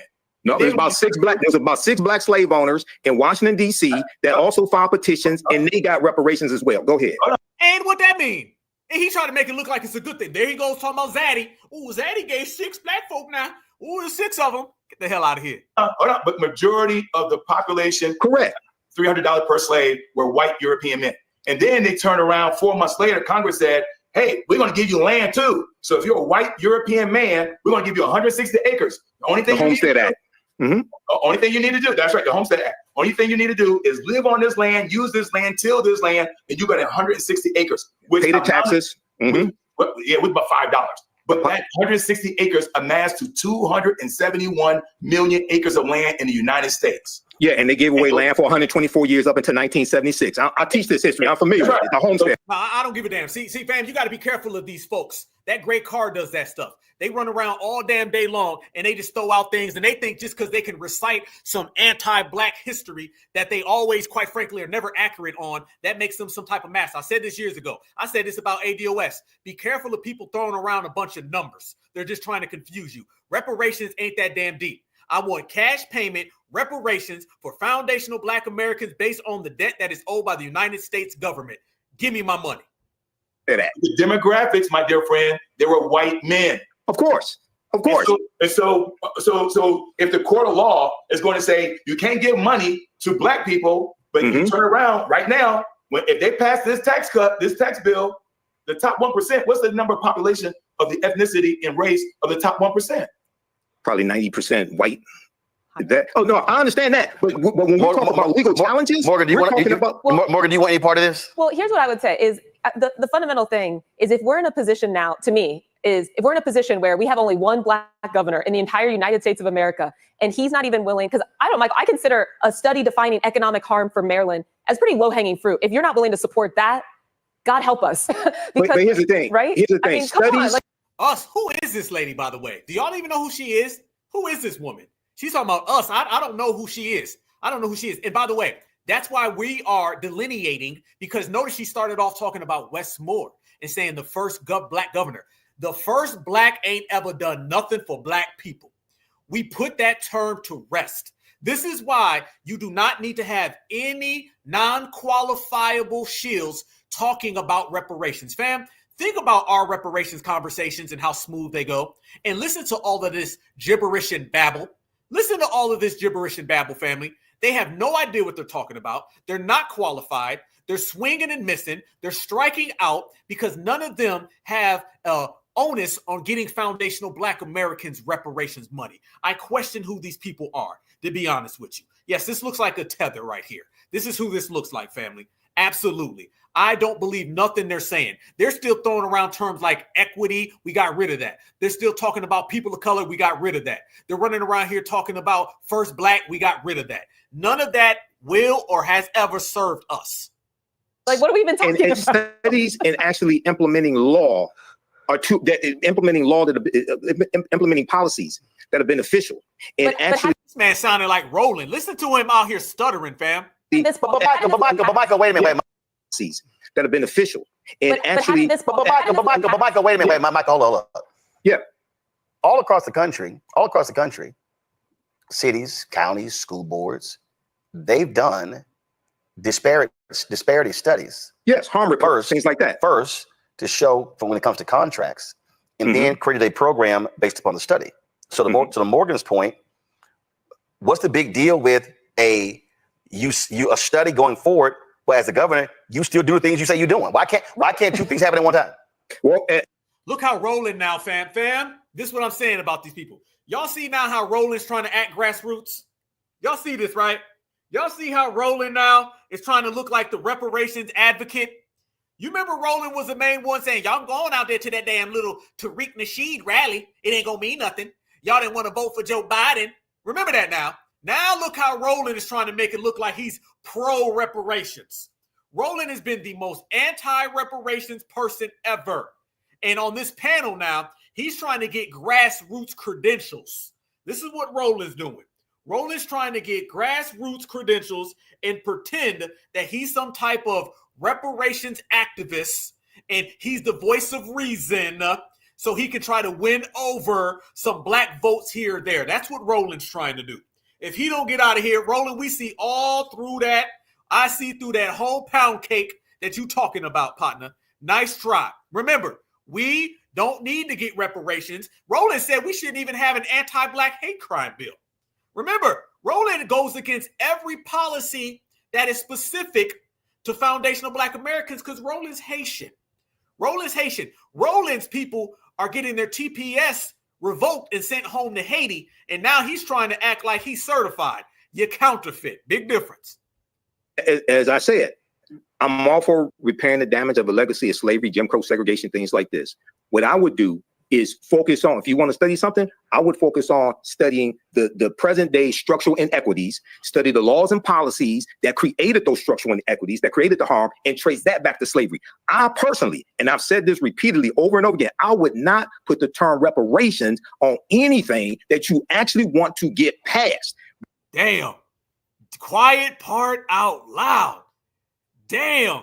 It took 10 years for a Democratic shield to come out and just say it. Roland out here faking, the Black Caucus out here faking, Wes Moore out here faking, and this man finally had the Democratic isms to just say it. I would not put the term reparations on anything that you actually want to get past. Repeatedly over and over again, I would not put the term reparations. I would not put the term reparations. I would not put the term reparations on anything that you actually want to get past. When you are a minority population, when you're dealing with an anti-Black society, no, we got to, Roland, you're smarter than me. What? This man been around Roland so much now, he's stuttering, fumbling, and bumbling. Damn. No, we got to, Roland, Roland, you smart. Roland, Roland, you Roland, you smart.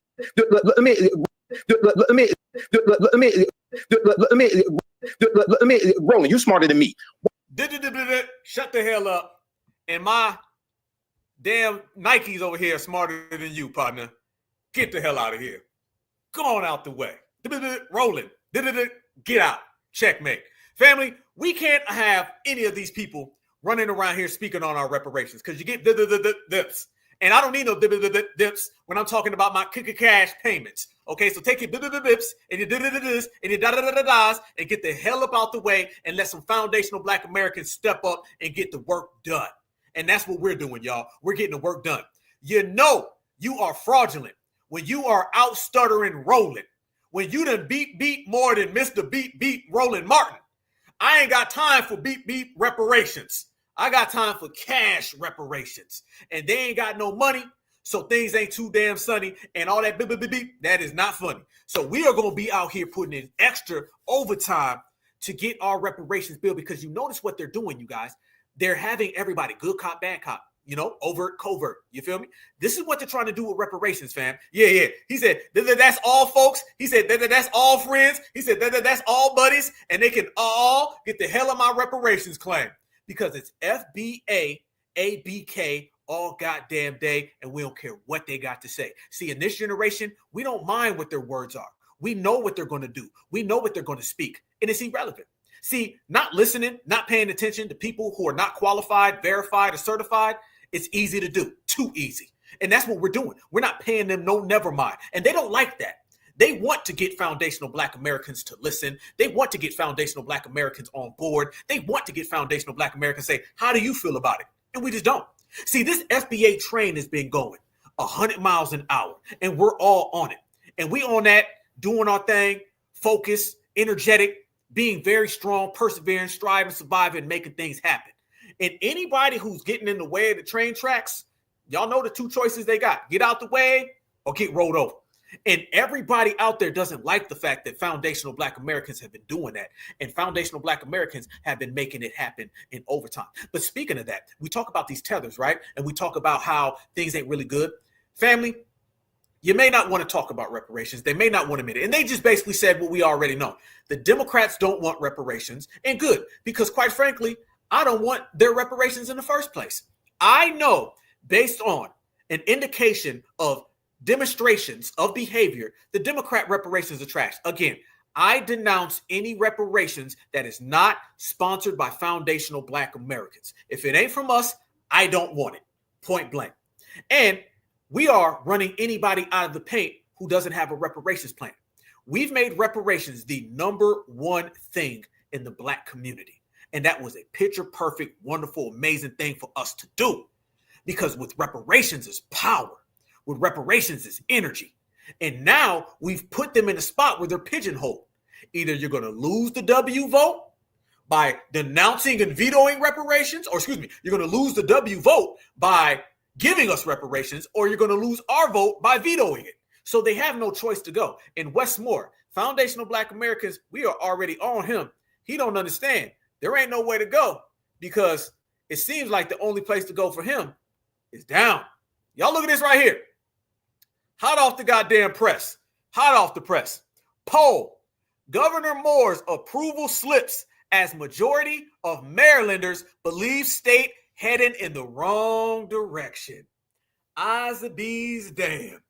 All of that vetoing, and the people in your district don't like you at all. Your state doesn't like you. So you already see that people ain't rocking with him. And now we have made his name dirt. His name is dirt in the streets, and he has nothing to do and nothing to stand on. So what does that mean for his future? It means every single time he steps to the plate, foundational Black Americans gonna regulate. And we gonna show everybody this man does not represent us. This man ain't nowhere near us. And foundational Black Americans have made his career the same way we made Barack Obama's and Kamala Harris's. Trash. And that's the way foundational Black Americans been moving. Man, I'm telling you right now, the fact that we have already destroyed this guy and made it crystal clear that it's over with, man, that puts him in a prime position for him to crash out as well. I said it on election night. I said foundational Black Americans, we got rid of Barack Obama, Kamala Harris, Joe Biden, Gavin Newsom. What's that lady's name? The one out in California, Karen Bass. Yeah, not Bass, Bass, because her husband is Latino. We got rid of all of them with one stroke. So that shows you how FBA has been moving. And there's more people that we've been doing. Y'all remember they just had that insurrection the other day, right? Y'all remember that? That insurrection? Yeah, Karen Bass. Yeah, Karen Baswana. Y'all remember they had that whole little thing the other day, right? That whole little insurrection where the Democrats, remember, they're always getting foundational Black Americans, us certified Black society, to take our energy and focus on everybody other than themselves. Now we said you're not going to be able to do that. We're going to focus on everything that we got on our own, right? Well, the Democrats had that insurrection a few days ago, and they was out there acting a fool. Because if it comes to a sit-in, if it comes to getting arrested, who gets arrested more than Black Democrats?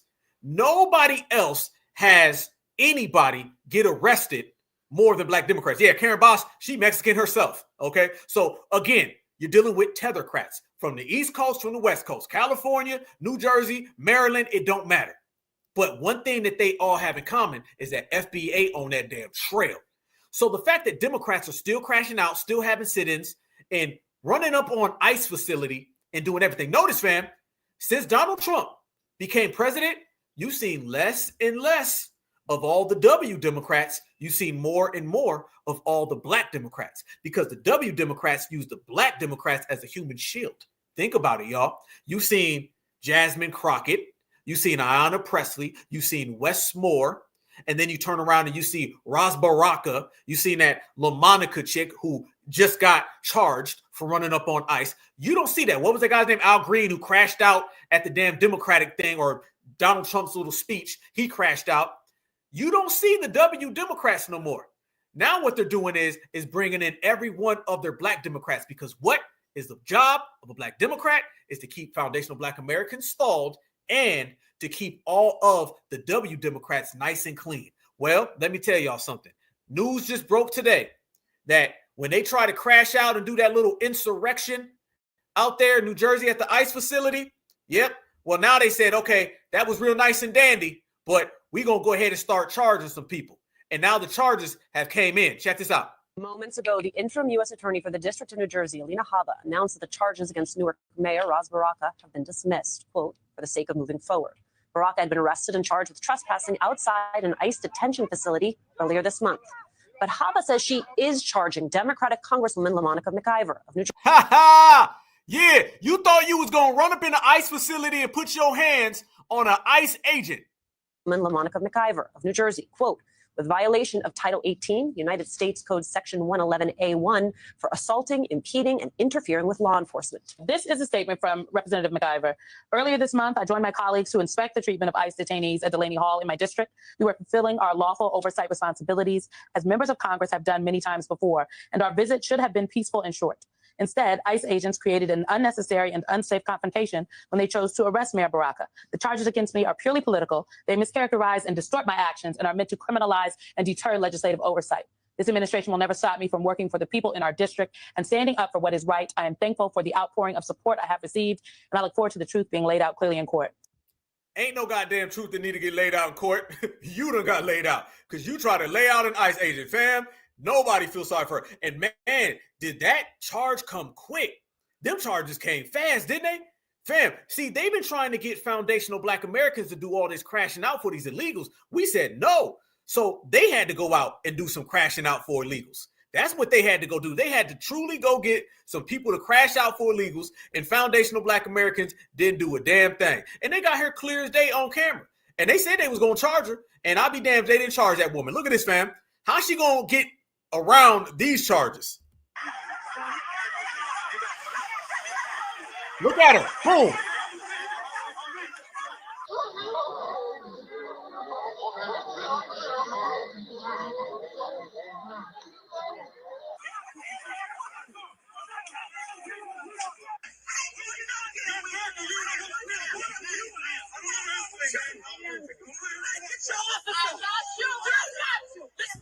All that energy for illegals, but yet they out there openly saying they don't want reparations.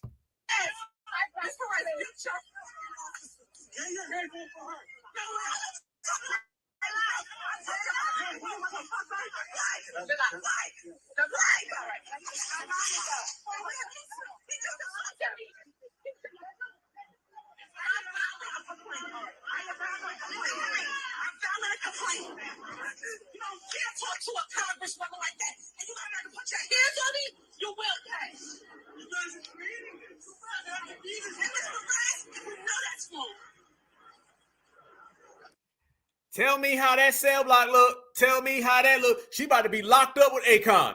Yeah.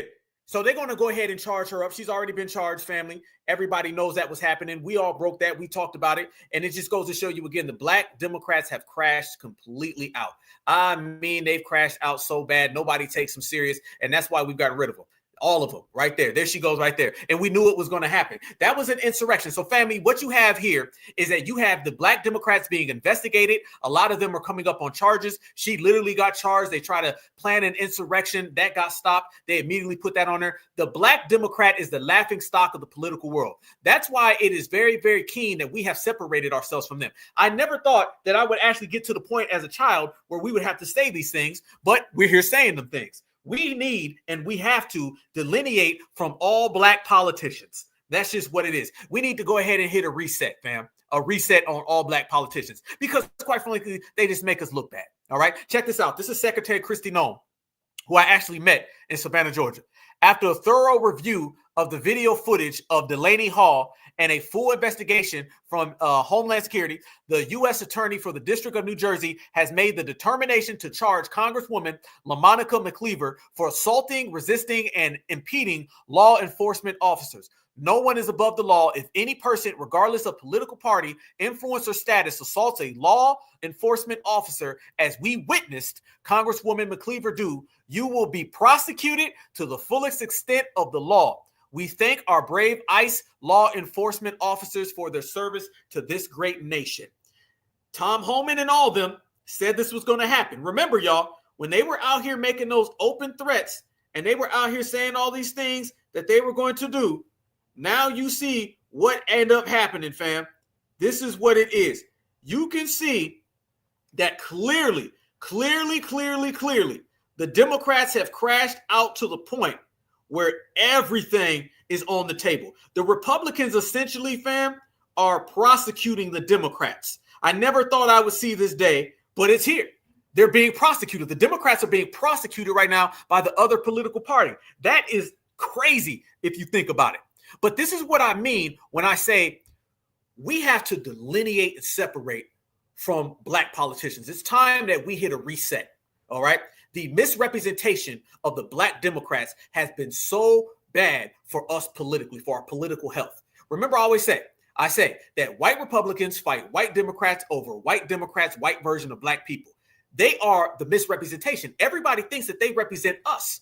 All right. We don't need Roland Martin, Michael Hotep, Wes Moore talking about reparations. Look at their reparations conversations, and it's filled with gibberish and trash. We don't need that. Now, you can go find on Twitter, Foundational Black Americans having exquisite reparations conversations. I just posted a video yesterday how the reparations cookout is closed. Shout out to my brother Church. He was in there heavy. Shout out to my brother. This is what I'm saying.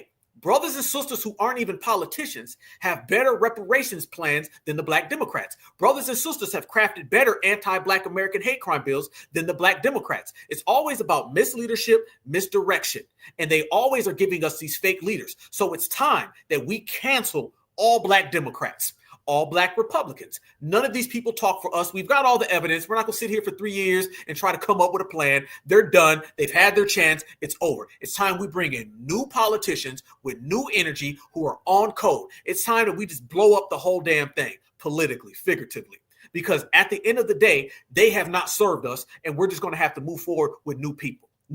And we can't sit back and watch every other community get things done for them. Fam, immigrants get things done for them because you got immigrant politicians. Think about an immigrant politician and how hard they go for immigrants, right? Think about a Skittles bag politician and how hard they go for the Skittle bag community. Think about Republicans. Think about everybody. And then think about a Black Democrat. They still having sit-ins and getting arrested like this 1965. They still giving us reenactments. They want to dance. I don't need you to dance. I got Chris Brown for the dancing. I don't need my damn congressperson to dance. And they always give us this. So it's time that we get rid of them. They have to go. They have to go. That's just what it is. And this is why I was telling my good brother Marcel. I told Marcel years ago. I said, bro, you're a trailblazer. Because if you win and say you run and you win, or say you don't, you have opened the door for new people with new energy and new ideas to realize that we have to get our own foundational Black American representation for people who look out for us. Family, the reason why we are politically where we are politically, because we have politicians who don't like us. All right. You have politicians who serve massa. They don't serve black people, not an iota, not one kind of sort of. They don't serve black Americans. They serve massa. So there you go. So it's time that we hit the reset button and start with a new. And it's not about new ideas. It's just about getting new politicians. Let's make this clear. The gap between the grassroots and the black politician is a country wide. We're way somewhere in goddamn Virginia. They're way in goddamn Oregon. There's no reason that the people who proclaim, profess, and purport to be our political representation are that out of touch and out of sync with the means and the welfare of everyday average black American working class people. There's none. They literally put forth policies that we don't even want. We don't want abortion. They give it to us anyway. We don't want immigration. They give it to us anyway. The days of them telling us what we need to do, opposed to them doing what we say, has got to go. So we hit the reset button. How do we do that? Canceling them. Canceling the Democrats, canceling the Republicans, canceling them all. I'm talking about all of them, because the black Republicans ain't doing no better either. Let's make this clear. The black Republicans ain't doing no better neither. All right, because they serve their red massa. And then the Democrats serve their blue massa. We are in a position where these people serve their own. Think about this as well, y'all. Do you know how we just sat there and seen dude say he don't want to give us reparations, or he doesn't support reparations because he's afraid to lose the white vote? How many white people don't want immigration, but Latino politicians still push immigration? I've not seen a Latino politician say he doesn't want to support immigrants coming into America because he's afraid of anything. You've got Latino politicians that will lose their careers because they want to support immigration. Why black politicians, black political pundits, they say they're afraid of reparations because they don't want to lose votes. So Latinos are not afraid to lose votes so they can serve their people. Black politicians are afraid of losing votes, so they say, damn their people. It's got to go. It's got to go. And then we got these political pundits who are the laughing stock, family. The Democrats are the laughing stock of the world. Nobody, and I mean nobody, takes the Democrats serious. None of them. I'm talking about all the ones who are on television, all the ones who are on the internet. None of them. They're getting laughed at. Matter of fact, when I say they get laughed at, how many of y'all remember Tiffany Cross? Y'all remember that? Watch this right here. Watch Tiffany Cross just completely get embarrassed on national television. You know, the same Tiffany Cross who's just like Joyless Reed, who's just like Angela Rye, who's just like Roland Martin. Think about it.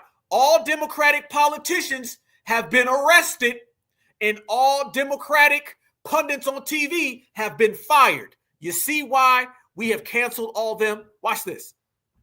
It's mine now. It doesn't work that way. Well, that is what they're trying to do. And in this new world order, yeah, absolutely. When they're looking at Greenland and say, I like it, I want to take it for mine. That is a very colonizing. I have never ever said we're going to go to Greenland and quote colonize it or steal it. You're not a member of government, so you're irrelevant at that point. I'm talking about the president of the United States doing that. You got fired from your job. You can agitate. Did y'all hear what he said? She said, you're irrelevant.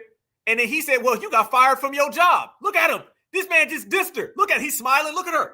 Tiffany Cross thought she was going to go out there. She was going to talk reckless. And he straight up said, well, how irrelevant am I? You got fired from your job. We're going to go to Greenland and quote colonize it or steal it. You're not a member of government, so you're irrelevant at that point. I'm talking about the president of the United States doing that. You got fired from your job. You can agitate. If you want to engage. Damn. You getting dissed on TV. This is the state of black politicians, family. Trash. If you want to engage in personal insults, what you lack in a legitimate point, you make up for in personal input. Look at her, he's smiling. Look how mad she is. You want to get into personal insults? I mean, you got fired. Don't be mad because you told him he was irrelevant and he said you got fired. Don't be mad. We're going to go to Greenland and quote colonize it or steal it. You're not a member of government, so you're irrelevant at that point. I'm talking about the president of the United States doing that. You got fired from your job. You can agitate. She was trying to say I'm very relevant. No, you're not. You're very irrelevant, just like all the Democrats are. Every last one of the Democrats are completely, utterly irrelevant and will never be worth anything. So this is why they're getting ran out the paint. That was so damn funny, fam. I laughed at that so bad, and it had me in tears. Why? It's because these people deserve it. And when you talk about this, the Democrats have a lot of problems, fam. A lot of. When I say they got a lot of problems, fam, they got so many problems they can't even keep up with them. They can't even keep up with them. But one of the main things that I'm telling everybody out here in these streets is how the Democrats are done for based on a lot of reasons. And one of the main reasons, fam, has been because they've been running around here for a long damn time, telling Black Americans what we need to do. And foundational Black Americans have finally said, we don't want nothing to do with y'all. Y'all stay over there. It's over. I'll tell you, we have delineated from the tethers. We have delineated from the fleers. We have delineated from everybody. And now we have delineated from the Black Democrat to the point where they're losing their careers right now. Fam, you got to understand, their only job is to stall us out. And they can't do that no more. So they're losing everything that they thought they had. Well, one of the main things that came out this week with all of the ABK, this anti-Black karma, you had the plantation, you had the Confederate Museum, and then you had Lake Lanier, and then you had Joe Biden. You're seeing some things that are occurring with Joe Biden right now, and I'm not even here to talk about specifically what went on with Joe Biden. What I am here to talk about is you've been running around here making anti-Black American hate crime bills. You've been running around here, and I'm talking about bills against us. Then you've been running around here separating the Black family, and it ain't too good when you put out that negative energy towards us. Joe Biden forgot every damn thing. We watched his presidency, and the man couldn't remember Wednesday from Tuesday, Thursday from Saturday. But one thing he remembered is you ain't Black. Y'all remember that? Remember that now. Let's go there, fam. ABK comes to knocking, and when it comes to knocking, it don't matter whether you answer the door or not. It's coming in. So Joe Biden, some developments came out, is that he has been ill for quite some time. And everybody is saying that they've been knew about what was going on. We knew what was going on. Everybody knows there was something wrong with Joe Biden, but the Democrats hid it. So on top of foundational Black Americans canceling the Democratic Party, destroying the plantation, they've got FBA problems, and now they got some ABK problems. Y'all look at this right here. It has shown up to me and to the world that Joe Biden and the Democrats have spent so much time trying to cover up how he was, but he never stopped being anti-Black, because throughout what he was going through, he still found time to tell us that if we don't vote for him, we're not Black people. With the Biden tell-alls coming out, Democrats are trying to scrub the blood off their hands. Politico says the tell-alls are devastating and calls the former president an ailing geriatric leader surrounded by mendacious aides. The New York Times admits Biden was enfeebled. The Washington Post says Biden was an elderly, egotistical president shielded from reality by a Slavish coterie of loyalists. The media is starting to confess that the cover-up they called a conspiracy was actually a cover-up. Quote, no serious journalistic outlet is pushing back. Now it's the prevailing narrative. What they're doing now is pointing fingers and asking each other, what did you know? And when did you know it? Over something everybody else already knew. The news is selling you a book about news they should have told you. They've been knowing the whole time, family, what's going on. Media, conservative media, absolutely has every right to say we were hip to this and the legacy media was not. Now, I do not accept that I was part of a cover-up. I do not accept that I was just providing cover for Joe Biden. Jake searched his soul and found out he wasn't a part of the cover-up. No one believes that. But if the media is admitting they were wrong about Biden, when are they going to admit they were wrong about Trump? Are we ever going to get, maybe he's not a racist dictator. Maybe he just wanted to put America first. This book tour has everything. I told you so's and apologies. Knowing what I know now, obviously, I feel tremendous humility about my coverage. That Laura Trump interview, for example, she saw something that I did not see at the time. Is it too? Because it was more than saying stupid things. But I'm telling you, like over here in my ecosphere, we were covering all of these. Now with the current White House, I have some connections. With the Joe Biden White House, I had none. Cabinet meeting in October 2023, and then several cabinet members told us for the book they never saw him again in person for months and months and months. He was kept away from them. And cabinet secretaries we spoke to for the book told us it was weird. One of them did have a meeting with Biden in between that last cabinet meeting of 2023 in October and the debate, and described him as being disoriented and out of it. And I think the degree to which he was being hidden from even their own administration cannot be overstated. Joe Biden has been down bad for quite some damn time, y'all. And remember, it was foundational Black Americans who were the first people to say Joe Biden was twisted.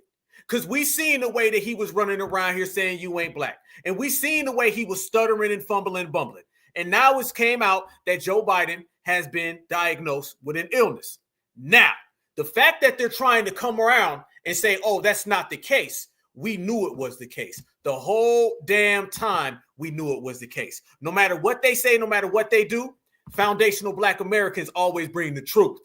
So we were the ones saying it. And remember, y'all, as all of this was going on with Joe Biden, he still maintained anti-Blackness. Remember, Joe Biden came out and said, we ain't Black. Joe Biden came out and was calling people boy. Joe Biden came out and had all types of anti-Black practices. Did any of this stop Joe Biden from bringing in all those illegals to be elevated above us? Did any of this stop Joe Biden from wagging his finger and telling us that illegals built America? Did any of this stop Joe Biden from saying foundational Black Americans, y'all gonna have to go to jail and I don't regret the 1994 crime bill? No, the hell it didn't. Because it's going back to what I always say. Somebody can be ill, they can forget, they can be old, but they never lose anti-Black racism. But guess what? Anti-Black karma, ABK, never forgets either. So as they've been out here trying to run those games, this right here shows you that the Democrats were saying that he was great in great health and dandy because they were trying to get us on the plantation.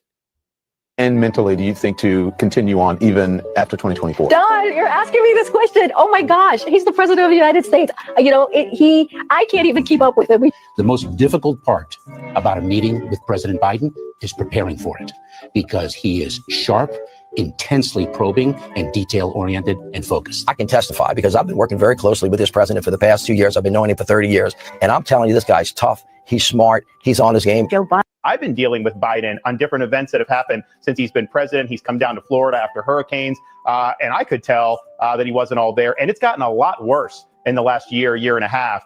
So all this cover-up that happened, the media was complicit, but so many people in the White House were complicit. Kamala was part of that cover-up. And so in some respects, if you're a Democrat— Vice President Harris, you were a very staunch defender of President Biden's capacity to serve another 4 years. Right after the debate, you insisted that President Biden is extraordinarily strong. Given where we are now, do you have any regrets about what you told the American people? No, not at all. No, not at all. Family, we got rid of all of that. Family, we ended everything. We, as foundational Black Americans, we knew it from the gate. We know when something ain't right. We know when somebody's hiding something.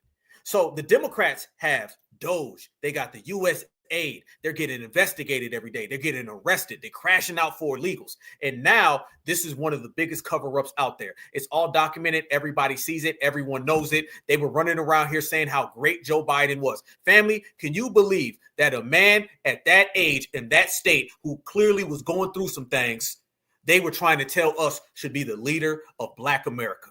You see why being on code is wonderful. You see why Certified Black Society is on point. You see why FBA is on game. It's because of stuff like that. And how do we know it was a cover-up? And a lot of people been saying some things that are out there. Let me tell y'all how long a lot of people believe that they were hiding this situation with Joe Biden. It's as simple as this right here. Family, if Joe Biden just came out this week and said what he was dealing with, then how come he said this 2 years ago? And because it was a 4-lane highway that was accessible, my mother drove us, and rather than us be able to walk. And guess what?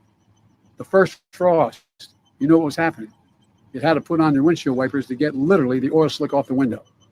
That's why I and so damn many other people I grew up have cancer, and why I can't for the longest time. What? Hold up. You know what was happening? You had to put on your windshield wipers to get literally the oil slick off the window. That's why I and so damn many other people I grew up have cancer, and why I can't for the longest time. Delaware had the highest cancer rate in the nation. And because it was— Hold up, wait a minute. These people know damn well what they was trying to cover up. And what you do in the dark comes to light, and the cover up is worse than the crime. But you know what's worse than all of that? is when you try to front, you hate, you spite foundational Black Americans, and it doesn't work out for you because we're too strong and we're too on code. So we already know exactly what they've been doing. We know the Democrats will sell us anything, and they expected foundational Black Americans to be the one that they dumped all this on. See, this wasn't about Biden. That was about the Democrats trying to dump Joe Biden off onto us and then try to dump Kamala Harris off onto us. Let's be real, y'all. Say Joe Biden were to win the last election and something were to happen, we'd have Kamala Harris right now. You see what I'm talking about? So you can clearly see what they've been trying to do, and they've been trying to cover it up. So it is par for the course for everything that the Democrats have been doing. It's par for the course on what they've been saying, and nothing at all adds up. And the problem that they have is that foundational Black Americans, we do that math real good, and they math ain't been mathing, never has. So on top of that, y'all, and these people out here getting investigated, can I tell y'all who the Democrats now have and Joe Biden close to his family? And by the way, he didn't forget how to pardon everybody either, right?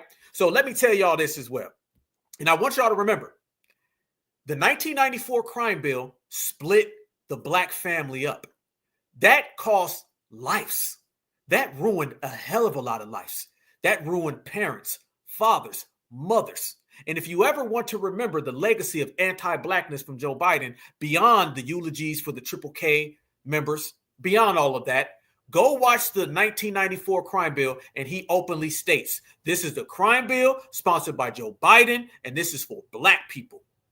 And then fast forward to 2020 when he said he doesn't regret it.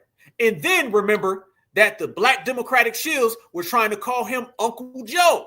They tried to sell us Uncle Joe. And then remember when he won, he said, Black community always had my back.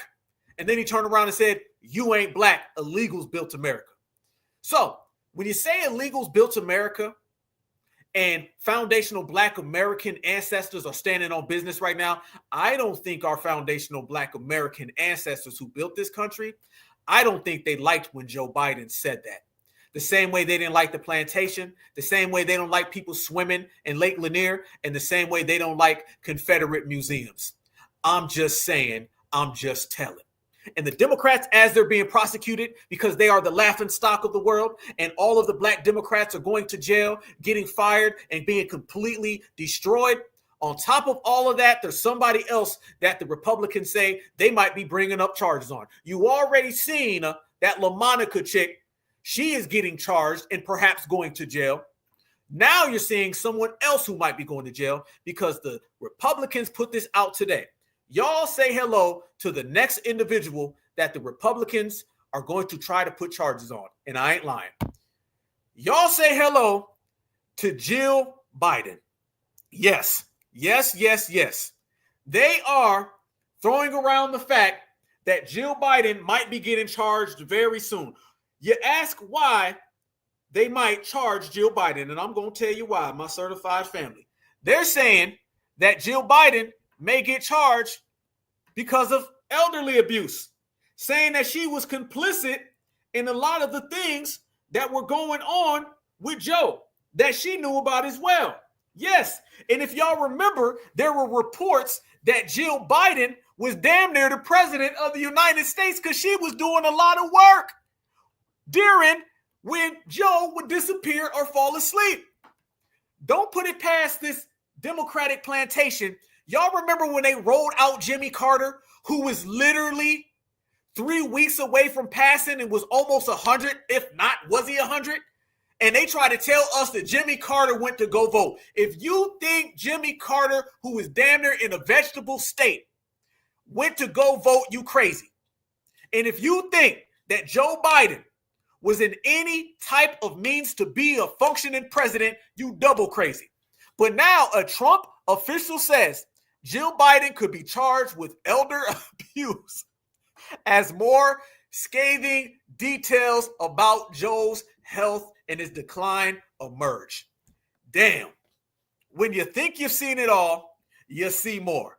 When you see people crashing out, you see them folded. When you see people breaking down, you see the dominant society. And when you see anti-black karma, you see foundational Black Americans 10 toes down. Yes. So, fam, wrapping that all in, you got the Democrats folding, crashing. Go ahead and veto our reparations bills. We're going to veto your career. All right? Cancel, delete it, erase. Go ahead and practice anti-black policies. We will sit back and watch your career go down the drain. And then we're going to watch you end up getting charged. And then we're going to watch you all end up crashing down in public and becoming the laughingstock of the political and the social world.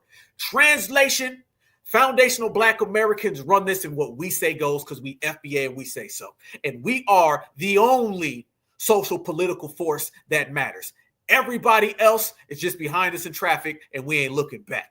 And when you say things that are real, and when you speak from the soul, and you speak from the heart, and you say what's really genuinely, truly on your mind, you are only left with one answer, family. And I mean this. And that is, we, as a lineage, a heritage and culture, have been so excellent, especially as of late, that everything is working in our favor. And since things are working in our favor, family, that brings me to this. Plantations, lakes, museums, and just our everyday life. Our foundational Black American elders and ancestors are putting in work. Our soul and our spirit is powerful, and it's getting stronger. See, spirituality is something that is a political, social, and an everyday environmental force. And the more we get in sync and in tune with our ancestors, the better things become. By us, and I mean every single one of you, and I mean this, every one of you guys, my certified brothers and sisters, by you guys getting on code, putting in that work on a day-to-day, teaching these babies, raising these babies, holding down your brother, holding down your sister, your husbands, your wives, your grandma, your grandpa, by you guys all doing what you're doing, that's making us win. And that's making the ancestors hold us all the way down. And if you look around, our ancestors are putting in overtime for us because we put in overtime for them. And this is why the world is changing. This is why this summer is going to be extra special. And this is why you will always look back on this generation of Black Americans and say, that's the generation right there that saved the day. And we've all been blessed to be a part of this. We've all been chosen to be a part of this. And we are all doing it together as a collective. So as they run around here and they try to put us on these plantations and all that, let me just go ahead and make a prediction now, okay? It ain't even a prediction. It's a spoiler. There will be more foundational Black American ancestral spirituality showing up and showing out. There will be more foundational Black American ancestral spiritual energy putting it down and shutting it down. There will be more foundational Black American ancestral spirituality showing up and delivering that ABK, anti-Black karma, and it never leaves. Shout out to our great sister, Jill Scott. This is Jill Scott speaking about going to a plantation and how that Majara FBA certified spirit overcame her. And she's got a message to everybody out there that feels that they are going to make a mockery of what we went through, make a mockery of what we dealt with, make a mockery of our family. You got another thing coming. Go ahead, sister. And they brought us to a plantation. I didn't know how I was going to feel when I saw it because I actually never saw one before. But we pulled up and I noticed the beautiful trees. And I noticed as we got closer, this beautiful white building. And there were people walking all around and taking pictures and sitting on the porch in a rocking chair, sipping lemonade. So pretty. So I decide I'm going to take the tour. All right, I'm here. Let me take the tour. So I take the tour and they're walking through the parlor and talking about how they would host guests and serve brandy and tea and have conversation and music would be played. And everybody's going, oh, no, don't touch the furniture. And we went through the dining room and all the mahogany chairs and the chandeliers and things as such that had to have, candlelit. And the draperies and the carpets. And we go upstairs and we see the bedrooms and how tidy things were expected to be. And then we get back downstairs and, I forgot about the, what do you call them? Slop jars. And the lady shows us a picture, and there's a bunch of pictures on the wall, and she says, noticed how no one really smiled back then. And I looked at those faces, and I decided that I was going to get away from this tour and take my own little trip. So I did. And I don't know what happened, but somebody took a long, hot piss on that dining room carpet. I bet whoever it was wishes they had more piss.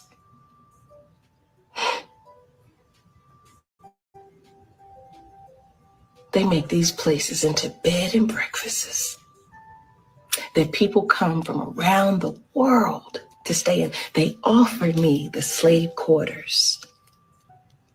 Oh, it's remodeled. It's beautiful.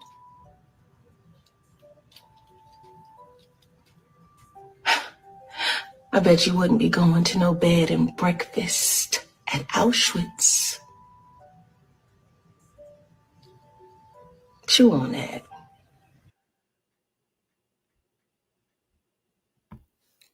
Always on top, certified all the time. Our sister went there, they tried to play her, and she let him know ABK is on his way, and when it shows up, there's nothing you can do about it. The days of giving us disrespect have came on home, and now you got to deal with it, and now it's coming back at you. There's no more disrespect to FBA without consequences and repercussions. And that's exactly what I'm saying. Certified salute to our sister. She let him know, while I'm here, I'm going to go ahead and leave my mark. And trust and believe me, it's going to be foundational Black American business every time we show up. And that's what's going on, because that's how we do it, because that's the way we are. Checkmate.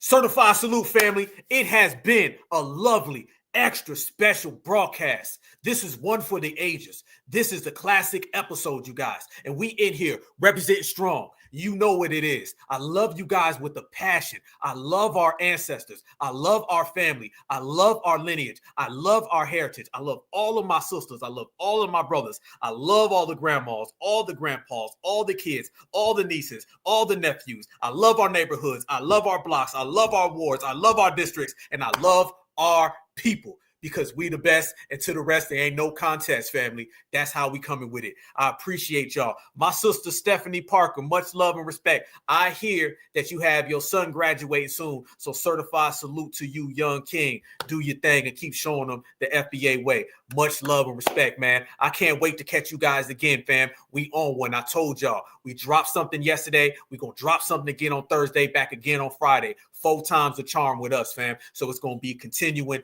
Black Alpha Network, the #1 force, foundational Black American certified grassroots energy, the certified grassroots voice of the people. And all we going to do, fam, is turn this fire all the way up to the maximum, the same way our ancestors did, if you feel me. I need y'all to stay safe, stay good, stay vigilant. Cannot wait to see you guys again. My family, the people I love, every one of y'all. I wish you all health, wealth, and prosperity. And I know that you guys are going to shine above everybody, because that's just the way foundational Black Americans roll. And when we roll, they roll the hell up out the way. Checkmate. Y'all, stay good. Cannot wait. One more shout out to the ancestors. Let's keep this thing going, y'all, and let's keep on showing them that foundational Black Americans, we are exclusive to us, and foundational Black Americans take no losses. When you got that in your mind, and you know what time it is, y'all. So stay good, stay happy, stay vigilant. Me, myself, and I will be back with it, will be on it, and am representing to the fullest. So y'all make sure that when you wake up tomorrow, the first thing in your brain has to be that foundational Black Americans are exceptional, that foundational Black Americans always win, that Black is beautiful, beautiful is always Black, and ABK all goddamn day. I'm Black Alpha, #1 activist the certified way. Certified salute. Y'all stay good. Free Huey. Peace and love.